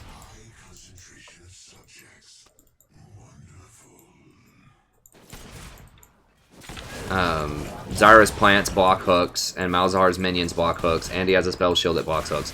So both of those prime time champions are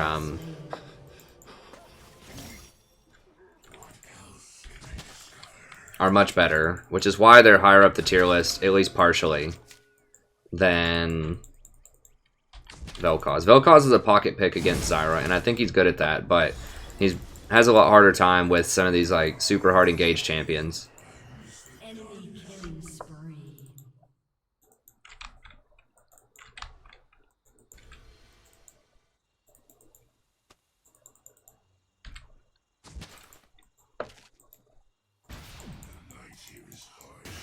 Wow. Okay, so they have that warded.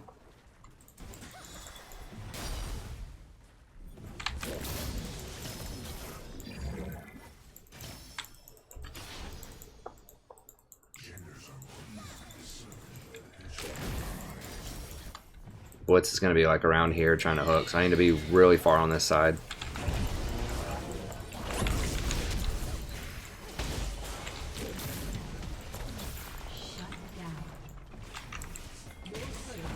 Okay, Jhin. I don't trust this Jhin, or I would just ult right now and try to combo him out.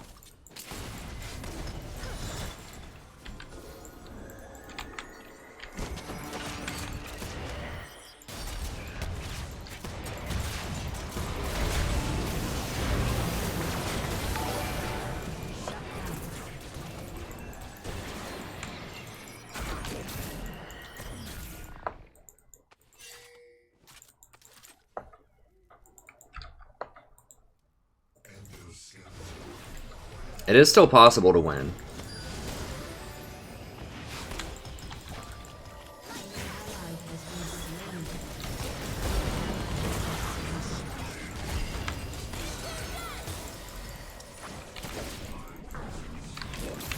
Dude, he's so fed. Run!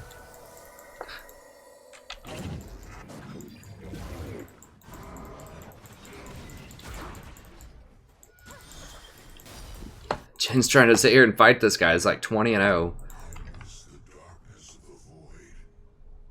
An ally has been slain.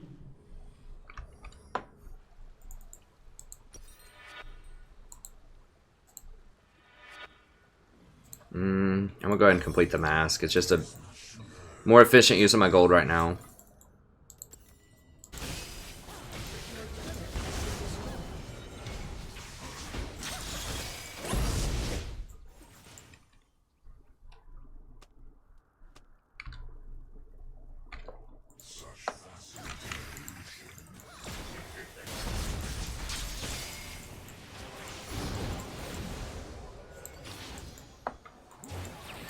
Dude, don't go that hard. Don't go that hard. You're gonna die. Yeah, welcome to getting kited. Holy crap. God, I'm gonna die. They're gonna, yeah. Yep. An enemy has been slain. An ally has been slain.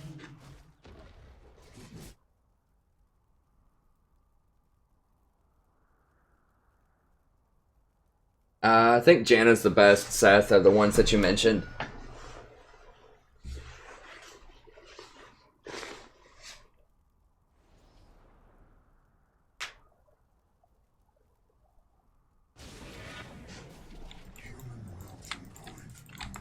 Enemy killing spree.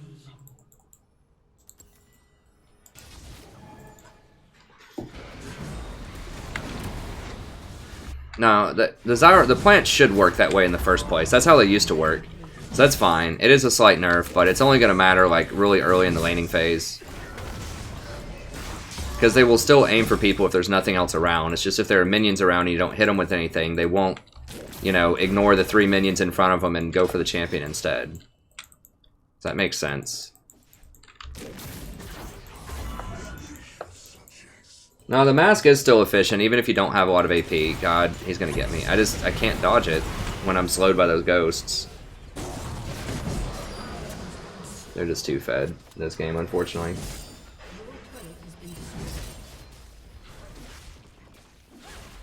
Huh. Hey, Jong. I changed it up. I teach at a major university and classes started, and I just wanted to look a little bit more, I don't know.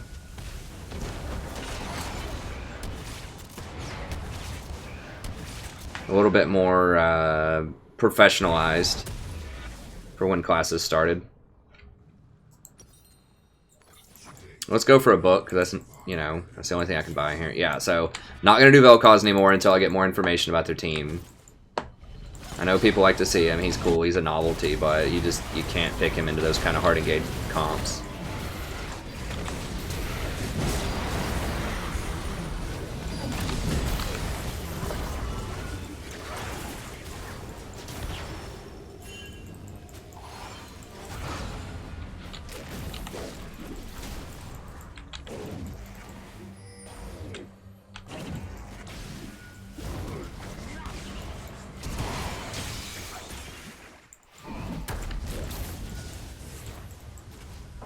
I think she's gonna skate out with like no HP. He's about to die to a super.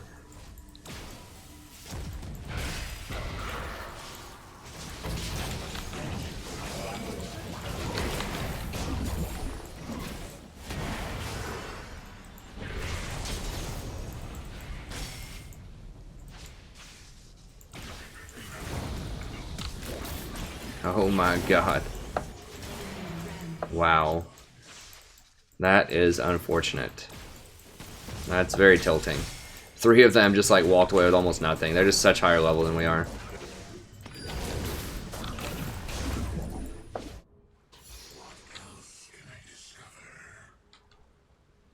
Nah, sorry, Sakwong. An ally has been slain.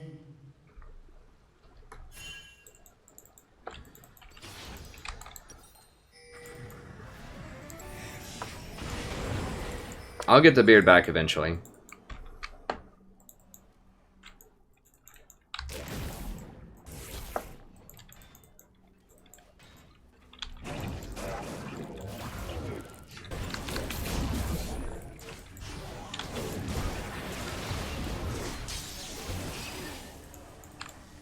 I mean, they're probably positioning for Baron.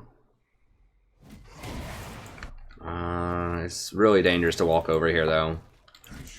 Vel'Koz doesn't have a lot of good ways to check bushes.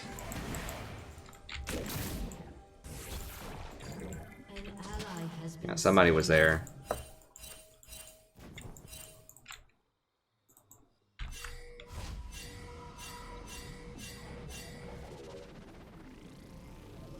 This is where I'm happy I don't have my headphones in. You got these kids pinging each other.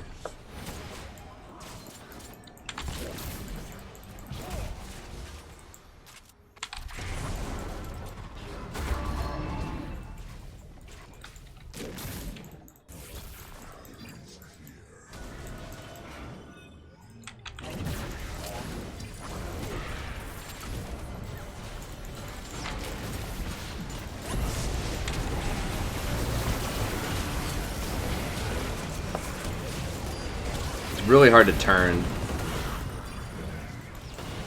Where's he going? There he is.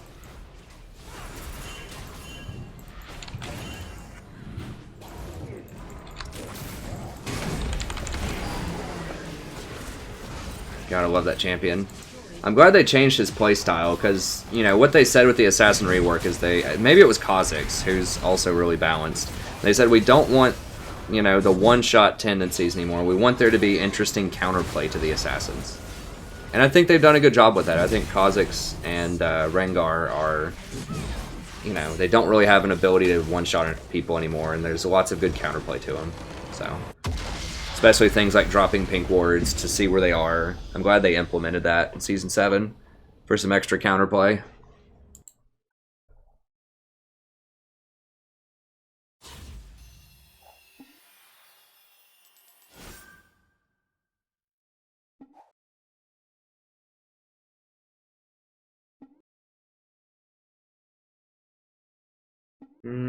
I don't know, Seth. It's easy to say that when I get smoked as Vel'Koz, but you know, when you see a game where I play something like Janna and sit there and watch an AD carry miss, you know, half of the CS and the other 2 lanes just get completely obliterated, and I just basically watch the game like just die, then you'll be thinking, well, I wish I had like an AP support so I could actually do something to change the course of this game. I mean, that's what happened earlier with Lulu. We did okay, we positioned well, our laning phase was alright, but every other lane just got smoked, and in team fights, people were just skating away with almost no health, and I just couldn't do anything as Lulu. So that's why AP supports are really important in general, an important consideration in a composition, and especially right now where AD carries just don't have a lot of power.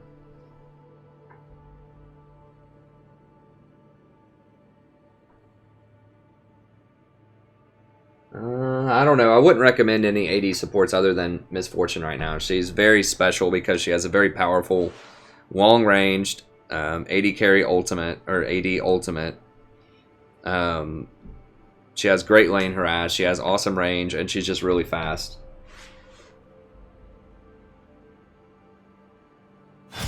Yeah, Trundle is AD.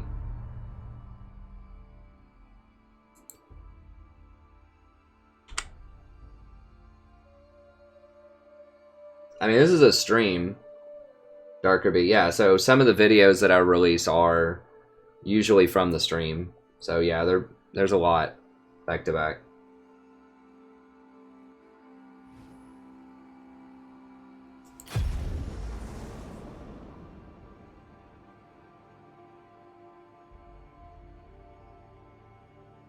Well, there's a lot of problems with Rengar, but I think you're right, Alex. That is the foremost problem, is that it removes crowd control. They are fixing it next patch to where it doesn't do that anymore. Like, they're fixing a lot of the things that are ridiculous. They're actually fixing several good things next patch. So, his ultimate shouldn't last, like, 30 seconds either. It should be, like, you know, relatively...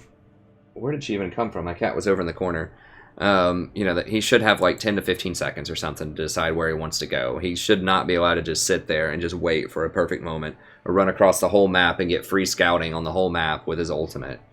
So they're lowering his ultimate time by, I think it's going to be like 15 to 20 seconds instead of 30 or whatever it is at level 3. They are taking the crowd control off of his W, and they're lowering his Q range by quite a lot.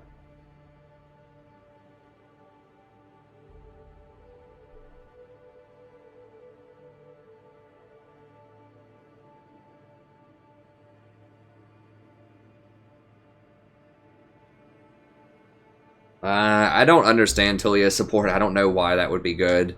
I mean, I haven't tried it, to be fair, but like, you can roam with her rocks, but it's a really long cooldown. I think her mana costs are kind of high. I don't know. I just don't know what she does that other supports don't do.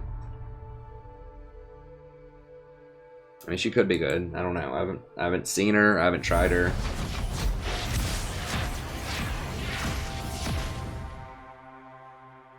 Yeah, I agree. Utility supports are hard in an assassin meta. That's why I don't play them nearly as much anymore.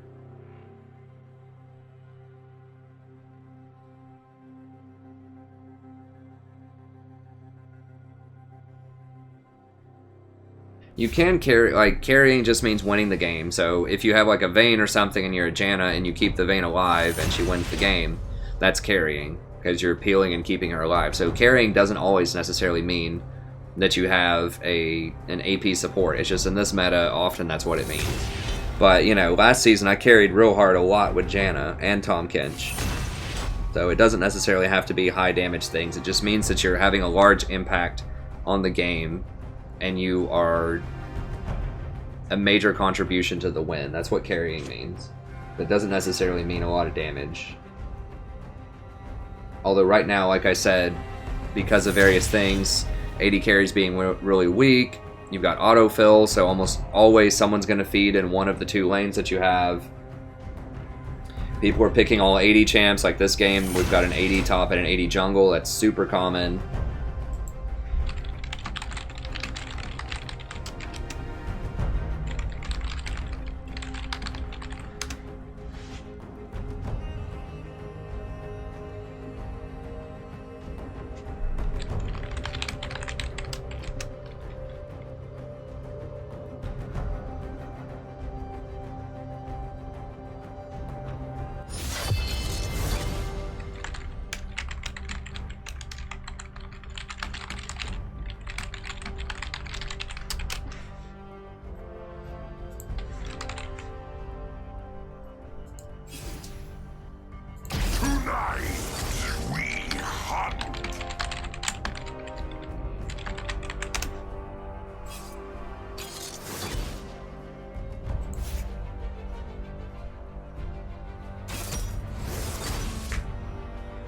So we'll do Malzahar because they're gonna have we have Rengar, so they can't pick it, which means they're probably gonna have to pick Kha'Zix as a jungler.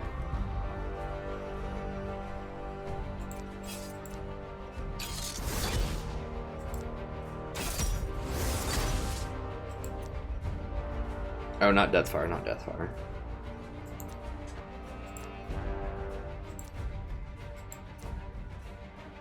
I kind of like this stuff more than this stuff, honestly.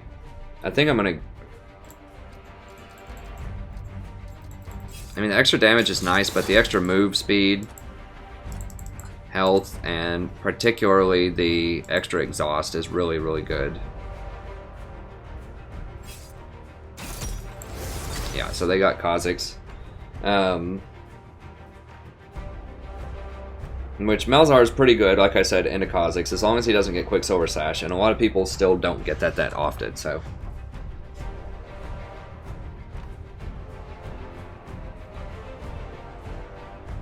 Someone asked, how do I stream late night? Well, my classes that I teach at the university don't start until 2:30 in the afternoon, so... No! God bless. Well, we had a really solid team comp until someone decided to pick Tristana instead of anything. Basically, Tristana's just so bad right now. She's really bad. I'm sorry if people like Tristana, but she's just not good.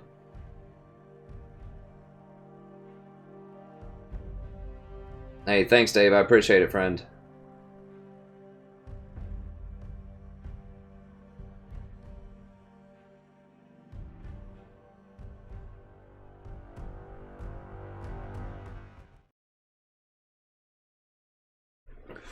Alright.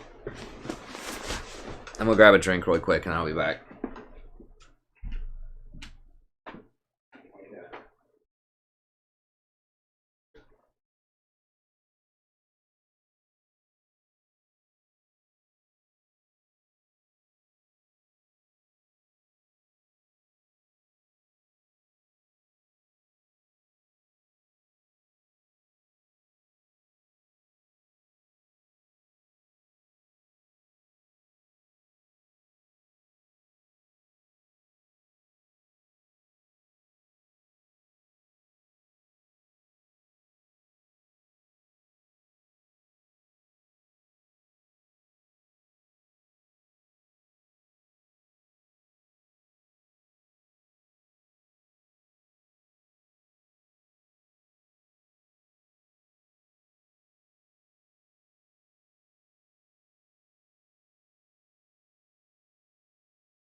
I'm trying to scroll down and see the comments, but...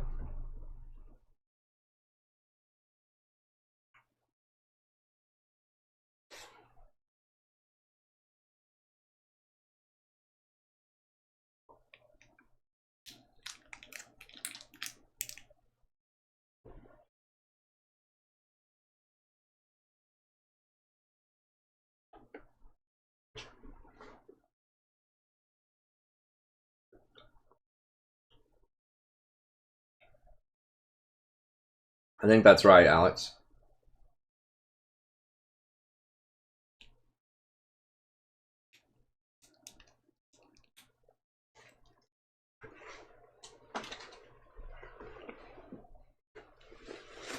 Tristana, I think they're They might be buffing her next patch, I'm not sure.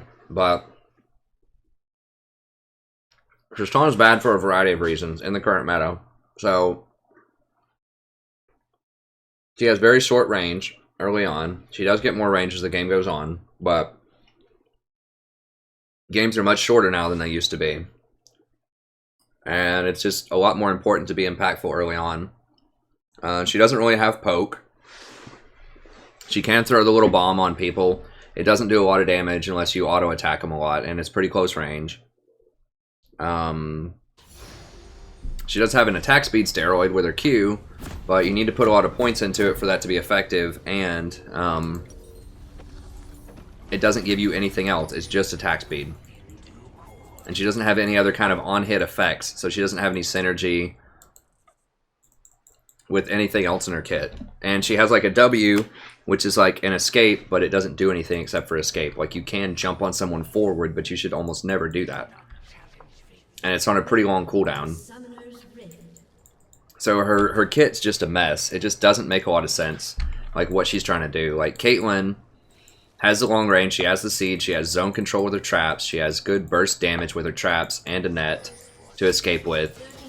She has really long range starting from level 1, and she has an ultimate that can snipe people out. Tristana's ult can knock people back.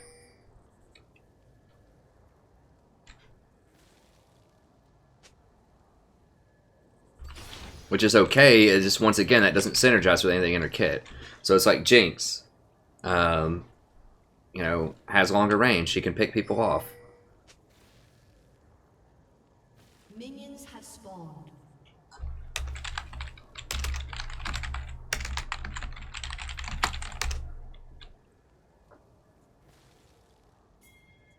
They're just...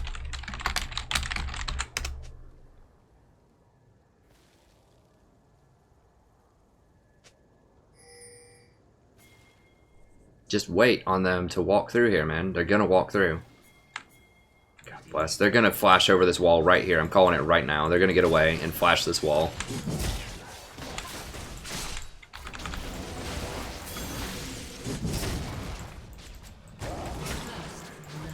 Okay, I guess that guy's just gonna be a fool.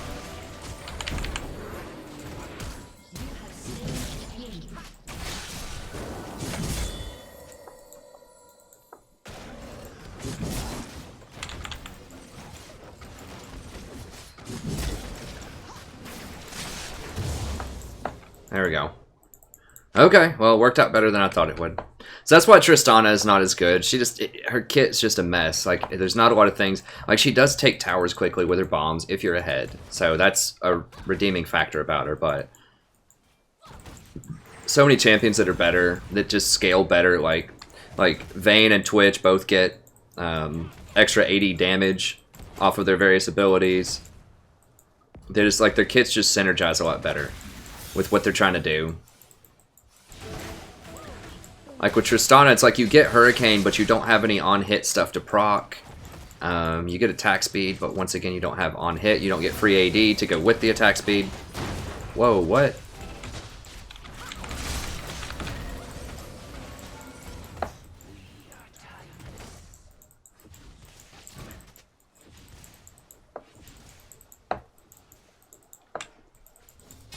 So she just, like, she's in this weird place where she doesn't scale as hard as other scaling champions like Twitch and Vayne, and she doesn't poke or have any kind of harass early.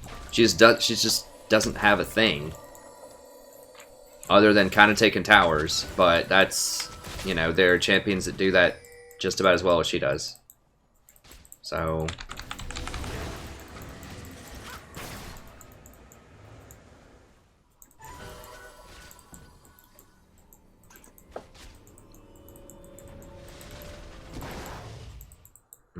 can I back? It's pushing. I can't give up that much CS. She's going to push it. She's going to think we back.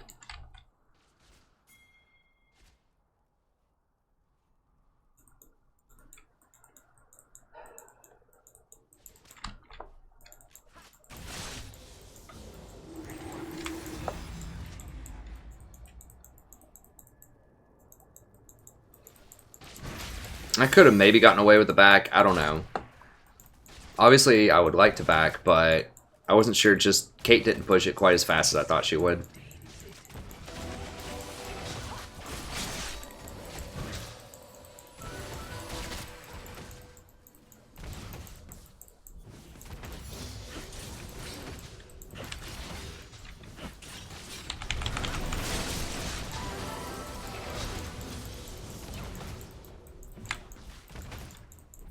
Step on these traps. Get that crap out of here. No, can't step on that last one. No, no, no, no, no, dude, I'm low.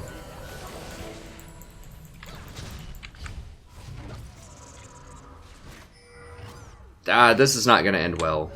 I can tell you right now, this is not going to end well. With this Triss in this lane. Grab that. I guess we'll just get this. I don't really have mana problems.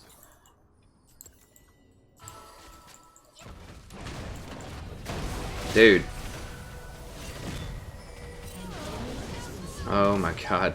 Well, I mean, maybe he knows. Maybe this is a mastermind here. I have no idea. Oh god, I almost dropped my cheese. I was gonna be mad. I really want to eat this cheese.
That's not bad.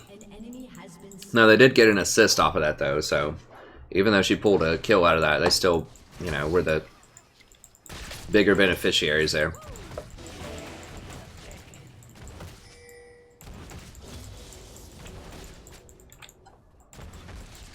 Okay, I thought Echo might be coming down, but he's just warding or something.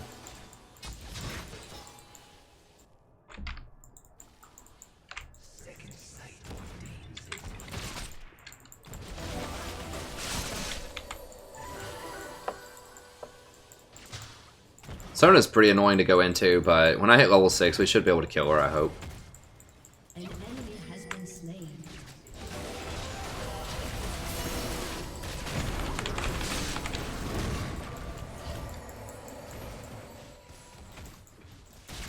Oh, almost got her. Not quite.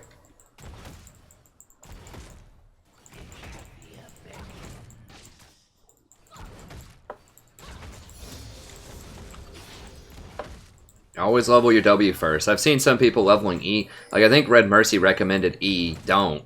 Your minions are your damage.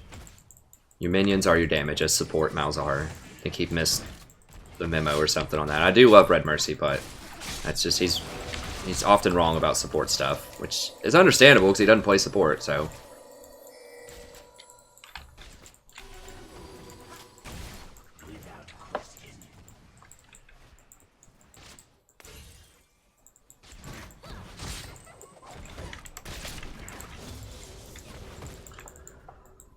If we hit level 6 first, then we can actually kill her. But until then, I don't see that happening.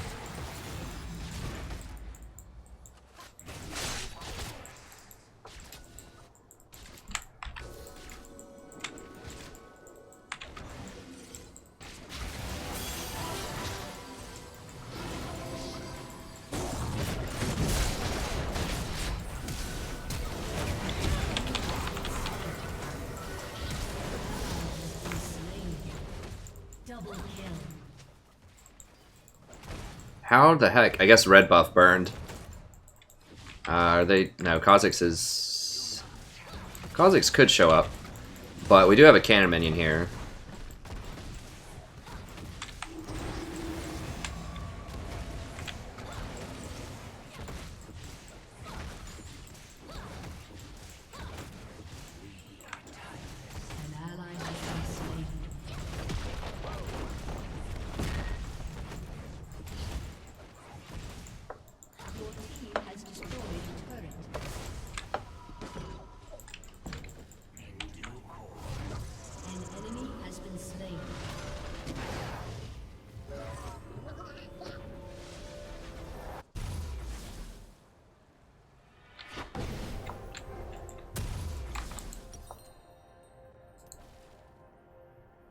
Go for that. The most important thing is to get CDR really quickly on Malzahar.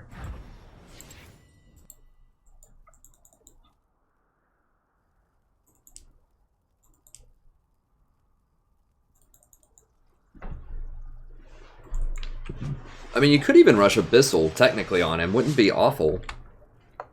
Or at least part of the Abyssal to get the extra cooldown reduction, the Tome, whatever it's called. As you really want a lot of CDR. More ults, more kills, more winning. Wonder if Rengar is going to come down for this.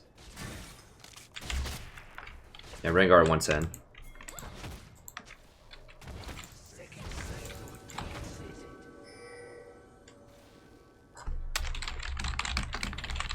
I think they know about old Rengar. They're playing very, very far back. Are they even, like, in the lane? Yeah.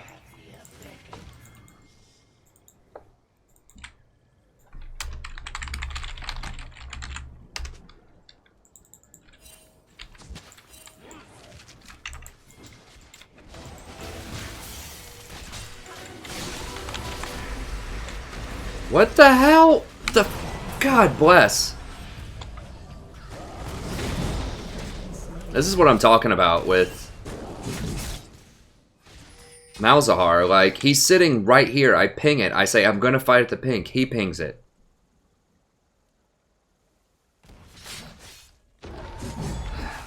Like, if there's any kind of miscommunication, it's just a huge problem. Hey, thanks for the sub, friend. I appreciate it. Let's just... Whatever. We'll do that, and we'll just hold on to some money.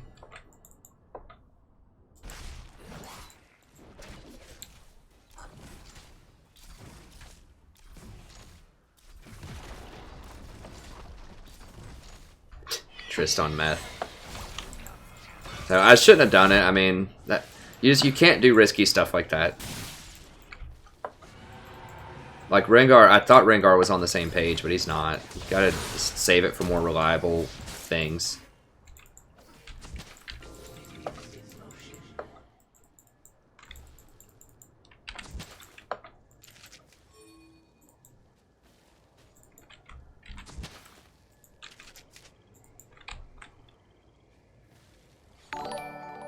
Hey, thanks for the sub. I appreciate it.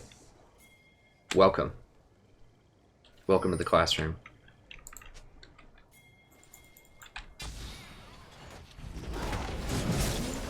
Alright. Does he know he can do his Empower W and get out of that?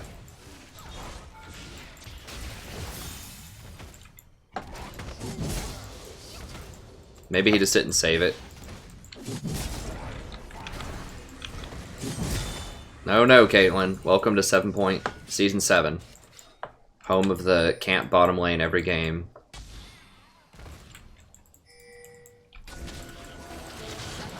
Dude, come on.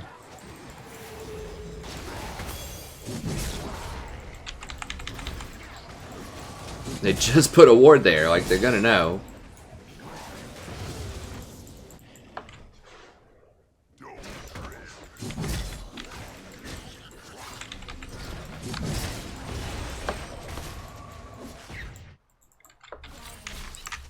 Does he have ult?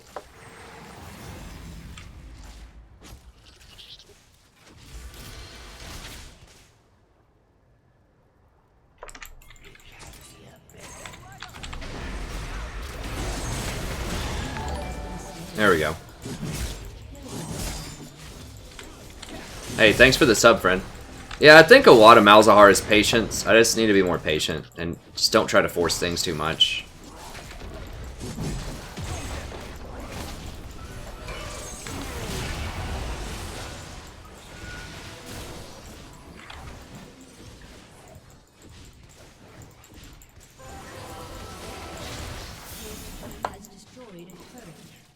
Yeah, so I dropped the minion there.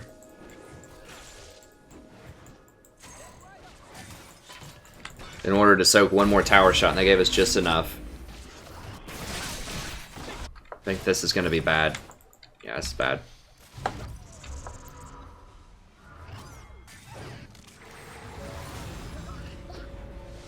I'm going to try that. I don't see that build a lot, but go for this, and then I'm going to not finish the Abyssal, but I'm at least going to get Fiendish Codex. Just for the CDR. That'll put me at about 40. That'll put me at 38%. CDR is just so huge on this, and I can eventually turn it into a Abyssal Scepter. Which would be awesome here. Because neither one of them is going to get that anytime soon, it looks like. So that'll increase all of their damage by a lot. So. Hey, thanks for the sub, friend. I appreciate it.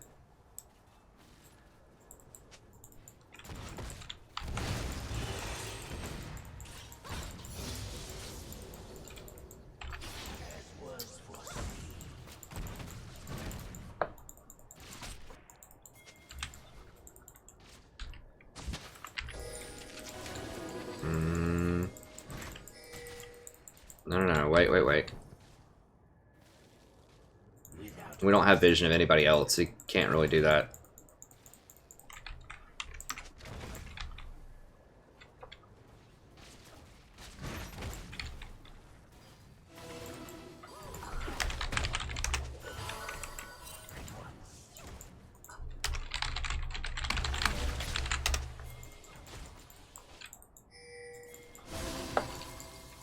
No. Oh, God.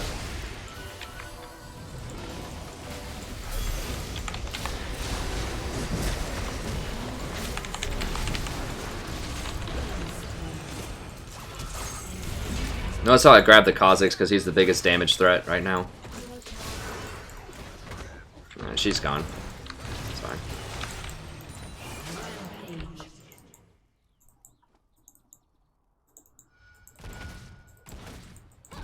One thing to remember, you can't do anything while you're channeling that ult. You cannot click anywhere, you cannot press any other buttons, you can't exhaust, you can't do anything or it cancels it, so...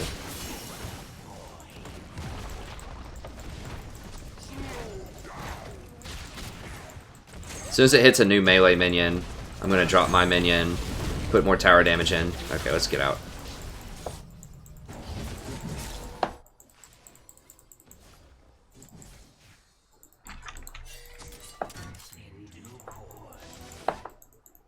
She doesn't have her ult. Shut down.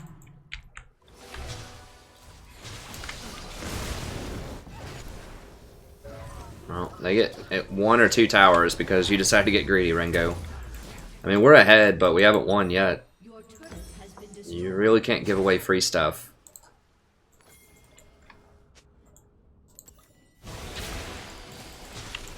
Yeah, they're probably going to get 2. Because Rengo did whatever he did. So, that's a big deal. Well, it didn't quite get 2. It's very close.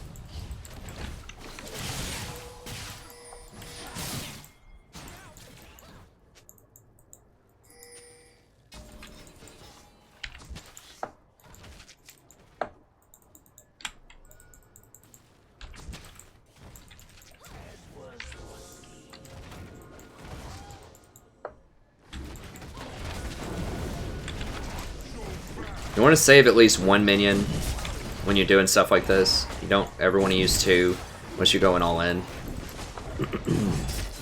But they could come and attack us, so it's important to save at least 1 there.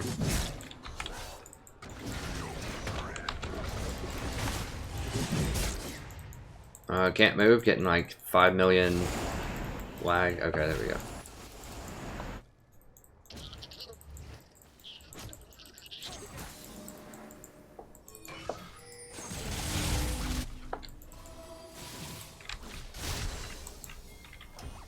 She's gonna ward over that wall. Yeah. I don't have any pinks, which is kind of annoying. What? Oh, she flashed or something?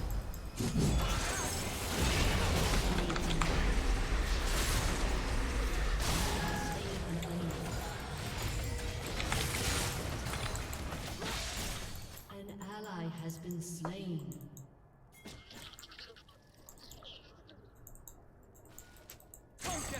Your turret has been destroyed.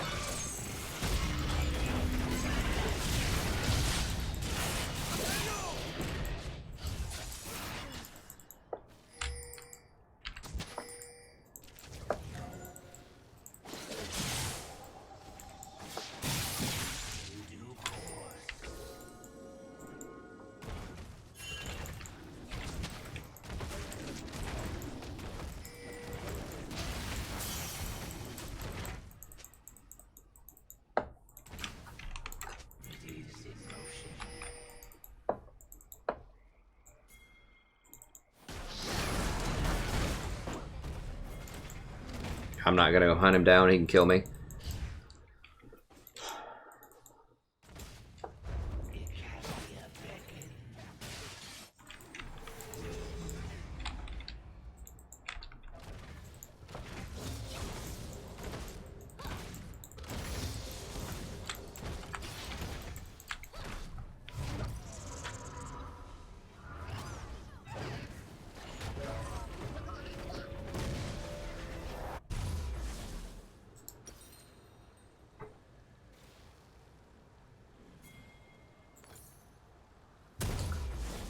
Yeah, we'll sell one of these and grab Haunted Guys.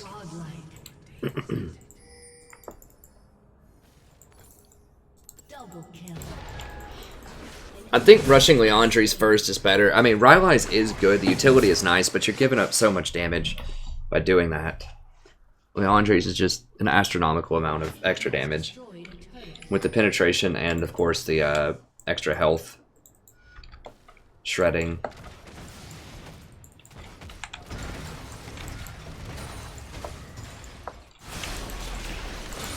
Quicksilver Sash check. No one has one. Okay. You want to do that pretty frequently so that you don't end up wasting an ult on somebody that has a Quicksilver Sash. People still aren't building that against Malzahar that much. You would think a lot of people have played against it by now, but...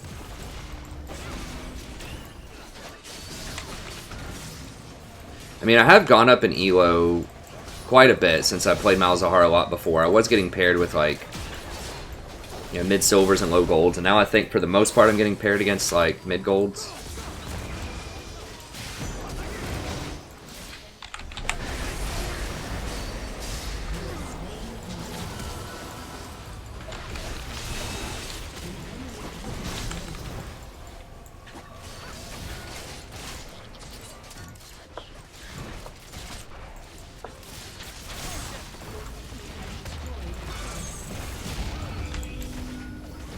Maybe I should just play Malzahar a lot again. Maybe just position better and just be more patient.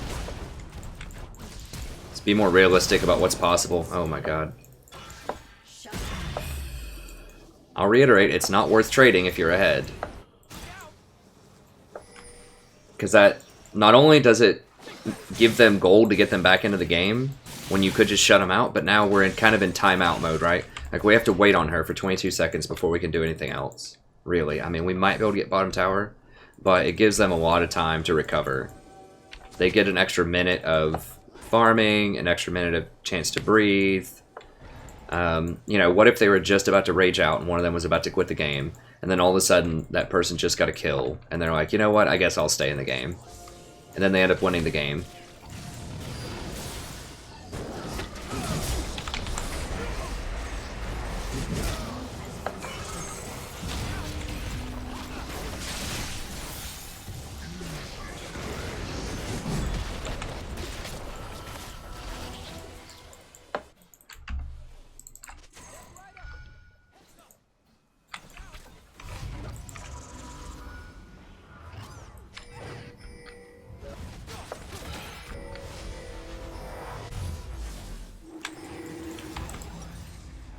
So even though you're really far ahead, and I know it's fun to just go in and get extra kills and stuff, you just don't do it. Just don't. I mean, I know talking to supports, probably most people are supports watching right now, but, you know, if you have a friend that likes to do that, and, you know, their mentality, and I've heard this argued by people before, it's like, well, I have to hard carry, and to hard carry, that means I need to get a lot of kills, and so if I trade myself for somebody else, it's fine because I'm going to hard carry because I have all this gold. No, it's not. It's much better not to die, especially if you're ahead, Killing spree. because it kills all of your momentum. Like, they're probably not going to win, but it's one step in a large process they would need to do to win, and just don't even give them that one step.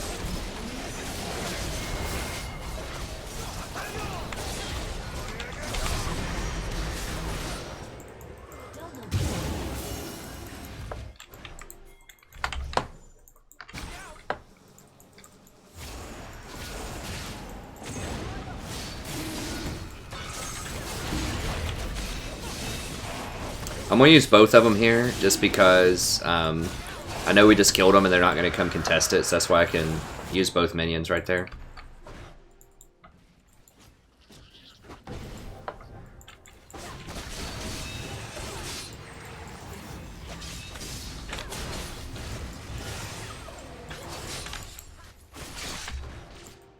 So they're all up, so we gotta be careful.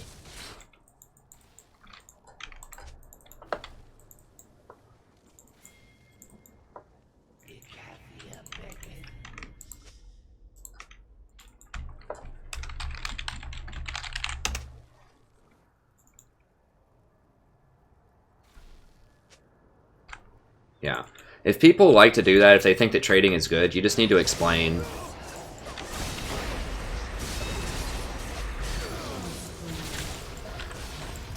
Basically what I just explained. You're giving up too much map pressure. Like, that's not how you close out games. You close out games by not giving them anything. Not only, you know, do you not let them back into the game, but it kills them psychologically. They're just like, oh my god, we don't have any kills, we don't have anything. So then they just want to give up. They're much more likely to give up at 20 minutes if they don't have anything. Not to mention just statistically, like I just explained a bit ago, you know, if you're up, just a small analogy, let's say that you're up, well, I can't even do the math. You're up 100 gold or whatever. You both just trade kills for 30. I don't know where I'm going with that. My math is terrible, but I'm just telling you, it lowers the average. So in other words, what I'm saying is, if you're up a lot of gold early, if you're up like 2,000 gold early, and you keep trading over and over again, and then eventually you're up 2,000 gold, and before you had 10,000, they had 8,000, now you have 30,000, they have 28,000, that's a much smaller percentage, is what I'm trying to say. I'll go ahead and get Abyssal. They don't have it, right? No.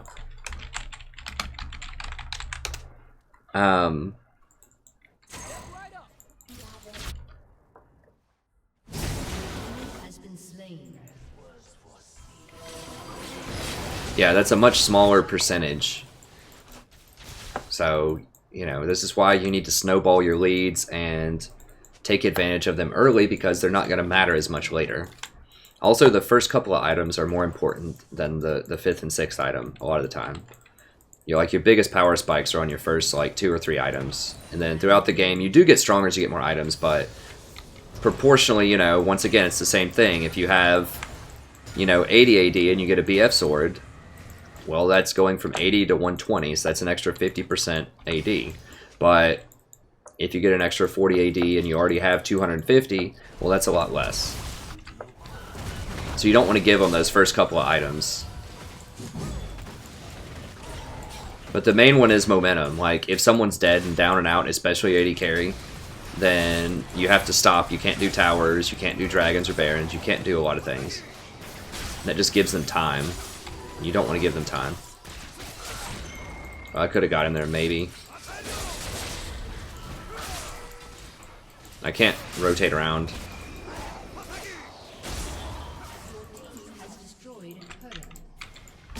I have to go the safe way. Just 2 split up.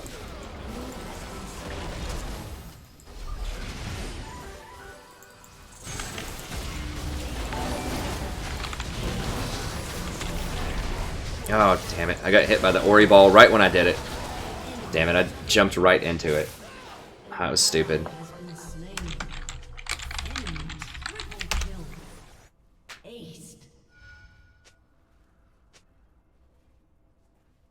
So these guys over here, like, what happened is...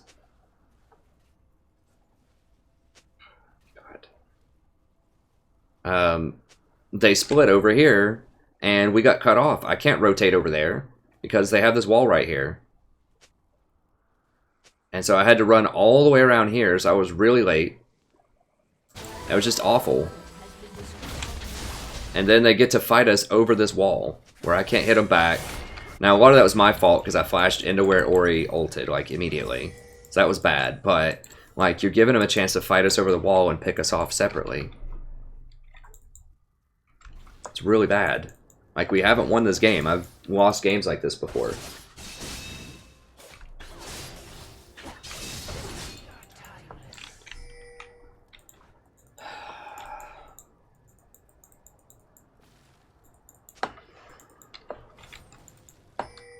Malzahar gets much worse as the game goes on, because people can kill me while I'm ulting.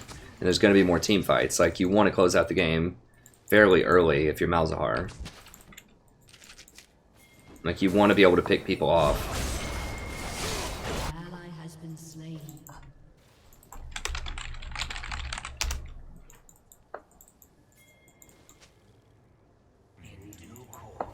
Yeah, don't do that.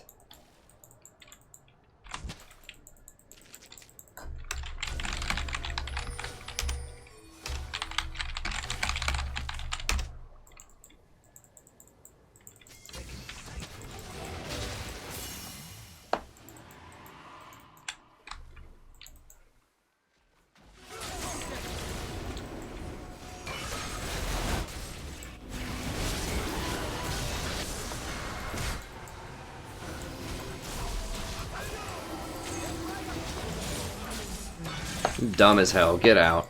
Get out. Without question.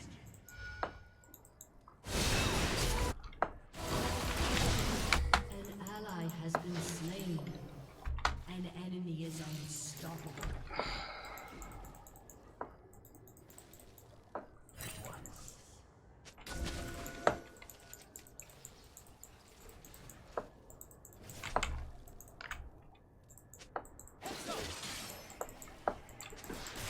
Yeah, Akali got blue baited. See, I can't do anything in these 5v5s right now. Unless we catch somebody out. Like, it's gotta be Kha'Zix who dives in. I've gotta be a counter engage.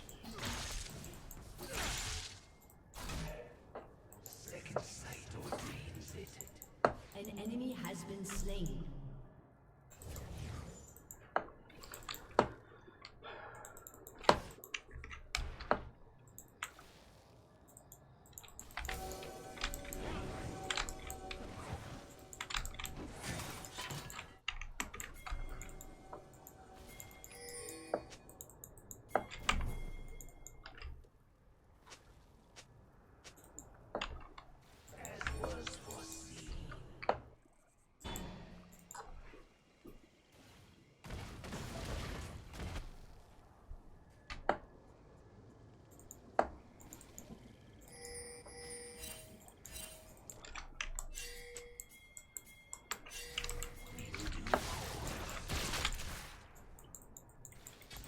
Echo does have TP. I don't have wards though.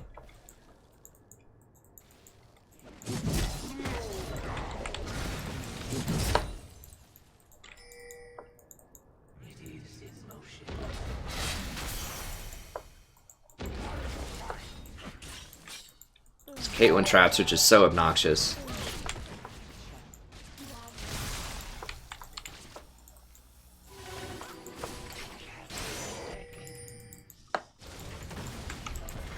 What are we doing? Like, why are we splitting up?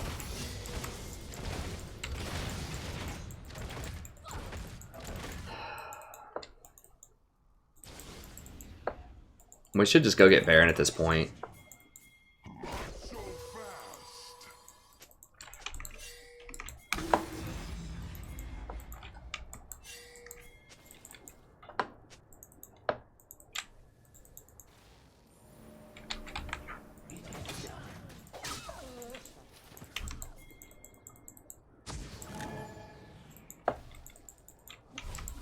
They're gonna ward over this wall.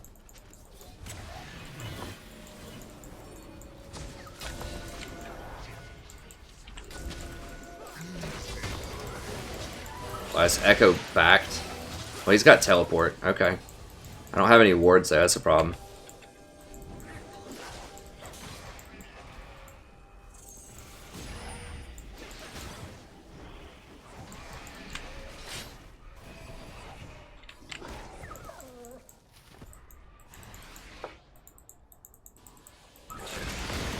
I could have caught him if people were actually there, but we're all split up, like...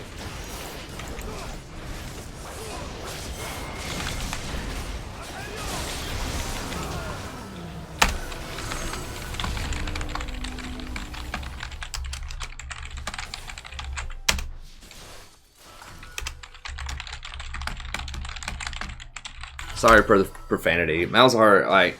This is why Malzahar gets me frustrated, because I ult and nobody's there to, like, follow up.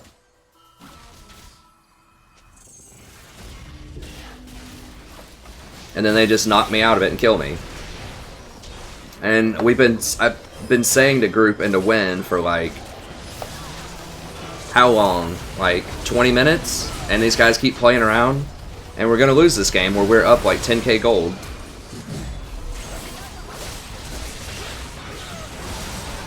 Because people thought it was cute and funny to dive under tower and trade kills earlier to get them back into the game.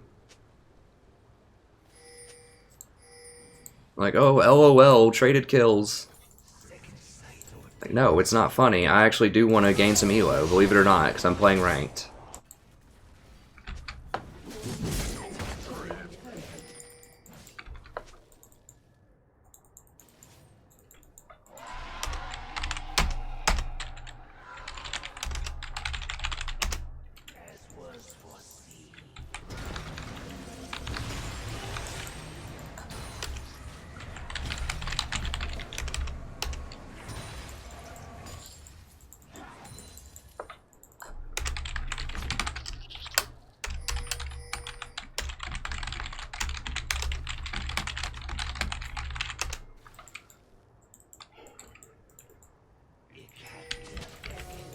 This is just like all 100 games of Malzahar, just about that I play are almost like this. People just will not close out the game, and I can't do it by myself. Like if I was Zyra, I could have waited in this bush, 3 of them roll up to try to ward it, and I just kill them all. But with Malzahar, you have to actually have your team close by, and you pick off one person. And if your team doesn't feel like grouping, and their team groups, you can't really do anything about it.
So we kill one.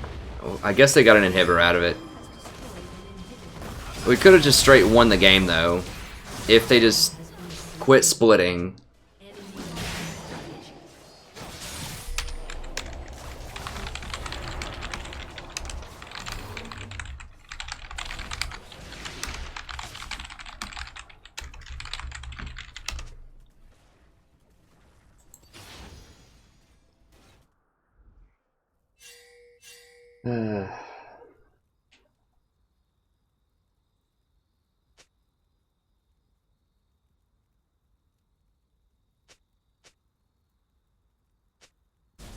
Yes, Zyra can carry you out of plat.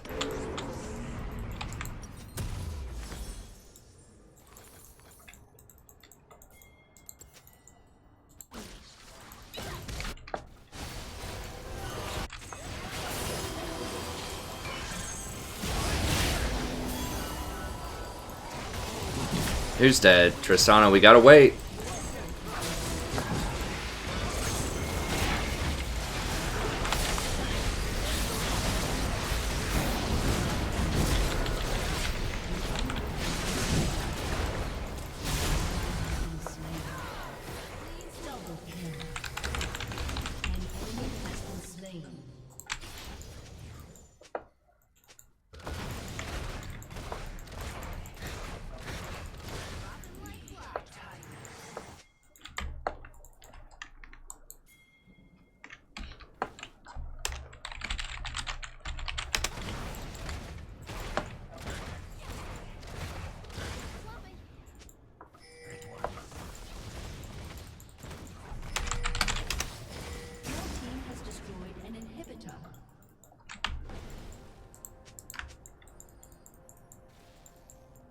God, just any.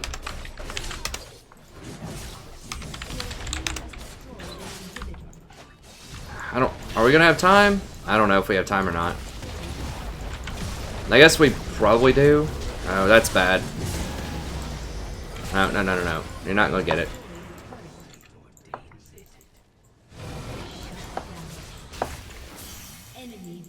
I swear to God, if they just walk it right up middle and win right now, it's gonna be really hard for them to push through all those supers, but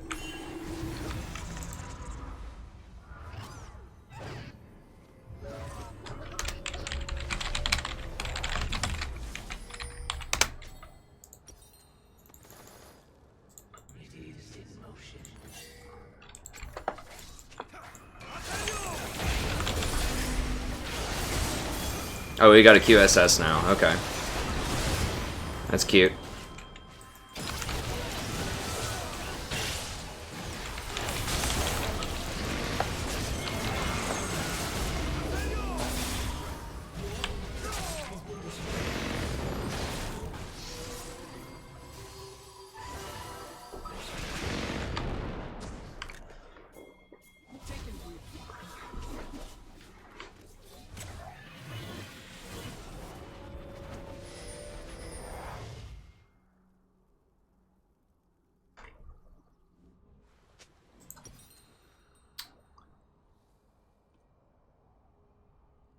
What do I get? Void Staff, I guess?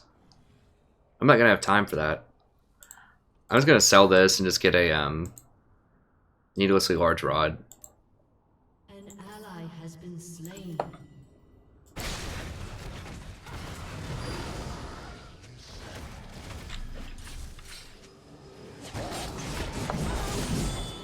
Oh, you're exhausted and cast. Oh, okay. Just guys, get out! Fuck, we're getting so lucky if we win this. We definitely deserve to lose. 3 of them are dead. We do have a lot of supers. I think we might be able to pull it off. Who's left? Kha'Zix, though. Wait on me. Don't get killed by Kha'Zix. Okay, thank God. Oof.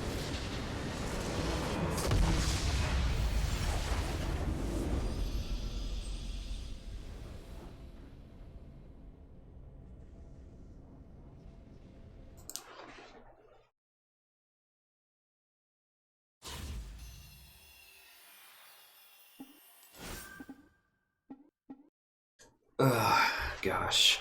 We weren't recording that, were we? No.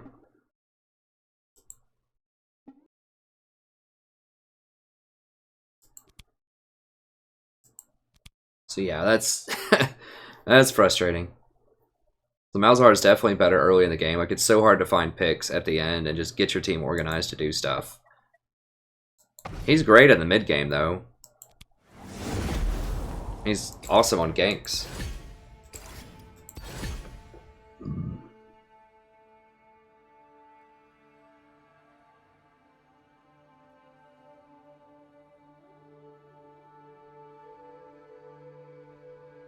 I probably won't play Soraka next. I might. I really don't like her in the current meta.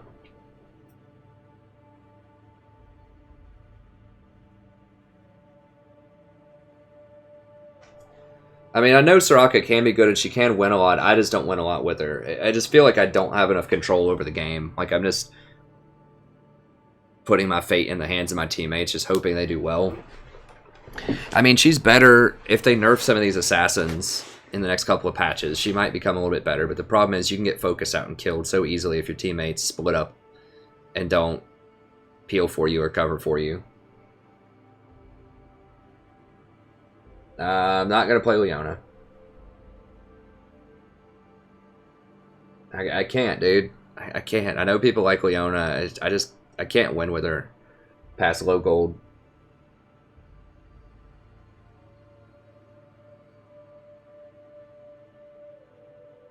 I know people have all their favorite pocket champs or whatever, but I want to try to win, you know.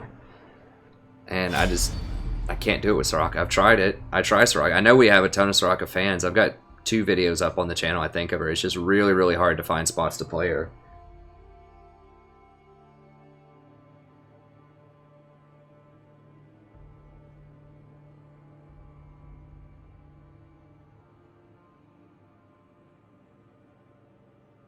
I do Janna some, Chilla Bean. She's one that can be particularly strong, but I mean, I've got like 62 Janna videos on the channel. I played her a lot last season, but she's just in a tough place right now.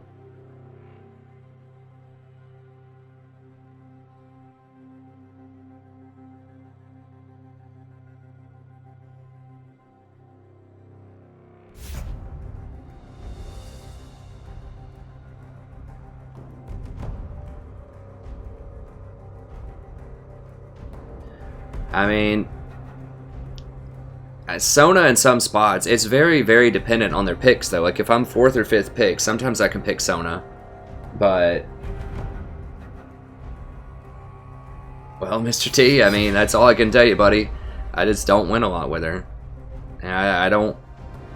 I mean, I know people love her. I just don't like her style of play that much, frankly. I mean, she's fun. Like, it's fun to like run around and heal people, but you're really putting your life in the hands of your team, and I just don't trust my team to make the correct decisions. I just feel basically like I'm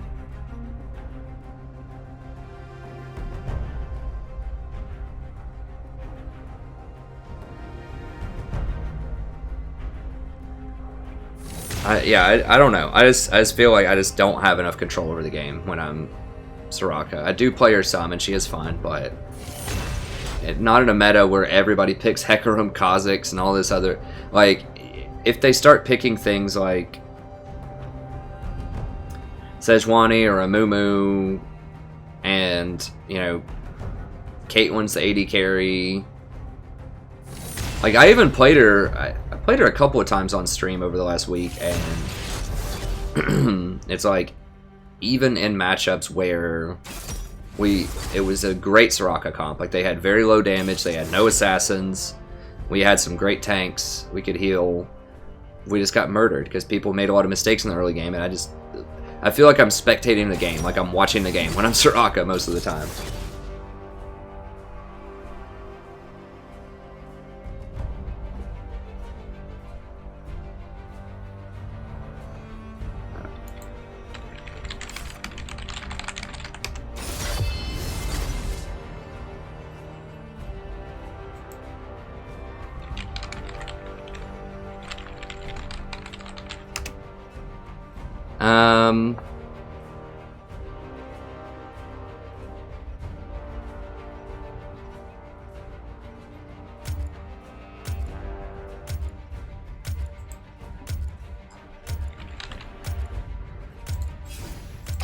I'm gonna do Zyra. Embrace.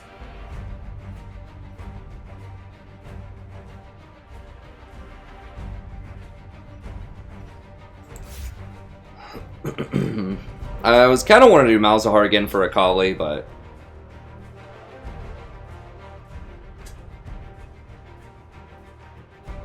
I apologize to him.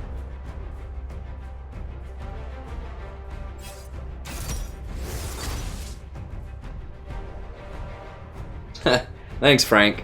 I mean, I try to hook people up. I open most streams with normals.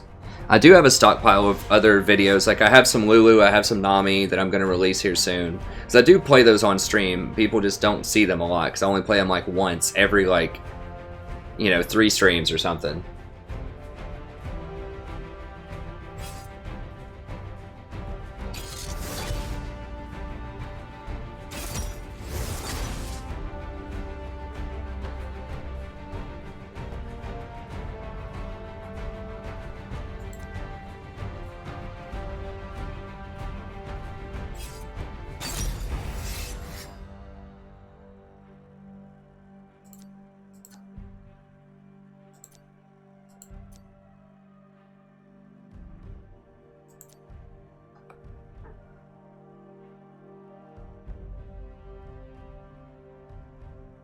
I mean, if you donate $50, if I see a green thing come up on my stream right now that says $50, I will play one game of Teemo support.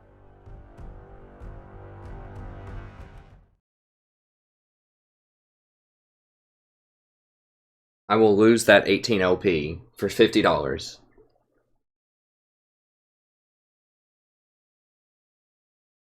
But I'm getting the money first before I do that.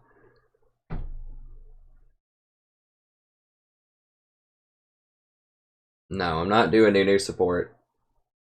I did that last fall, and everyone's like, why are you playing such a terrible support? Blah, blah, blah. It's like, well, because people kept asking for it.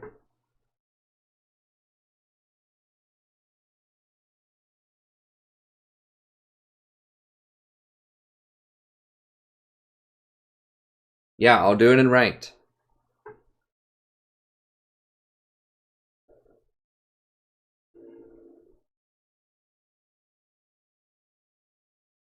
Hey, thanks, Frank. I appreciate it. Frank gets me. Frank gets it. I mean, I get it too. Watching, I like seeing variety and different things and fun things as well. But at the same time, you know, I need to try to get back to Diamond, right? Because people were, you know, eventually people were already kind of that way. Like, why is he not Diamond again? Why is he Platinum? It's like, well, this season's a lot harder as support, and I just can't give away a lot of free games. However, you know, if someone wants to get me $50 to play their favorite champion, then I will. I mean, I have thought about, you know, if people donate, like doing a Patreon where if people donate X amount, $5, $10, something like that, I don't know how much, then I would play a support they wanted me to play. But the problem is, you know, my ego is going to tank if I do that. So I do like money, but I also like getting to a higher rank, because then that can attract more people. More people say, hey, you know what, he's back to Diamond, or he's Master, or he's Challenger, or something one day, and then I'll just get, we can build our community that way. So I don't know. I always have to balance wanting to do the fun picks that I don't think are necessarily the best composition, but that people want to see, versus trying to actually win and get a lot of elo. Because I have been in a higher elo, but I'm not like astronomically high. I'm not like a pro player, you know. Minions have spawned. If it's like double lift, he could play Urgot support here and win, right? Or if it's whoever, Bjergsen, he could go Teemo middle and win a lot of games if he was doing a like a Smurf stream or something. So they could take donations and do all that stuff, but I can't consistently win playing support. As support, you know, your job is really important, but you cannot solo hard carry a game as hard as something like mid lane or top lane. It's really, really pick dependent. Like, you can carry, but it's in a different way. You carry by knowing compositions well and picking champions that complement your compositions. That's how you carry. You carry with your knowledge as support most of the time. So if you're giving that up, if you're just gonna play, you know, suboptimal picks, then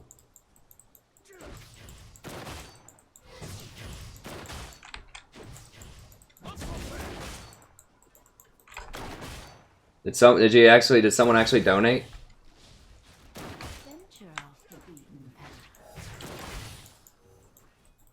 I didn't see it on the stream. Is it up there?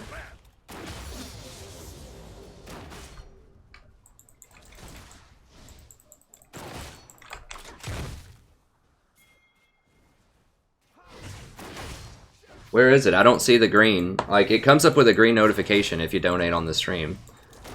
I'll look after this. Let me see. Maybe it was lagged or something. Oh, there it is. Teemo support hype. Okay, thank you very much, Mr. Nobody. Alright, I will play Teemo after this.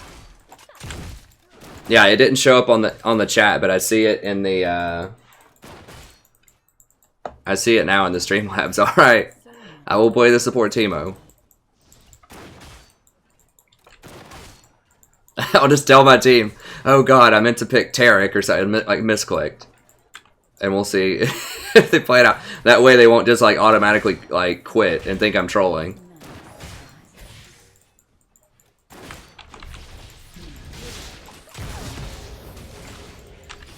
I mean, if people want to donate me $50, I'll play whatever you want as support. I'll get the elo back later.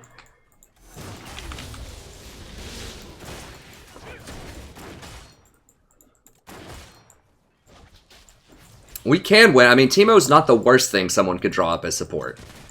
Like, it's possible. But I will give it my best honest effort to Teemo support and give you as much in-depth commentary as I possibly can as we go. I will make that viable as much as I possibly can. I can't guarantee a win, but I will try my best. Alright, let's see if we can get some harassment here.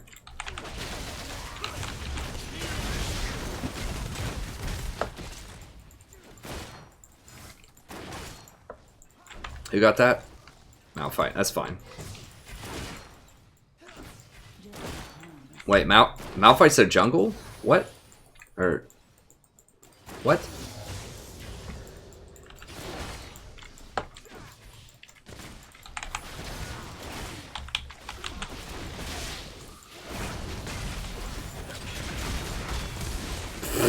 This guy's just like sitting in my plants. Okay. If you ever wondered, okay, so this is an example. If people were just like, play Braum or play X tanky support, this is why you can't do it in this elo, or it's really hard to do it. It's because of champions like Zyra, or Brand, or Malzahar, just anything. You just beat them up in lane.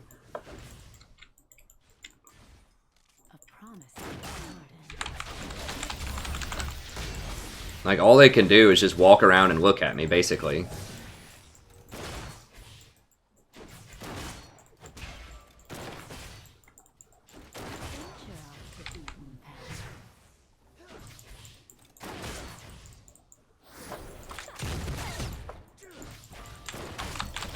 That's a gank, right?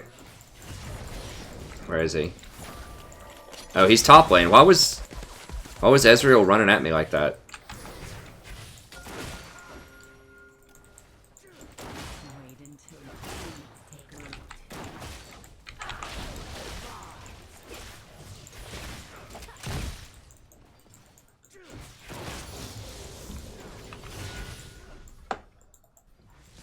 Okay, Malphite was topside.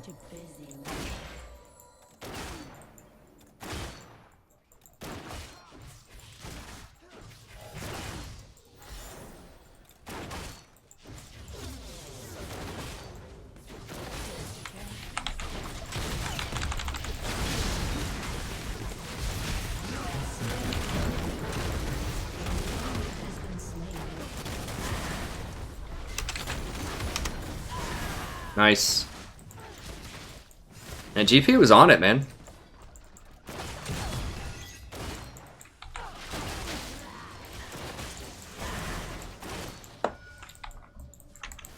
We got this. I think we can get it.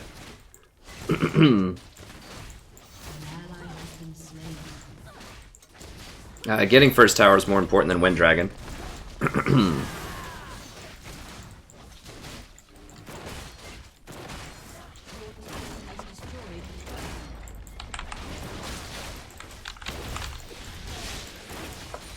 I know, bro. Just hold on.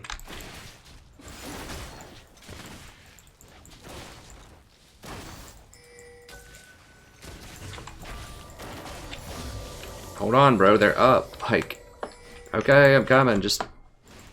Jesus. This is so risky. I mean, it is a Malphite, so we can kind of bully them out a little bit.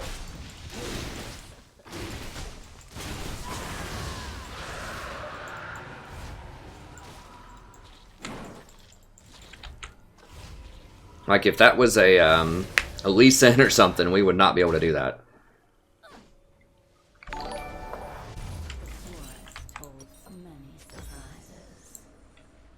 Alright, Sorks. Oh, we can't quite get the Sorks yet. Okay, we'll get these, and we'll get a, one of these, this, and one of those. That looks good.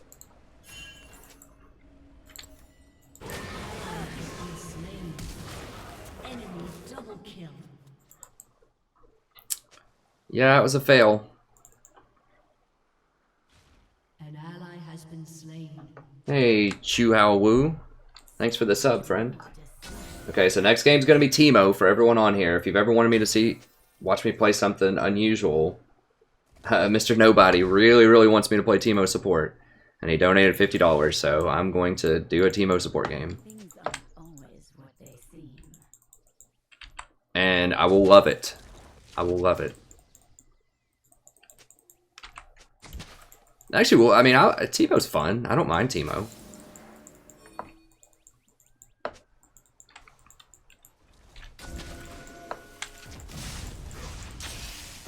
I have to convince my team to... The trick is going to be convincing my team not to troll. Like, that's the thing. Because I'm afraid, you know, that's going to... You know, we're not going to get a good, clean game for that.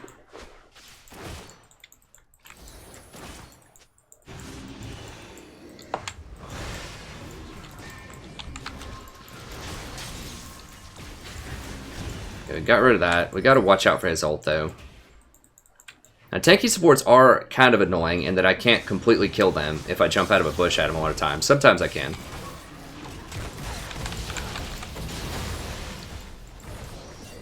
He's gonna, like, flash ult. Gotta get out of there. But yeah, I gotta tell him that I, like, accidentally, like, meant to pick something else with a T, like Tarek or something. Oh, my bad, I misclicked. I can't dodge, though, it's my series. Or, you know, just, like, make up some kind of lie.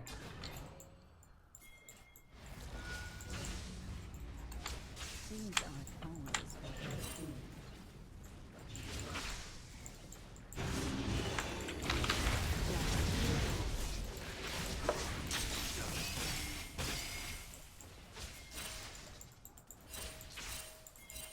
I mean, I could just not say anything, but I'm afraid that someone on my team is either going to dodge or just, like, deliberately troll. And I won't get to show you a good, clean, fair game of Teemo support. I think Miss Fortune's actually quite a bit better than I thought she was initially. She's really good against AP supports. Like, as a support, she's very good against AP supports, but even as an AD carry, she's good against it. Everyone really thinks that, like, MF is, like, the hottest champion. She's pretty cute. She's pretty cute. Especially in that little gangster outfit. That's nice. But I don't know who I would think the hottest champion is.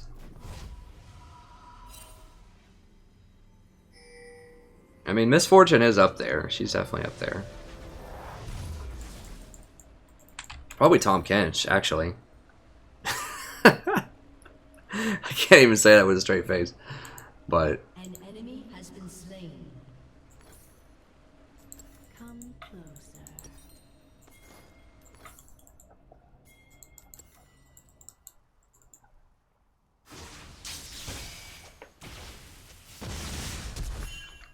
play Teemo support until I lose?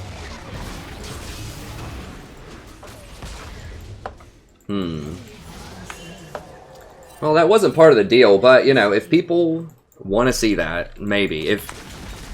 I mean, that $50 is a major donation, so... I don't know how many more games I can do, though. I do have to teach class in the morning. We'll see. I'll do at least one, and then we'll feel it out. If I lose, it's done, though. But if I win, we'll see.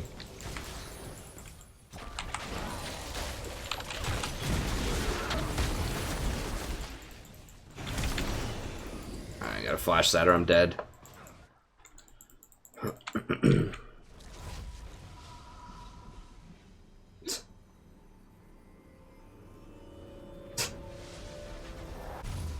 Hey, Mr. Graper. An ally has been slain.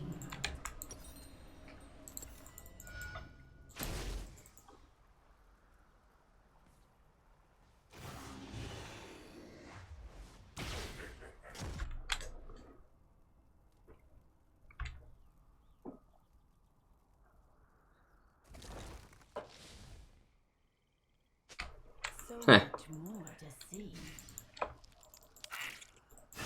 I think Ezreal would be an attractive champion if I was into men. I think Ezreal would be he'd be up there.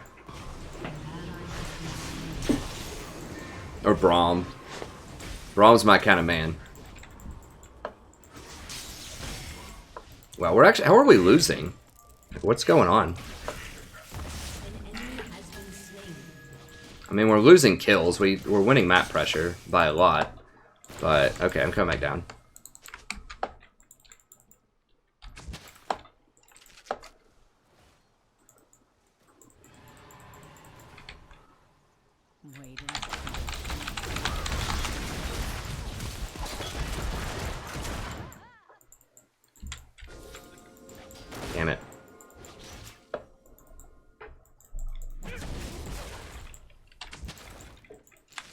Who's trailing him? Is it just him? She should have ulted when I had him knocked up and stunned. She held her ult too long. I know she was holding it for the flash, but he got out of it. She should have ulted like immediately. As soon as I hit that root, should have just been ult. And he would have died. Okay, GP's doing very well up there, I think. Well, he's died 4 times, but... I mean, GP's the type of champion that at least is very useful.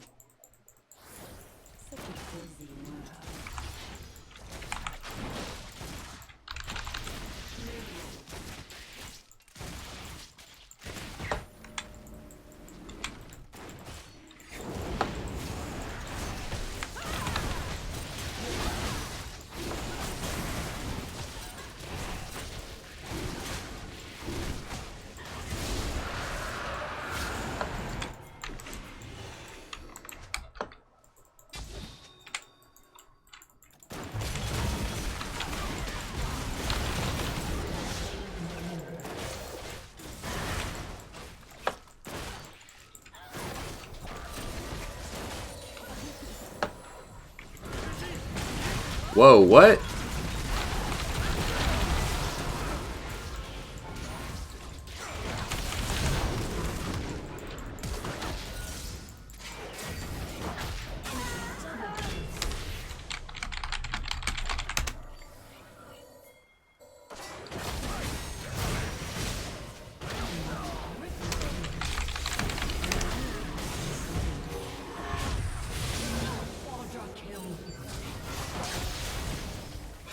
It's seriously?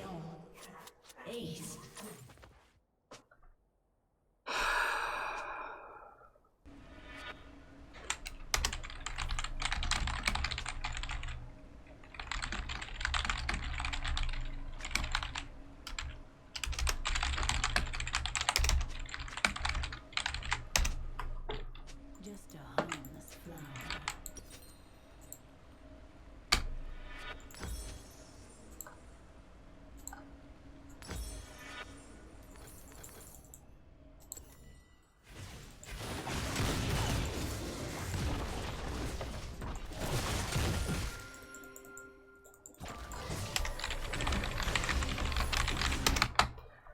God bless. That might be the stupidest throw I've ever seen.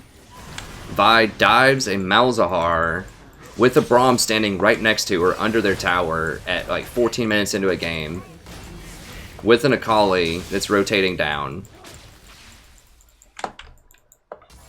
Well, pentakill Akali. Worth. I mean, we could have easily, like, Malzahar would have had to back. We could have easily just taken the tower. It's so dumb. So frustrating. We're winning so hard. I mean, we can still win, but obviously it's going to be a big problem now. Akali is just a huge, huge problem right now.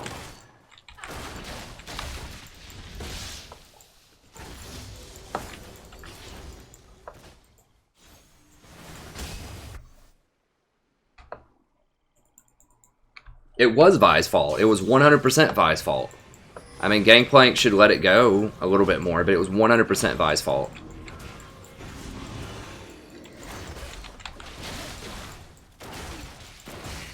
Not 100%, maybe 5% Gangplank if he rotated, but still, like, you don't dive. None of that would have happened if he didn't dive.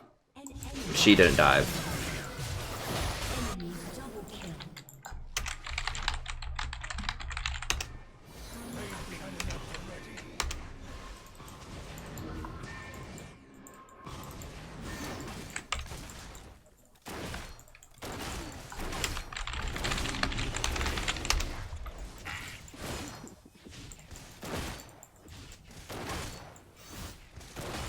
Well, you didn't one-shot her because she 1v2'd. That's not a one-shot. That's a death. That's 2 deaths. I mean, she has the kind of items that most people have at like 25 minutes. At 18 minutes. She just obscenely has way, way more items than anybody on the map right now. That tends to happen when you get a pentakill at 14 minutes.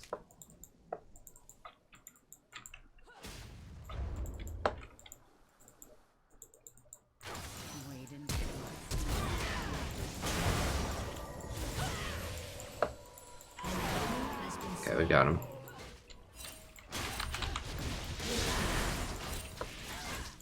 I mean, obviously we can still win. We need my exhaust, and we need to team fight.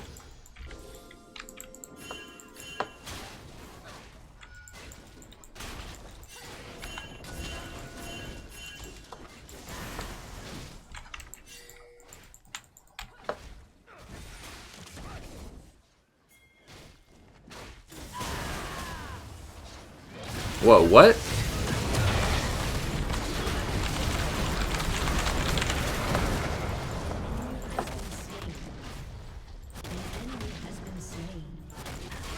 It's like, dude, at least wait for them to go on Vi first.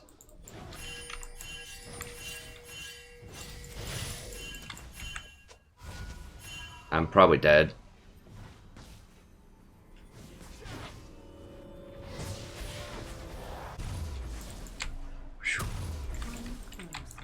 Alright.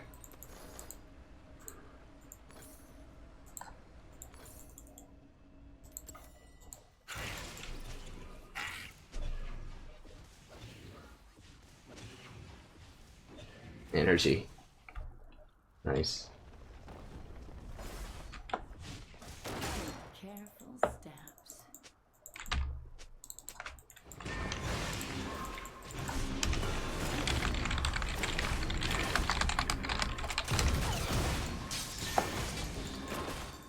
The forest holds many surprises.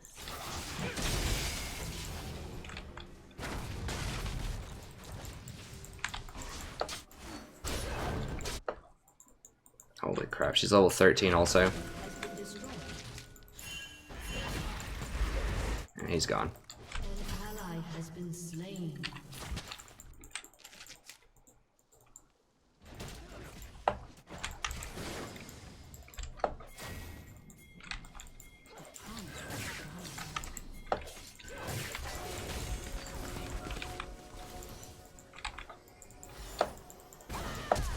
Alter? Alter?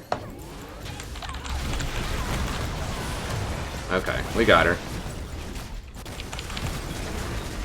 But at what cost?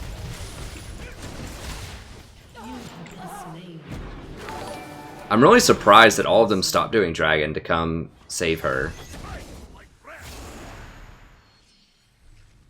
I could have seen it on the minimap, but I mean, we had to kill her.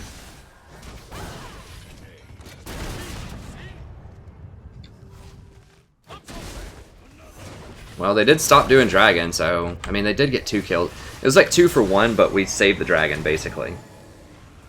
Sort of. Maybe not. Man, I really want to complete this. I think I'm just going to wait on it, so they're going to get the dragon anyways.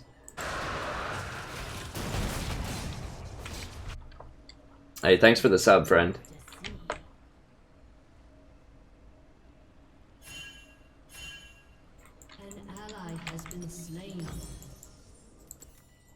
Enemy double kill.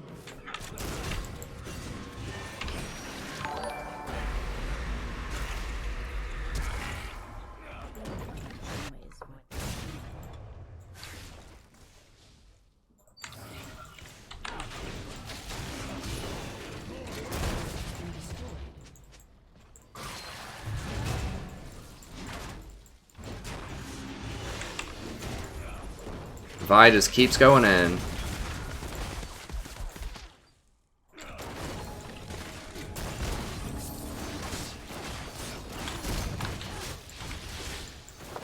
Alright. Are you seriously? She's here?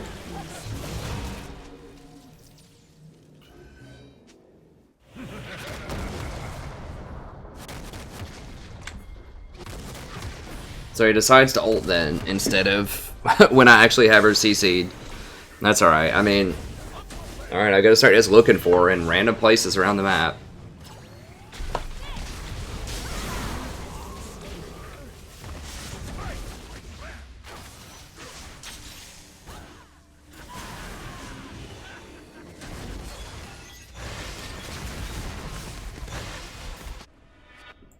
That's just like such a random place for her to be sitting.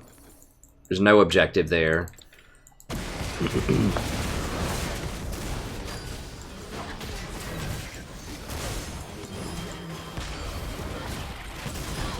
Nice.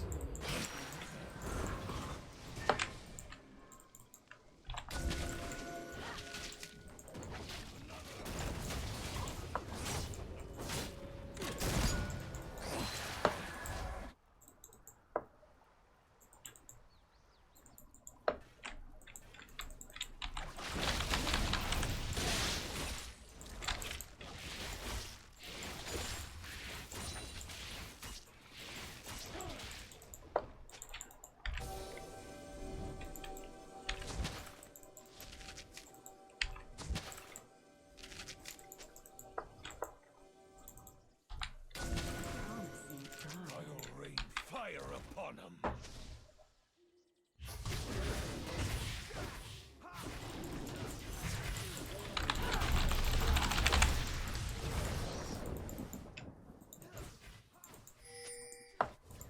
Okay, well I chunked him out 50%. I was hoping maybe I could take red. But chunking him out will make this a little bit more secure. Distracting him means he's not defending that tower.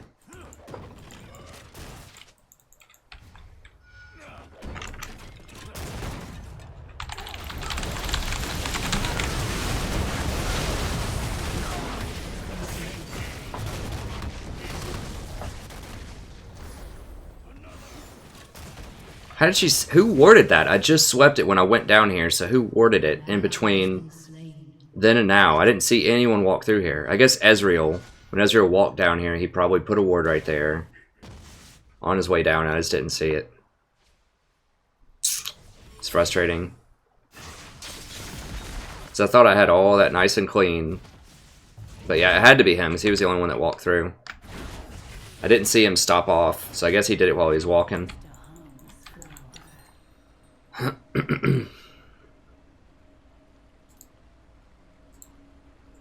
go ahead and complete this. I'll get one more amp tome. Enemy rampage. Always what they seem.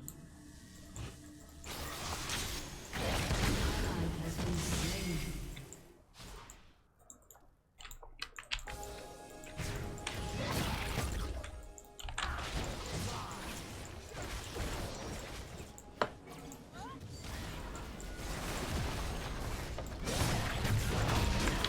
Dude, why? Like, Your turret has been destroyed.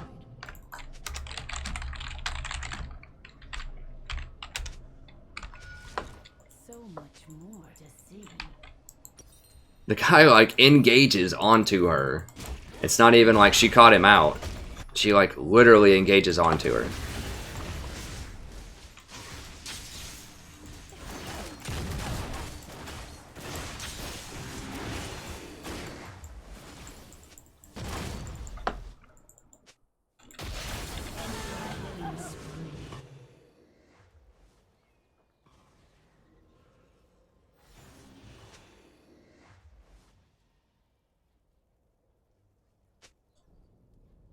No, clearly you don't know, Vi. You don't know. Like, clearly you don't know. Like, don't say that you know when you clearly don't. Because if you knew, you wouldn't do that.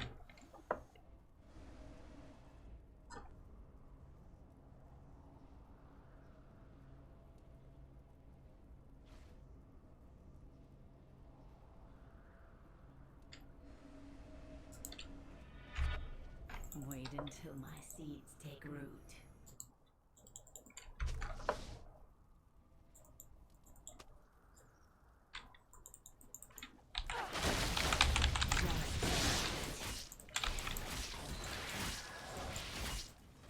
Enemy rampage. I mean, Misfortune's not wrong, but I don't want to hammer Vi too much because we need her to win. Like, I don't want her to rage out. But she's not wrong.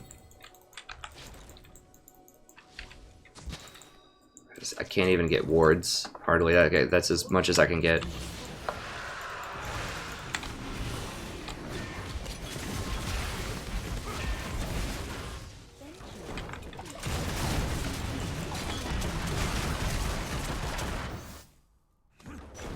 Who did I just get soloed out to? Okay, Collie's over there. Such a busy world. Did she just get soloed out by the Malzahar? I shouldn't have a QSS. Just a humble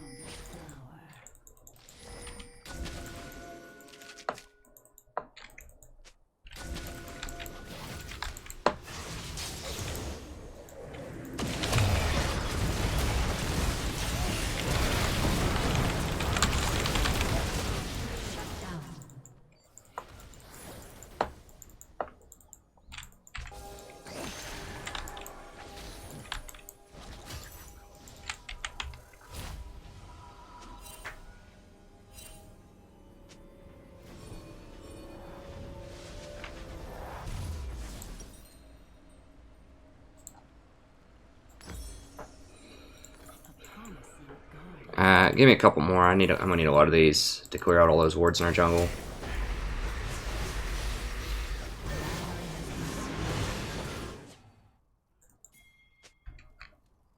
Come closer. No, like what? Jesus Christ. And before Akali shows up. I mean, we can still win it. It's not like this is unwinnable. It's just rough.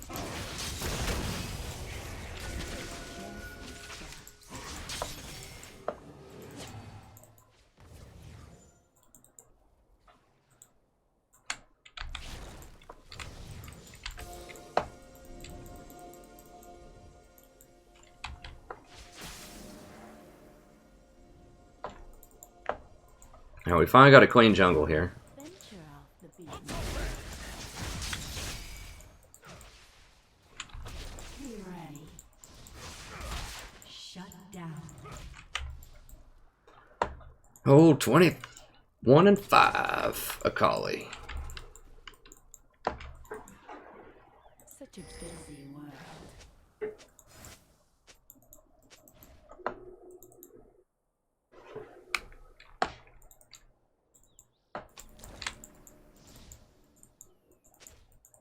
Things aren't always what they seem.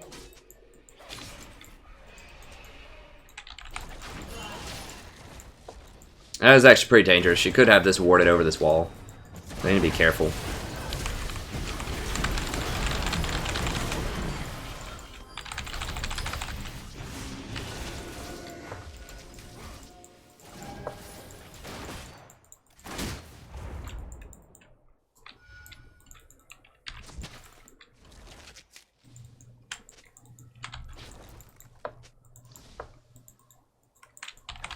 Team has destroyed a turret.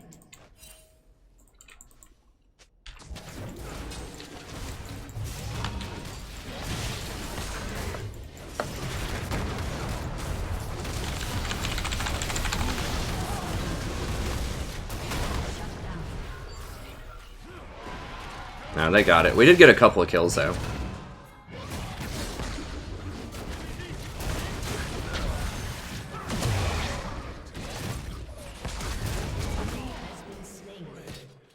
Vi is getting an inhibitor probably.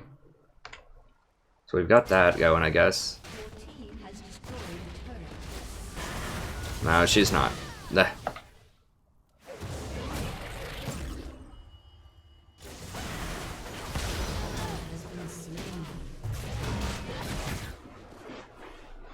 Well, we did get some stuff out of it, I suppose.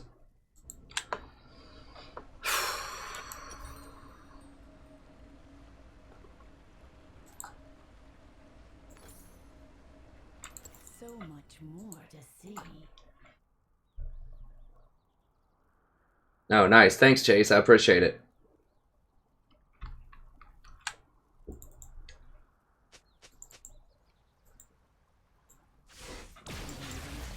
Seeds take root.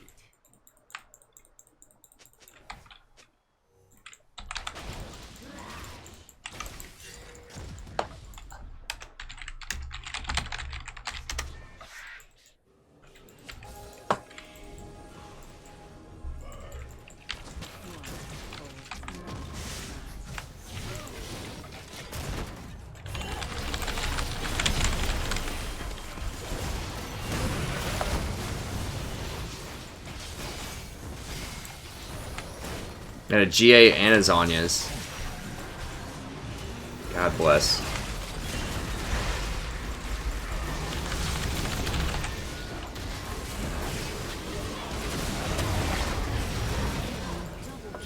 How did she not die? Oh my god. Well, if you ever wondered, should I dive under tower a Malzahar and a Braum when Akali's roaming to help support? The answer is no. Or even just, should I dive in solo queue? The answer is no.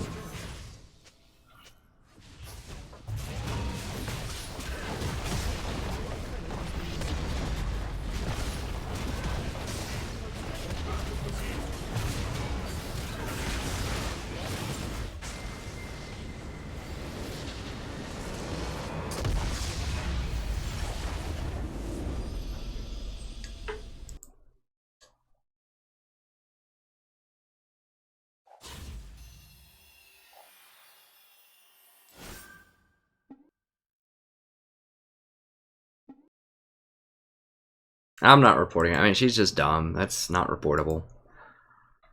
Or she just had a moment of weakness. That'd be maybe a more PC way to put it. All right.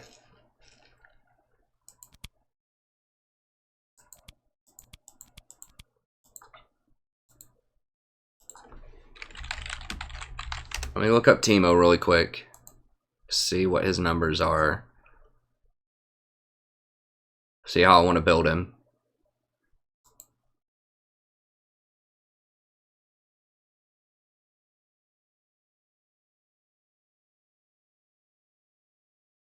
He's got 80%, pretty high base damage on his Q.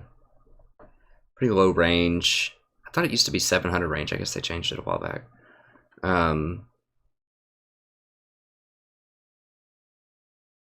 Decent blind duration. Pretty expensive mana cost.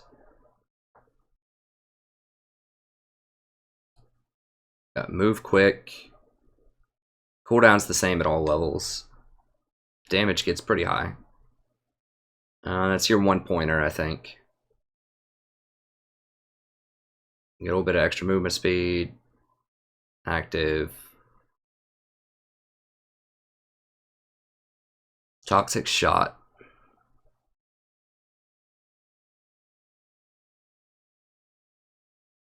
Okay, so that's your dot.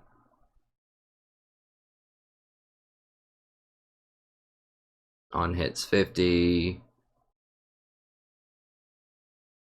And his trap base damage. Damage per how many? Per second. Is it 3 seconds?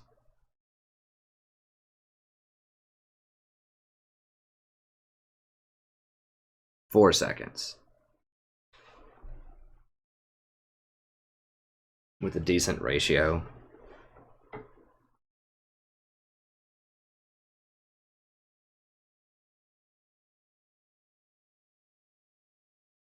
To toxic to the traps, with cooldown reduction, do they come up faster?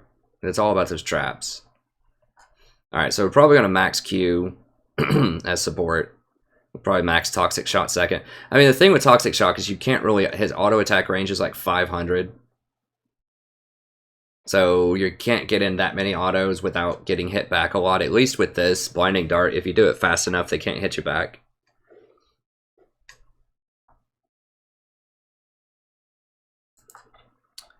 And I guess we'll go for the penetration.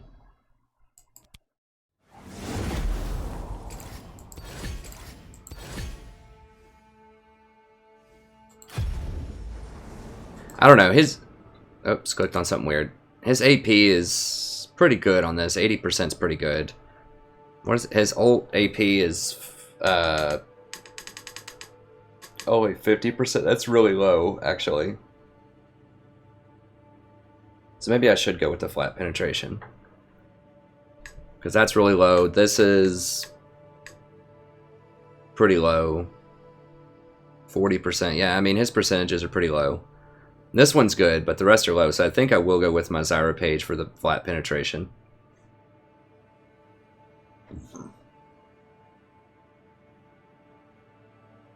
I haven't used that before.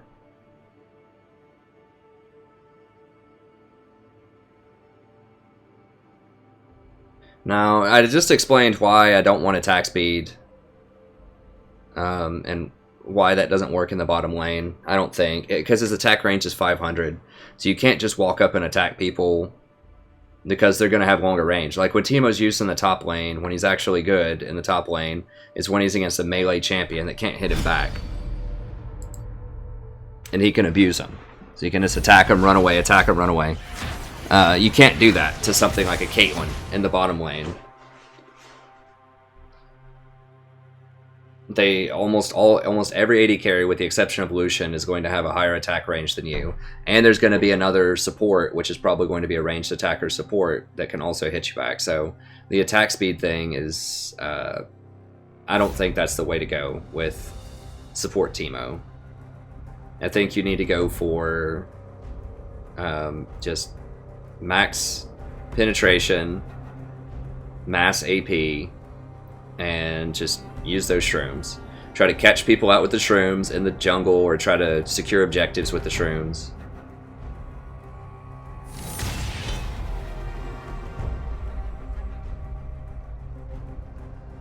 I'm probably going Deathfire also. Because laning, we're not going to be, like, we don't have good ways to trigger Thunderlords early on in lane. Like, we don't have pets, we don't have anything that does multi-procs. Does his poison dot ticks, does that trigger it, Thunderlords? I don't think it does. I think it'll trigger the gold thing, but I don't think it triggers. I think it's each spell cast or each hit.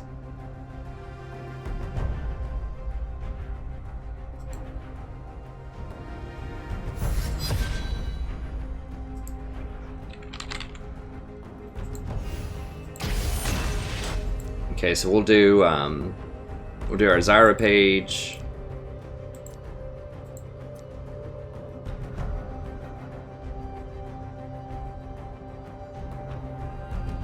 I'll make a special page for him. Well, yeah, just the DFT, I think, is... Yeah. And mana's not going to be a problem, so I want that.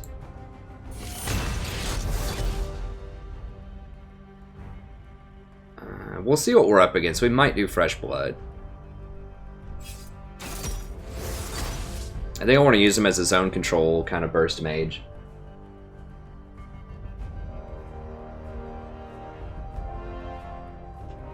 Oh, okay, I got you. I'm not going to hover anything. I'm just going to pick it, just like, boom, just pick it, and then I'll say, oh crap, I meant to pick Tarek or something if anyone says anything. Or I'll just say it before they can even say anything. That's okay, we got this, boys. You know, that kind of thing. So hopefully they won't troll. Hey, hybrid species. You don't hover it, you just insta-lock it. And you just say, oh crap, I meant to click Tarek.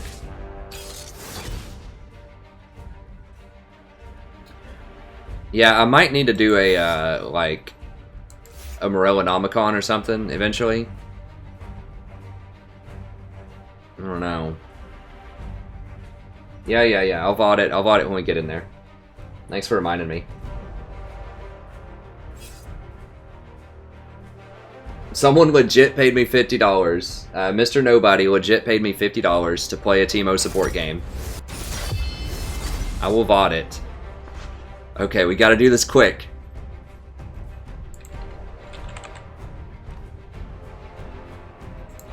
Captain Teemo on duty.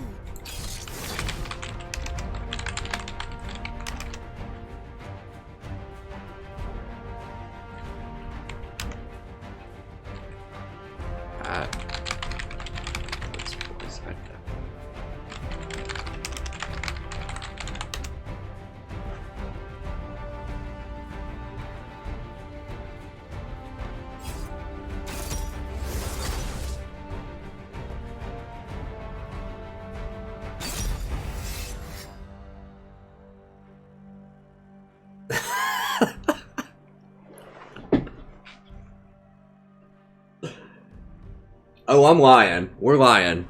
So so that they don't troll. Like, so that we get an actual game where they don't think that I'm intentionally trying to troll them. Which I kind of am for $50, but what can I say, man? I'm poor.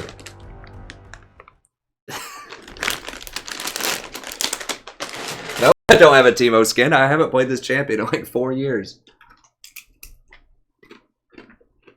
Hey, man. I'm lying for the good of the broadcast, okay? I want a nice quality Teemo support game where the other team doesn't like AFK and like insta troll. It's for the good of the stream, okay? It's like, hey, look. If your wife's wearing something that looks ridiculous and she just bought it and she's really excited about it and she's like, hey, honey, check this out, and it looks ridiculous, you just say, it looks great, honey. That's awesome. Is it a lie? Absolutely. Will it make your experience much better? Absolutely. So, you know, I think there's a time and a place for a little bit of deception in the world. For some improvement. Sometimes I want people to lie to me. Like, dude, just tell me, like, just tell me something, like, anything. Like, sometimes when someone, I'm trying to think in League of Legends, I'm just like, please, just lie to me, tell me that your ult wasn't up, or something like that, right? It just makes me feel better.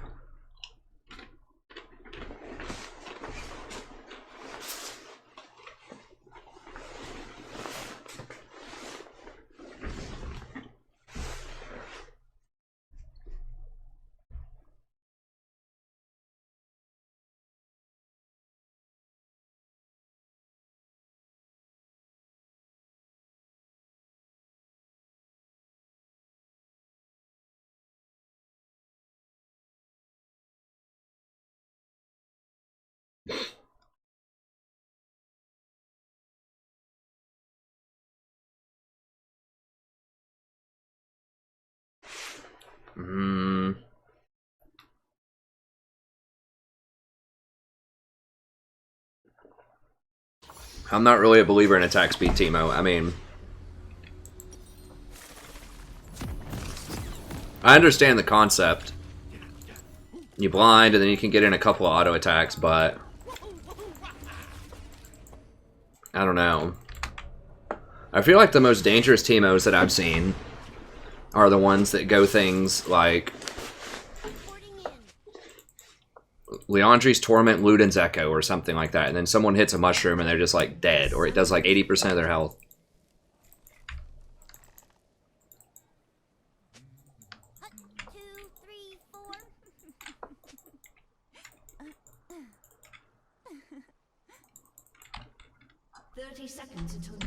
Hello everybody, welcome back to Airplane of the Game of League of Legends. I'm the Strategy Professor. This is going to be a Teemo support game, sponsored by Mr. Nobody on the stream. He donated $50 to watch me play a Teemo support game. So, that's what we're doing.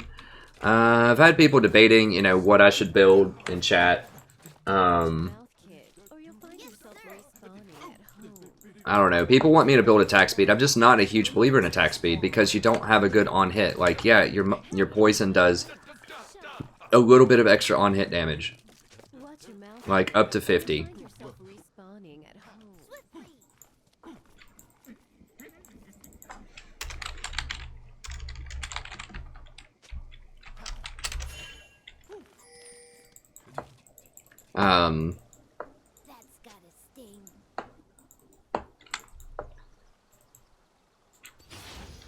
But it's just not enough. Like, I'd rather have a much higher AP damage on those mushrooms. Which also, the Blinding Dart has an 80% ratio, so that's pretty good too. Annie's actually not that bad against, because at least she's not, like, gonna do anything for the first 6 levels.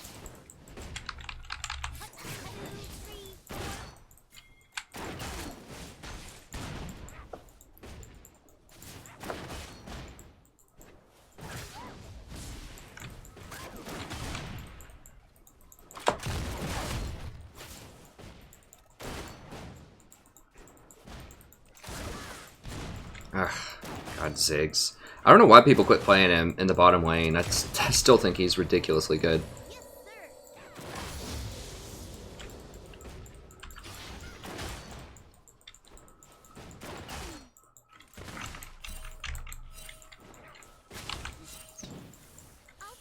Misclick. An enemy has been slain. An ally has been slain. Yeah, it doesn't seem good. It does not seem good. Armed and ready. God, his attack range is so low. Jesus, double buff Annie.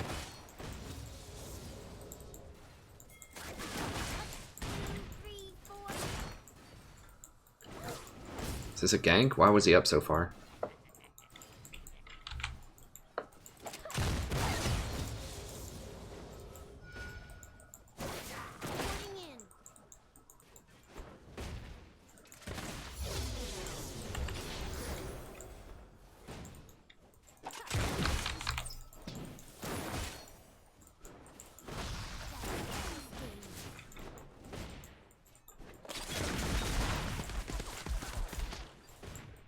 How long do the shrooms last? Is it 10 minutes still? I don't remember. I thought maybe they nerfed the time on it.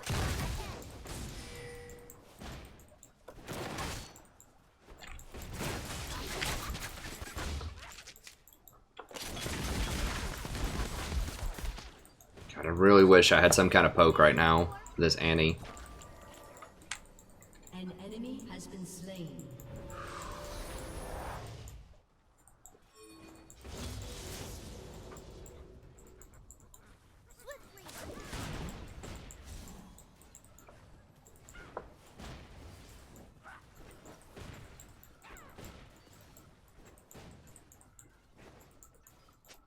That's gotta sting.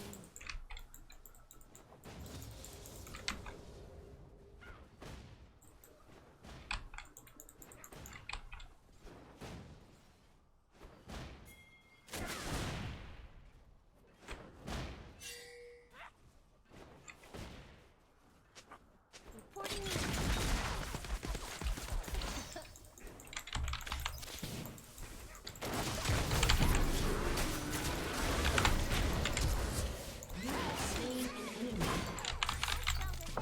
There we go. Got him. Going hard with the Teemo.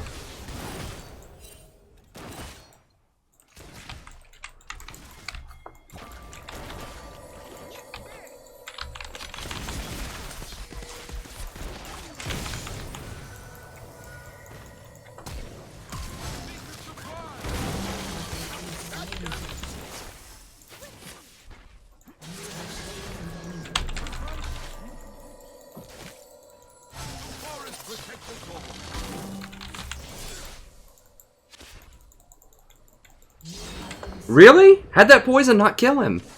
Oh my god.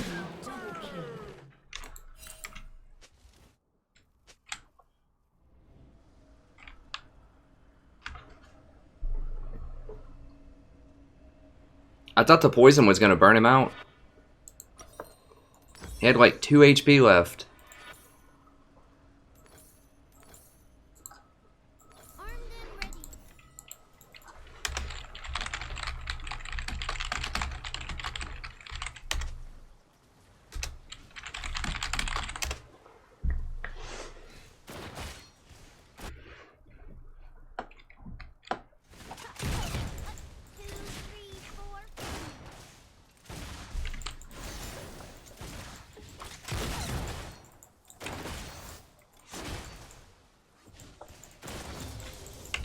Damn. Well, that sucked. I could have killed him. I just thought that it was going to burn him out, and I didn't want to turn around and get autoed. I was scared. An enemy has been slain.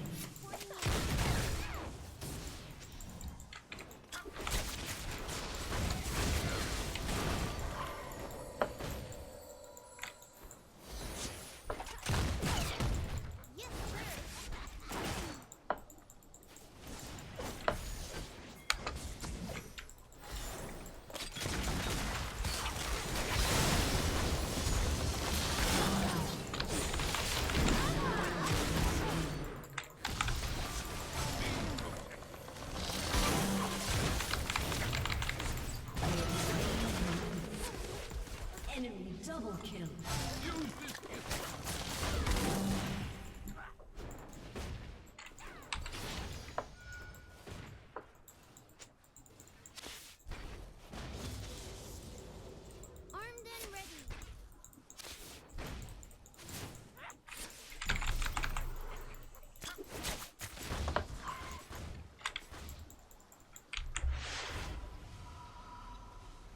The Teemo domination. God.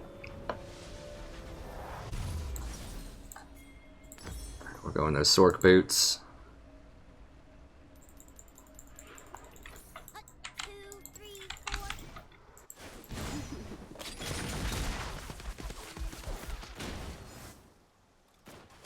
An ally has been slain.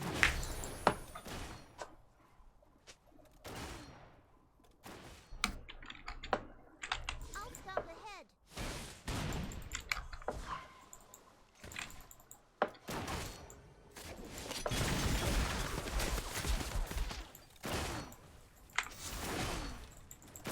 That's gotta stay.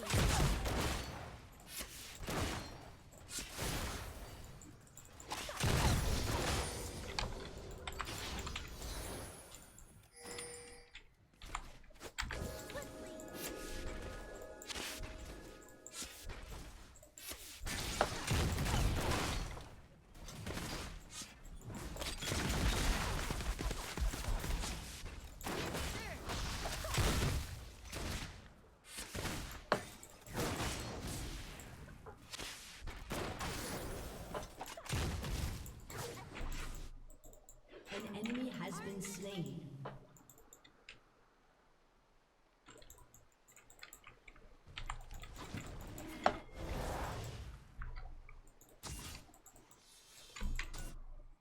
Reporting in.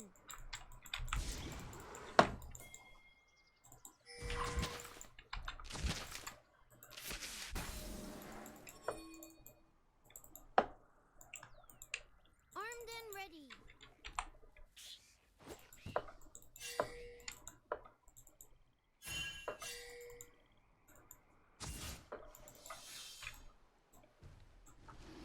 I'll scout ahead.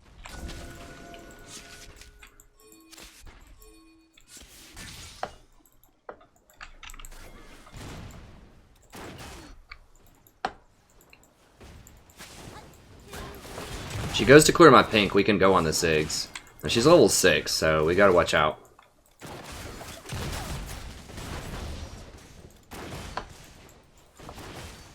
Reporting in.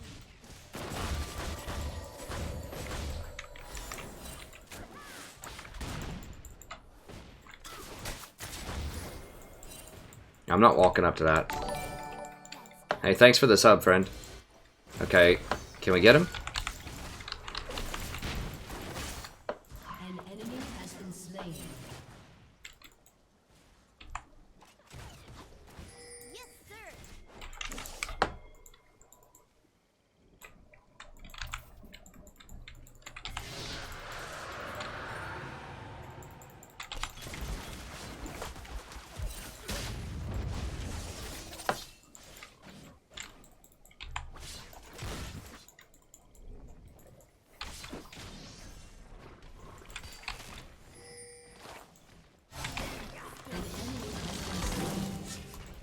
An ally has been slain.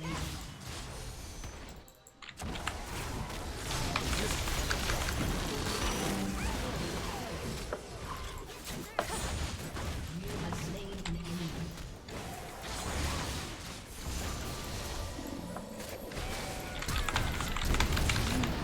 What the? Where did he come from? Damn it, I flashed right into that Ziggs ult. I thought who exhausted? I thought I exhausted. Ari exhausted. Kill. I was out of range for it.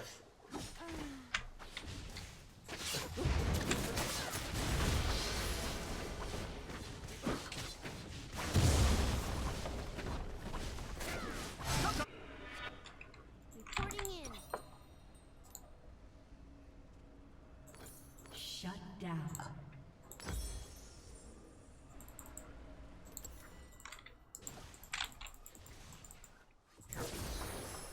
Armed and ready. Yeah, Teemo has, this is the most viewers we've ever had for this Teemo game. 123, that's pretty sweet.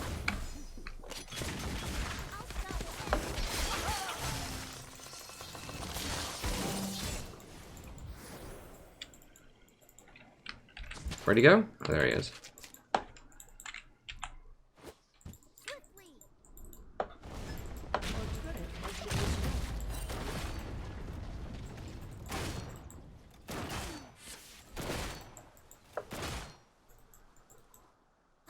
God, I wish there was some way I could check this bush without dying.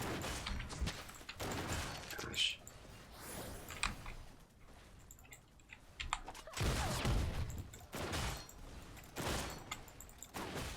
Reporting in.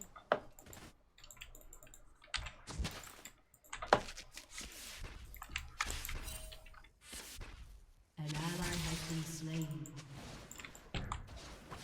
Armed and ready.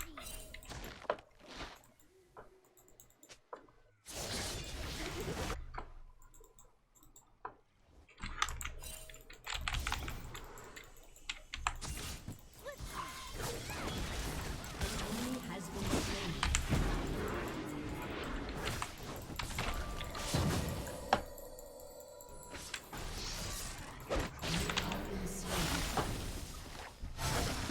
Does he have Moby boots or something?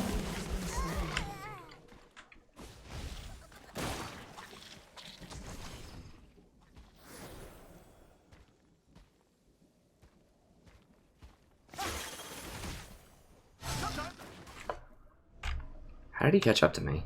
I don't know. Like, he spotted me here, and I just started running as fast as I could, and then he ended up running me down because Annie cut me off. I can't do it. I want to finish up the 4 ward item. Bye,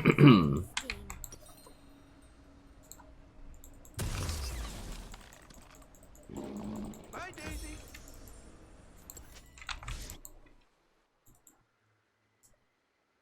Yes,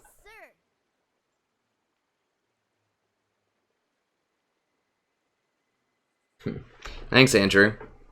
I'm glad you enjoy it, and thanks for promoting me. An ally has been slain. 3, 4. Yeah, Yasuo, there's 3 top, buddy. We can't do anything about it. No!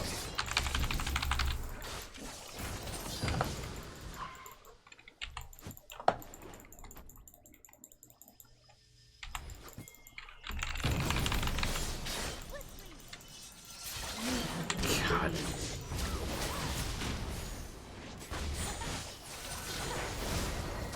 Damn, she got baited so hard.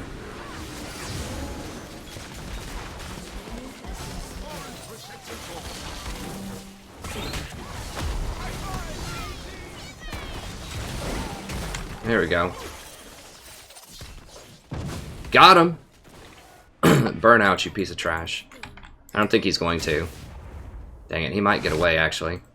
Need more AP, man. If I had haunting guys, he would have died. Dang it. Ah, that's frustrating. Reporting in. We are connected. I can't tell how much MR he has. I can't see him right now.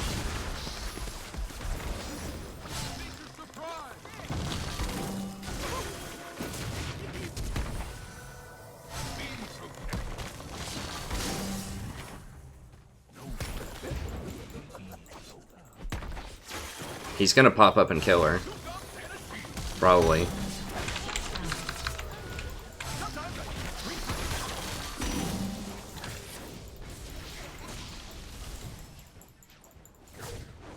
Armed and ready. Just don't have the damage.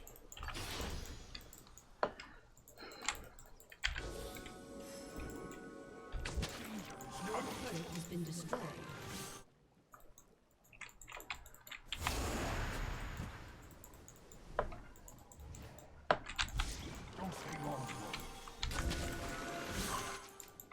Reporting in. An ally has been slain.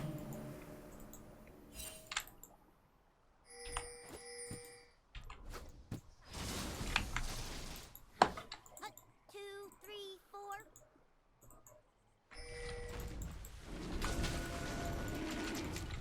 Your turret has been destroyed.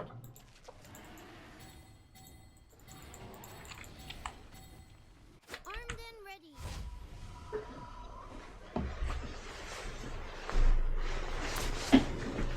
Ally has been slain. Your turret has been destroyed.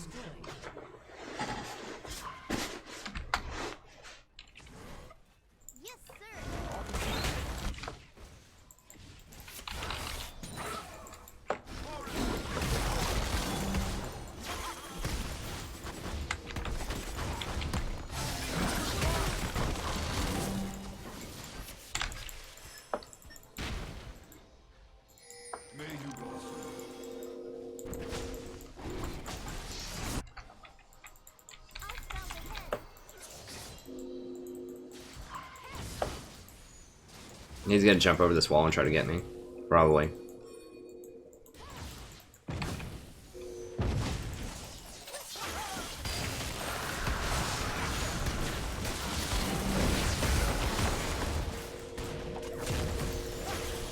How did we not kill him? Okay, we got him now. Some of them.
Does she have Moby boots? How is she moving so fast? Oh god bless.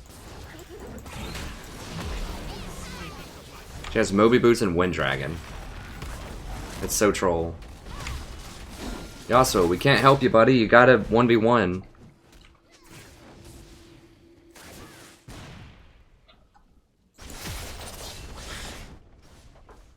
Your turret has been destroyed.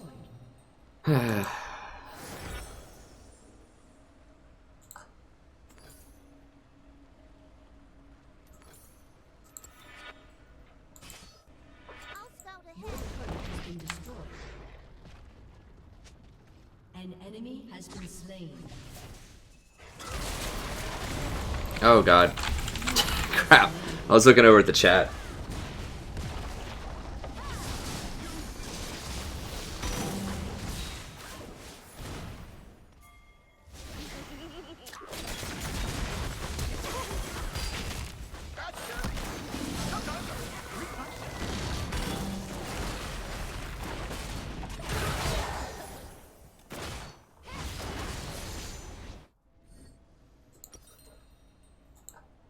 Yeah, we had 123 people in here earlier. They're like, what? Is Teemo a Grandmaster support? And then I died a few times, and they're like, no. He just got a bunch of the kills in the early game.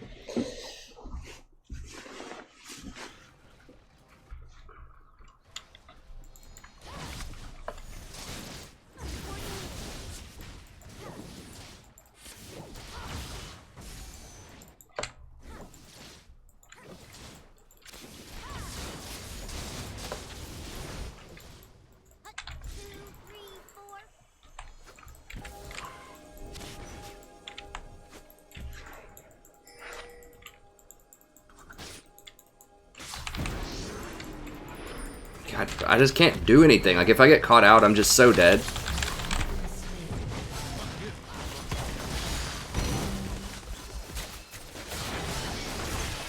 There's just no way for me to check bushes. There's no, like, I guess I can W to escape. Sorta, kinda, but...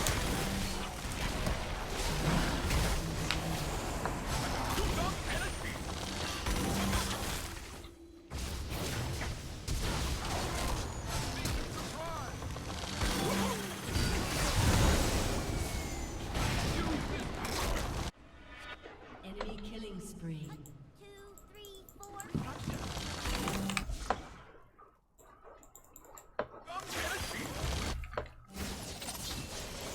Down. Your team has destroyed a turret. Reporting in. Oh, I'm not gonna disagree too much with Ivern here, but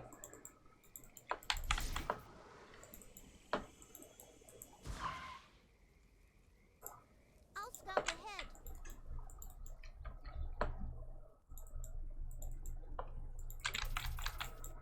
I'm gonna try to go, like, at least get some zone control over Baron. God bless, they're always there. Like, anywhere I want to be, they're there. And I can't fight them. Like, I can't do anything about it. I just have to run away if I see somebody.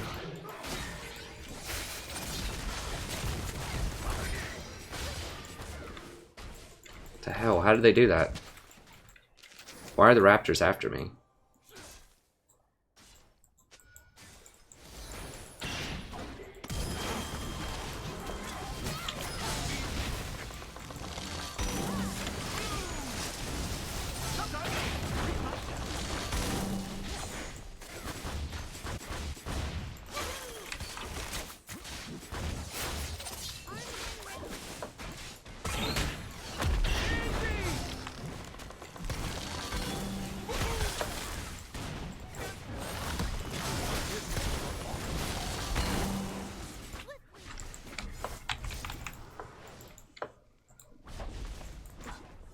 Your turret has been destroyed.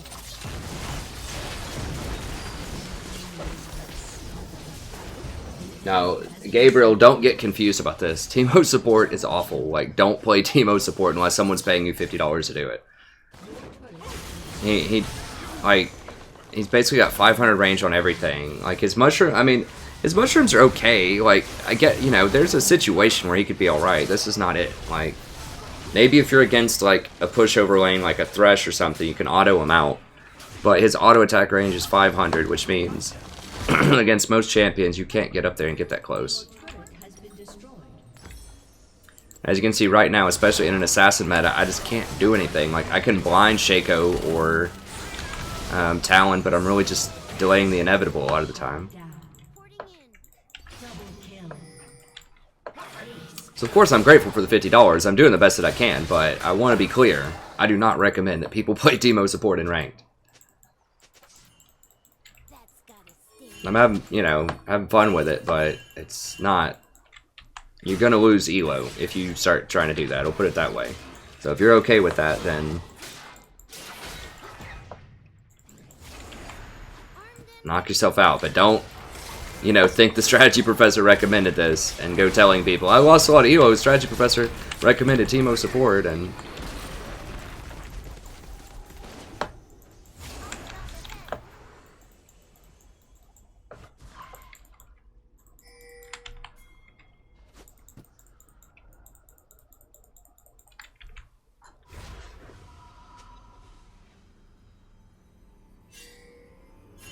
well, massive might be a strong word there. I mean, Teemo, I suppose, can be good against Vayne, but Yes, sir. I would say, like, the massive counter to Vayne, if she doesn't get a QSS, is Malzahar. I mean, she can QSS the blind also off of Teemo, so it's kind of a moot point.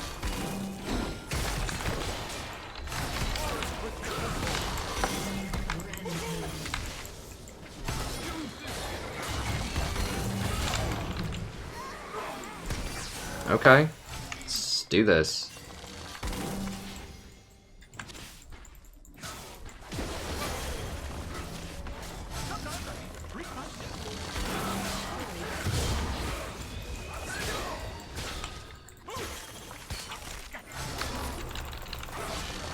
Team has destroyed a turret. Oh, nice, got him.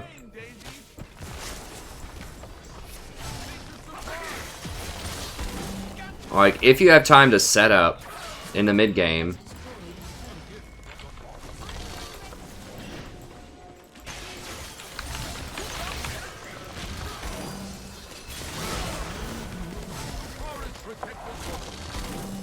if you have time to set up and you can use your mushrooms effectively to zone people, then, I mean, he gets better. Like, right there.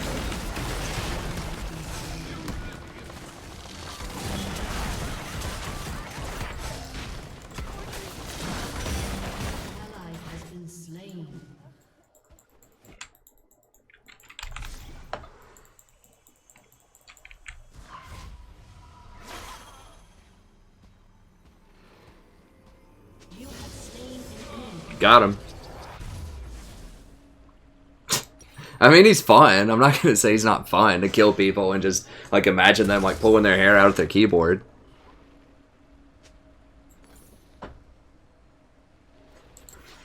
That's gotta sting. I'm selling. I need this void staff.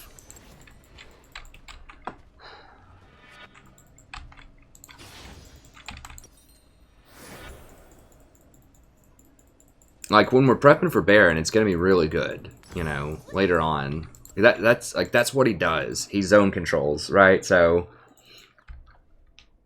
people take, so think of him like a poke champion, but you have to set up the poke. Like it's a lot harder to actually poke him with Teemo. But that's kind of what he's like. Is you set up a bunch of pokes ahead of time when you want an objective like Baron or Tower or something, and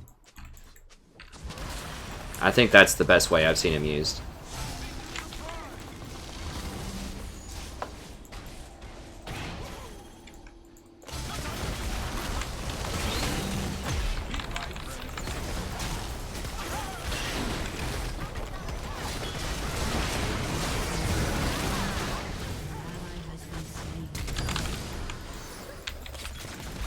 I can't go that far.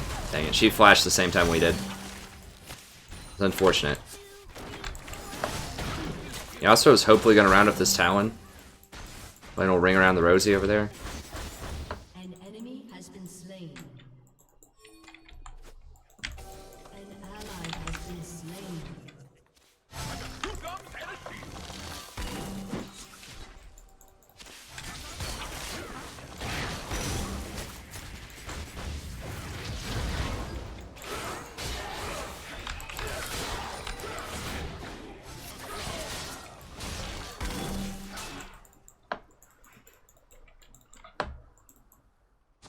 Now I'll see them. That's gotta sting.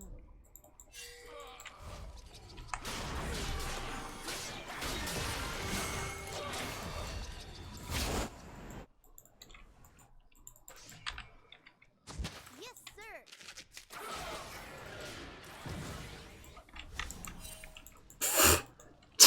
Like 80% of her health with one mushroom. We gotta make that 100%. Oh god. Help me. Help me!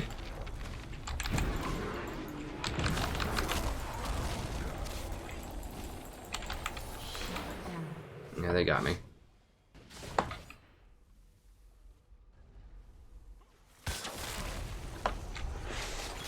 Dang it. I didn't see him get like flank around that much.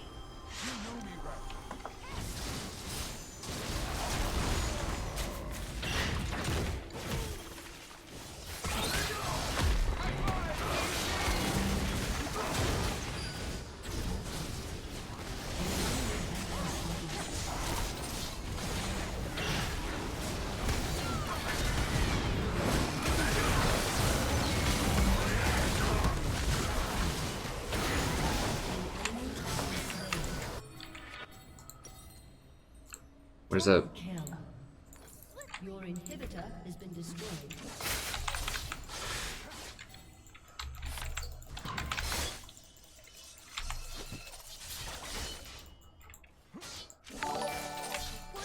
Hey, thanks for the sub, friend. I appreciate it.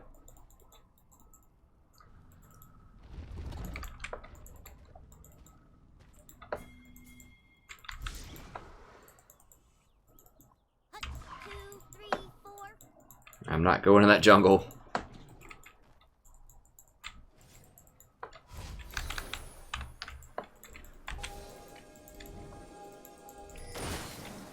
Armed and ready.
Hey, NS Crew Table. As you can probably see, buddy, this is not a super tryhard game. This is a Teemo support game in a Platinum ranked. So, yeah.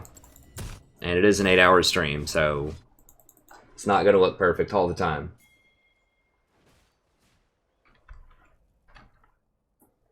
Reporting in. This is just something for fun that viewers wanted to see.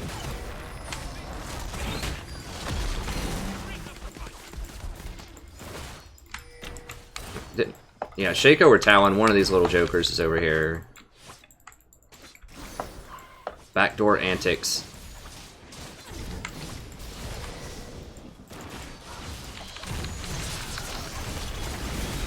Oh, that blind though. Can't finish the inhibitor.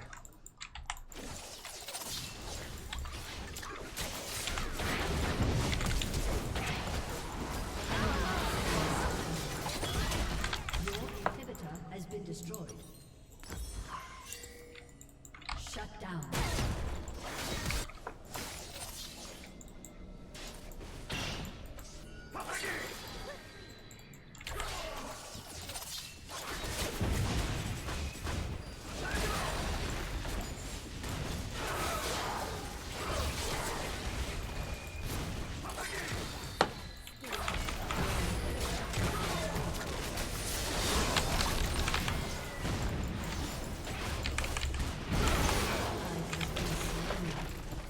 An enemy has been slain. Oh, okay, NS. I thought you were serious. I'm like, does someone seriously think that this is like how to carry, like trying to, this is the best choice?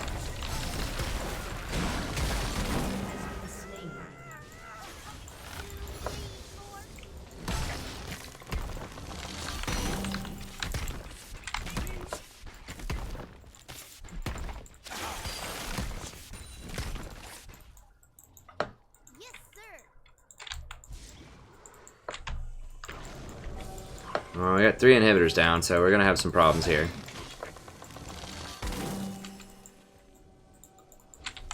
Armed and ready.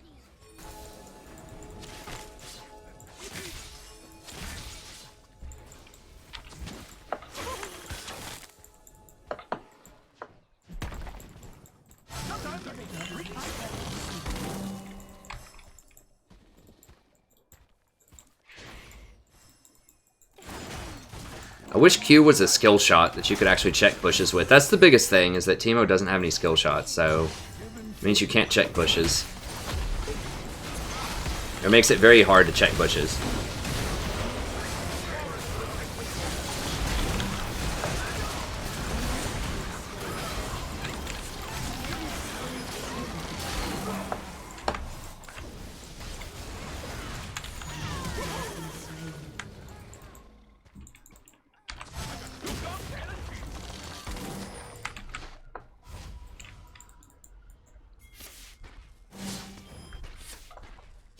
Okay, they got the base. I'm gonna come over here and help him out.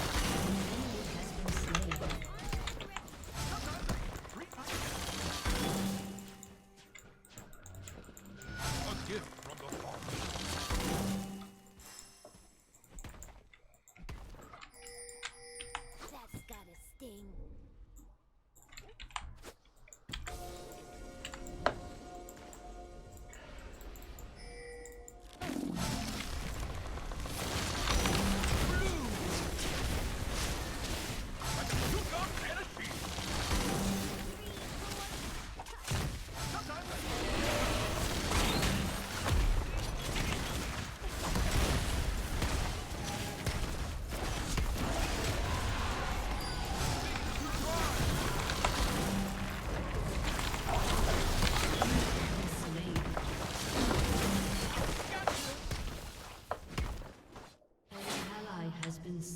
Oh, that might be it.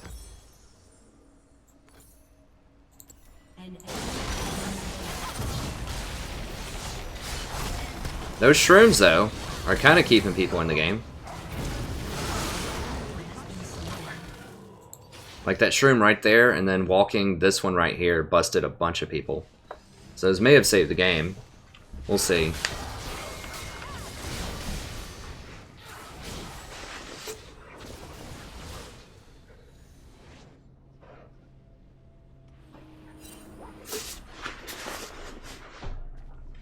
Hey, thanks, No Hope.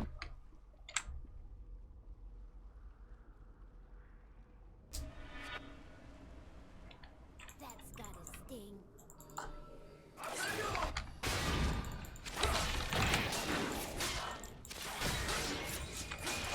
Hey, Beyond Pancake, at least you're getting your money's worth, right? We're getting a nice nail biter here. We can still win this. I mean, it just comes down to 1 or 2 fights.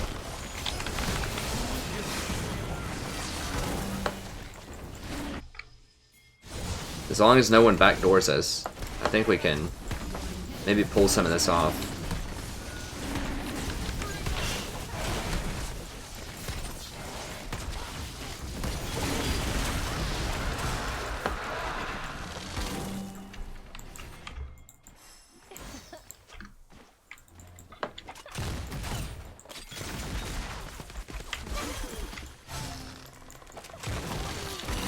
We should be able to get an inhibitor out of this, I think. Your inhibitor is respawning soon.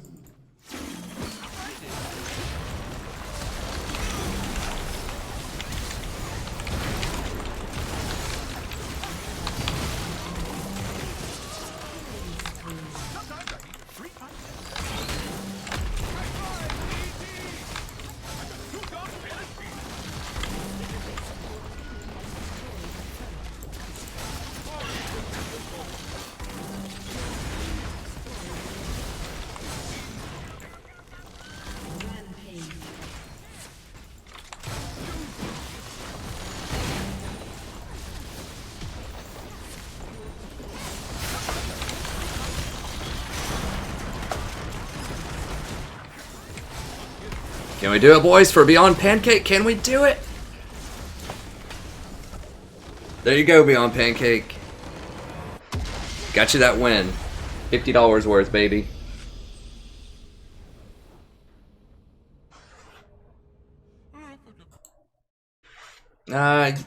You know, like the way that I play Teemo, like I said, I'm not a Teemo master, but I think the mushrooms are the key. Like, you just want maximum AP damage, just like big time damage on those mushrooms, and then you just bait people into the mushrooms, and then you kill them. I mean, maybe like Nashor's Tooth would be the only thing maybe you could add in, but I just want maximum AP damage. Also, your Q really hurts hard with that. Look at that. I did more than Misfortune, the 80 carry. I did more than almost anyone on their team. I did more than Annie, Trundle, Shaco. Crushed him with the AP Teemo. That's it, new meta. You heard it here first. Everybody first pick Teemo out there. If something goes wrong, it's not my fault. You're just playing it wrong, obviously.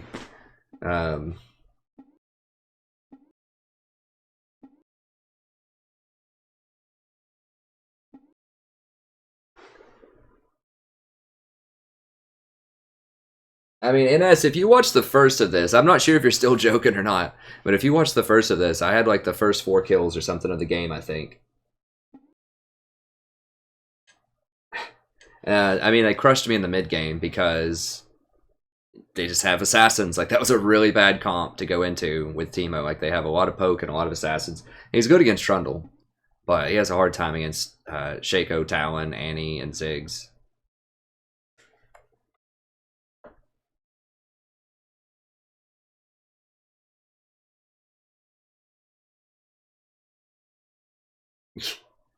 That's funny, Underdog.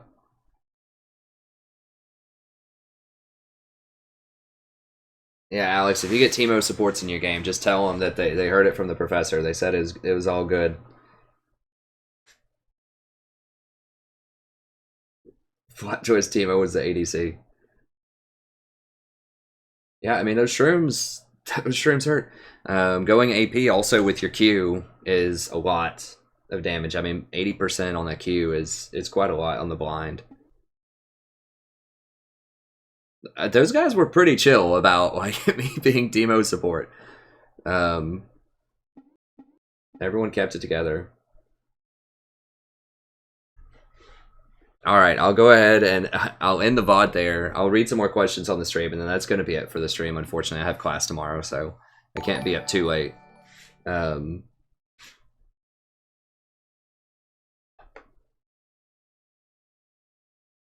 So thank you, thank you for the sub, Bob, Gundars, Kaio, Mikhail, Candace.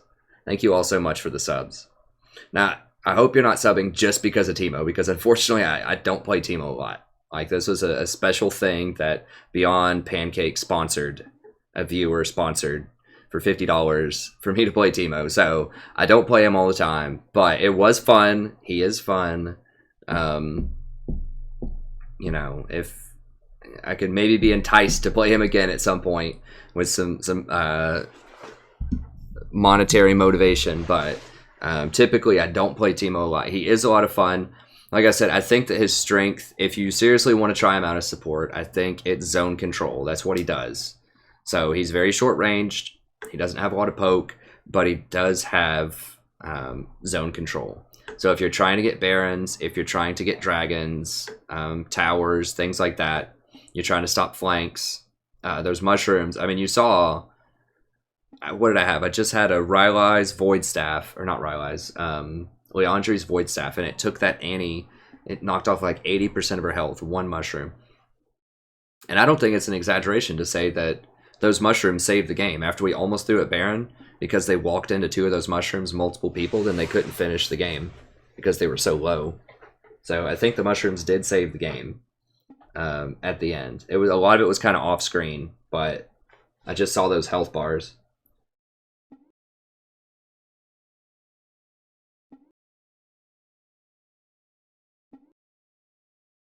But yeah, I gotta go to sleep for tonight. Thanks, Mr. Nobody. I hope it was everything you ever dreamed of. The Teemo support. Let me see it. So that's it for the VOD. Thank you very much. Have a wonderful evening, and I'll see you next time. Oops, not that. There we go. Okay, let me see if there's any final questions or anything over here.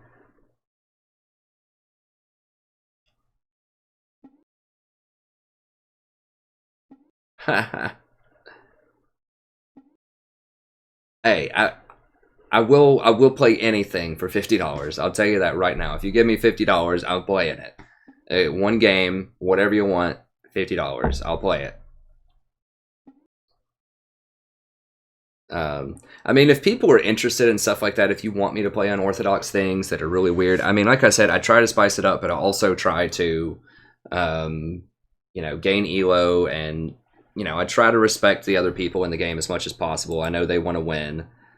But for $50, I could put a little bit of my scruples aside and play something weird. But I don't know. If people are interested, just let me know. I could do a like a Patreon or something where, if I don't know what the number would be. Yeah, it might depend on the support. I could put them in tiers. So if it's like something that's on like the far extreme of viability, then that might, you know, maybe be a little bit more money to play that rather than something that is, you know, like a B-list champion or something that I might play. So, you know, if someone wanted me to play, for example, I don't know, a Leona game or a Thresh game or something like that, maybe that would be, I don't know, $5 or $10, but like a Teemo game or like a Heimerdinger game or something, maybe that'd be more. I don't really know.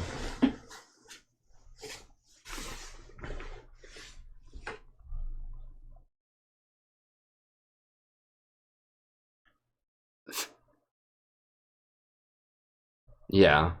I think you can dictate the support that I play for a large donation, but I think I'm going to build it, you know, the way that I think it should be built. I'm going to do the best that I can, use all the knowledge at my disposal to try to win the game. And like I said, I think the Teemo, the AP Teemo is the best ones that I've seen in solo queue are AP Teemo most of the time.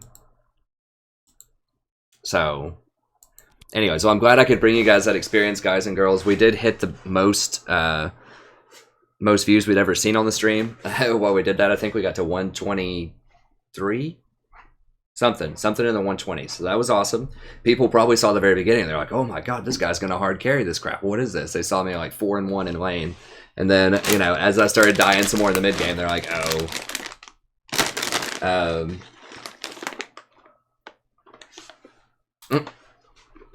I don't think I'm a Cutie Pie will play Kha'Zix support for free when he's on his challenger account. He might, I don't know.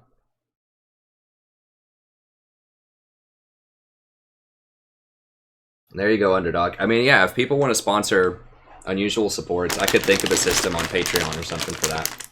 I'll tell you right now, $50 will get anything you want. Pretty much.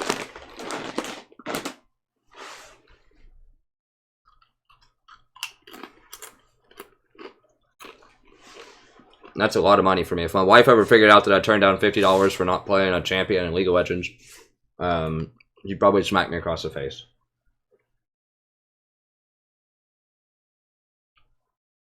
Yeah, everyone go play Teemo support now. First pick. Your team says whatever. You troll one. You said, no, man. Strategy professor. He told me, actually, don't tell them that. They'll, like, start flooding into my channel and downvoting everything, probably. But anyways, thank you very much. This was a fun stream. We did have quite a diversity of champions. Obviously, Teemo was really diverse, but we got to play a bunch of different things. We busted out the old Malzahar. Maybe it's time to dust him off and try him out a couple more times. Take him around the block before he gets nerfed. It was good. Our one Zyra game, I don't... When was this? Yeah, we had a bit of a rough time earlier in the stream.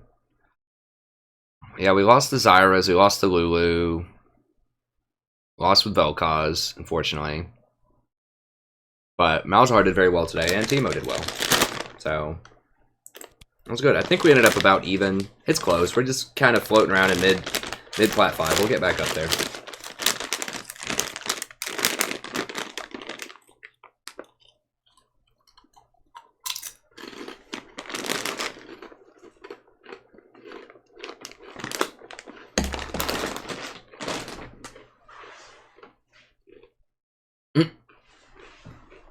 $50 for a shirtless stream. I think that would be a violation of YouTube streaming policies. I'm not sure. I'd have to see. I know Twitch is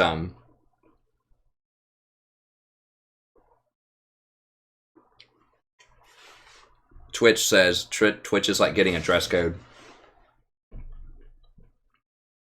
I don't think they let girls wear the low cut stuff anymore. It seems like it'd be a pretty big double standard if they could let guys, like, you know, go shirtless on a stream, but they wouldn't let girls, like, wear a bikini or something on stream. But we'll see. I mean, I'd have to hit the gym a little bit more first. But hey, I mean, I have no qualms doing a $50 shirtless stream if it's not against YouTube's terms and policies. But I'd have to get a feel for how the rest of the viewers would how they'd feel about that as well.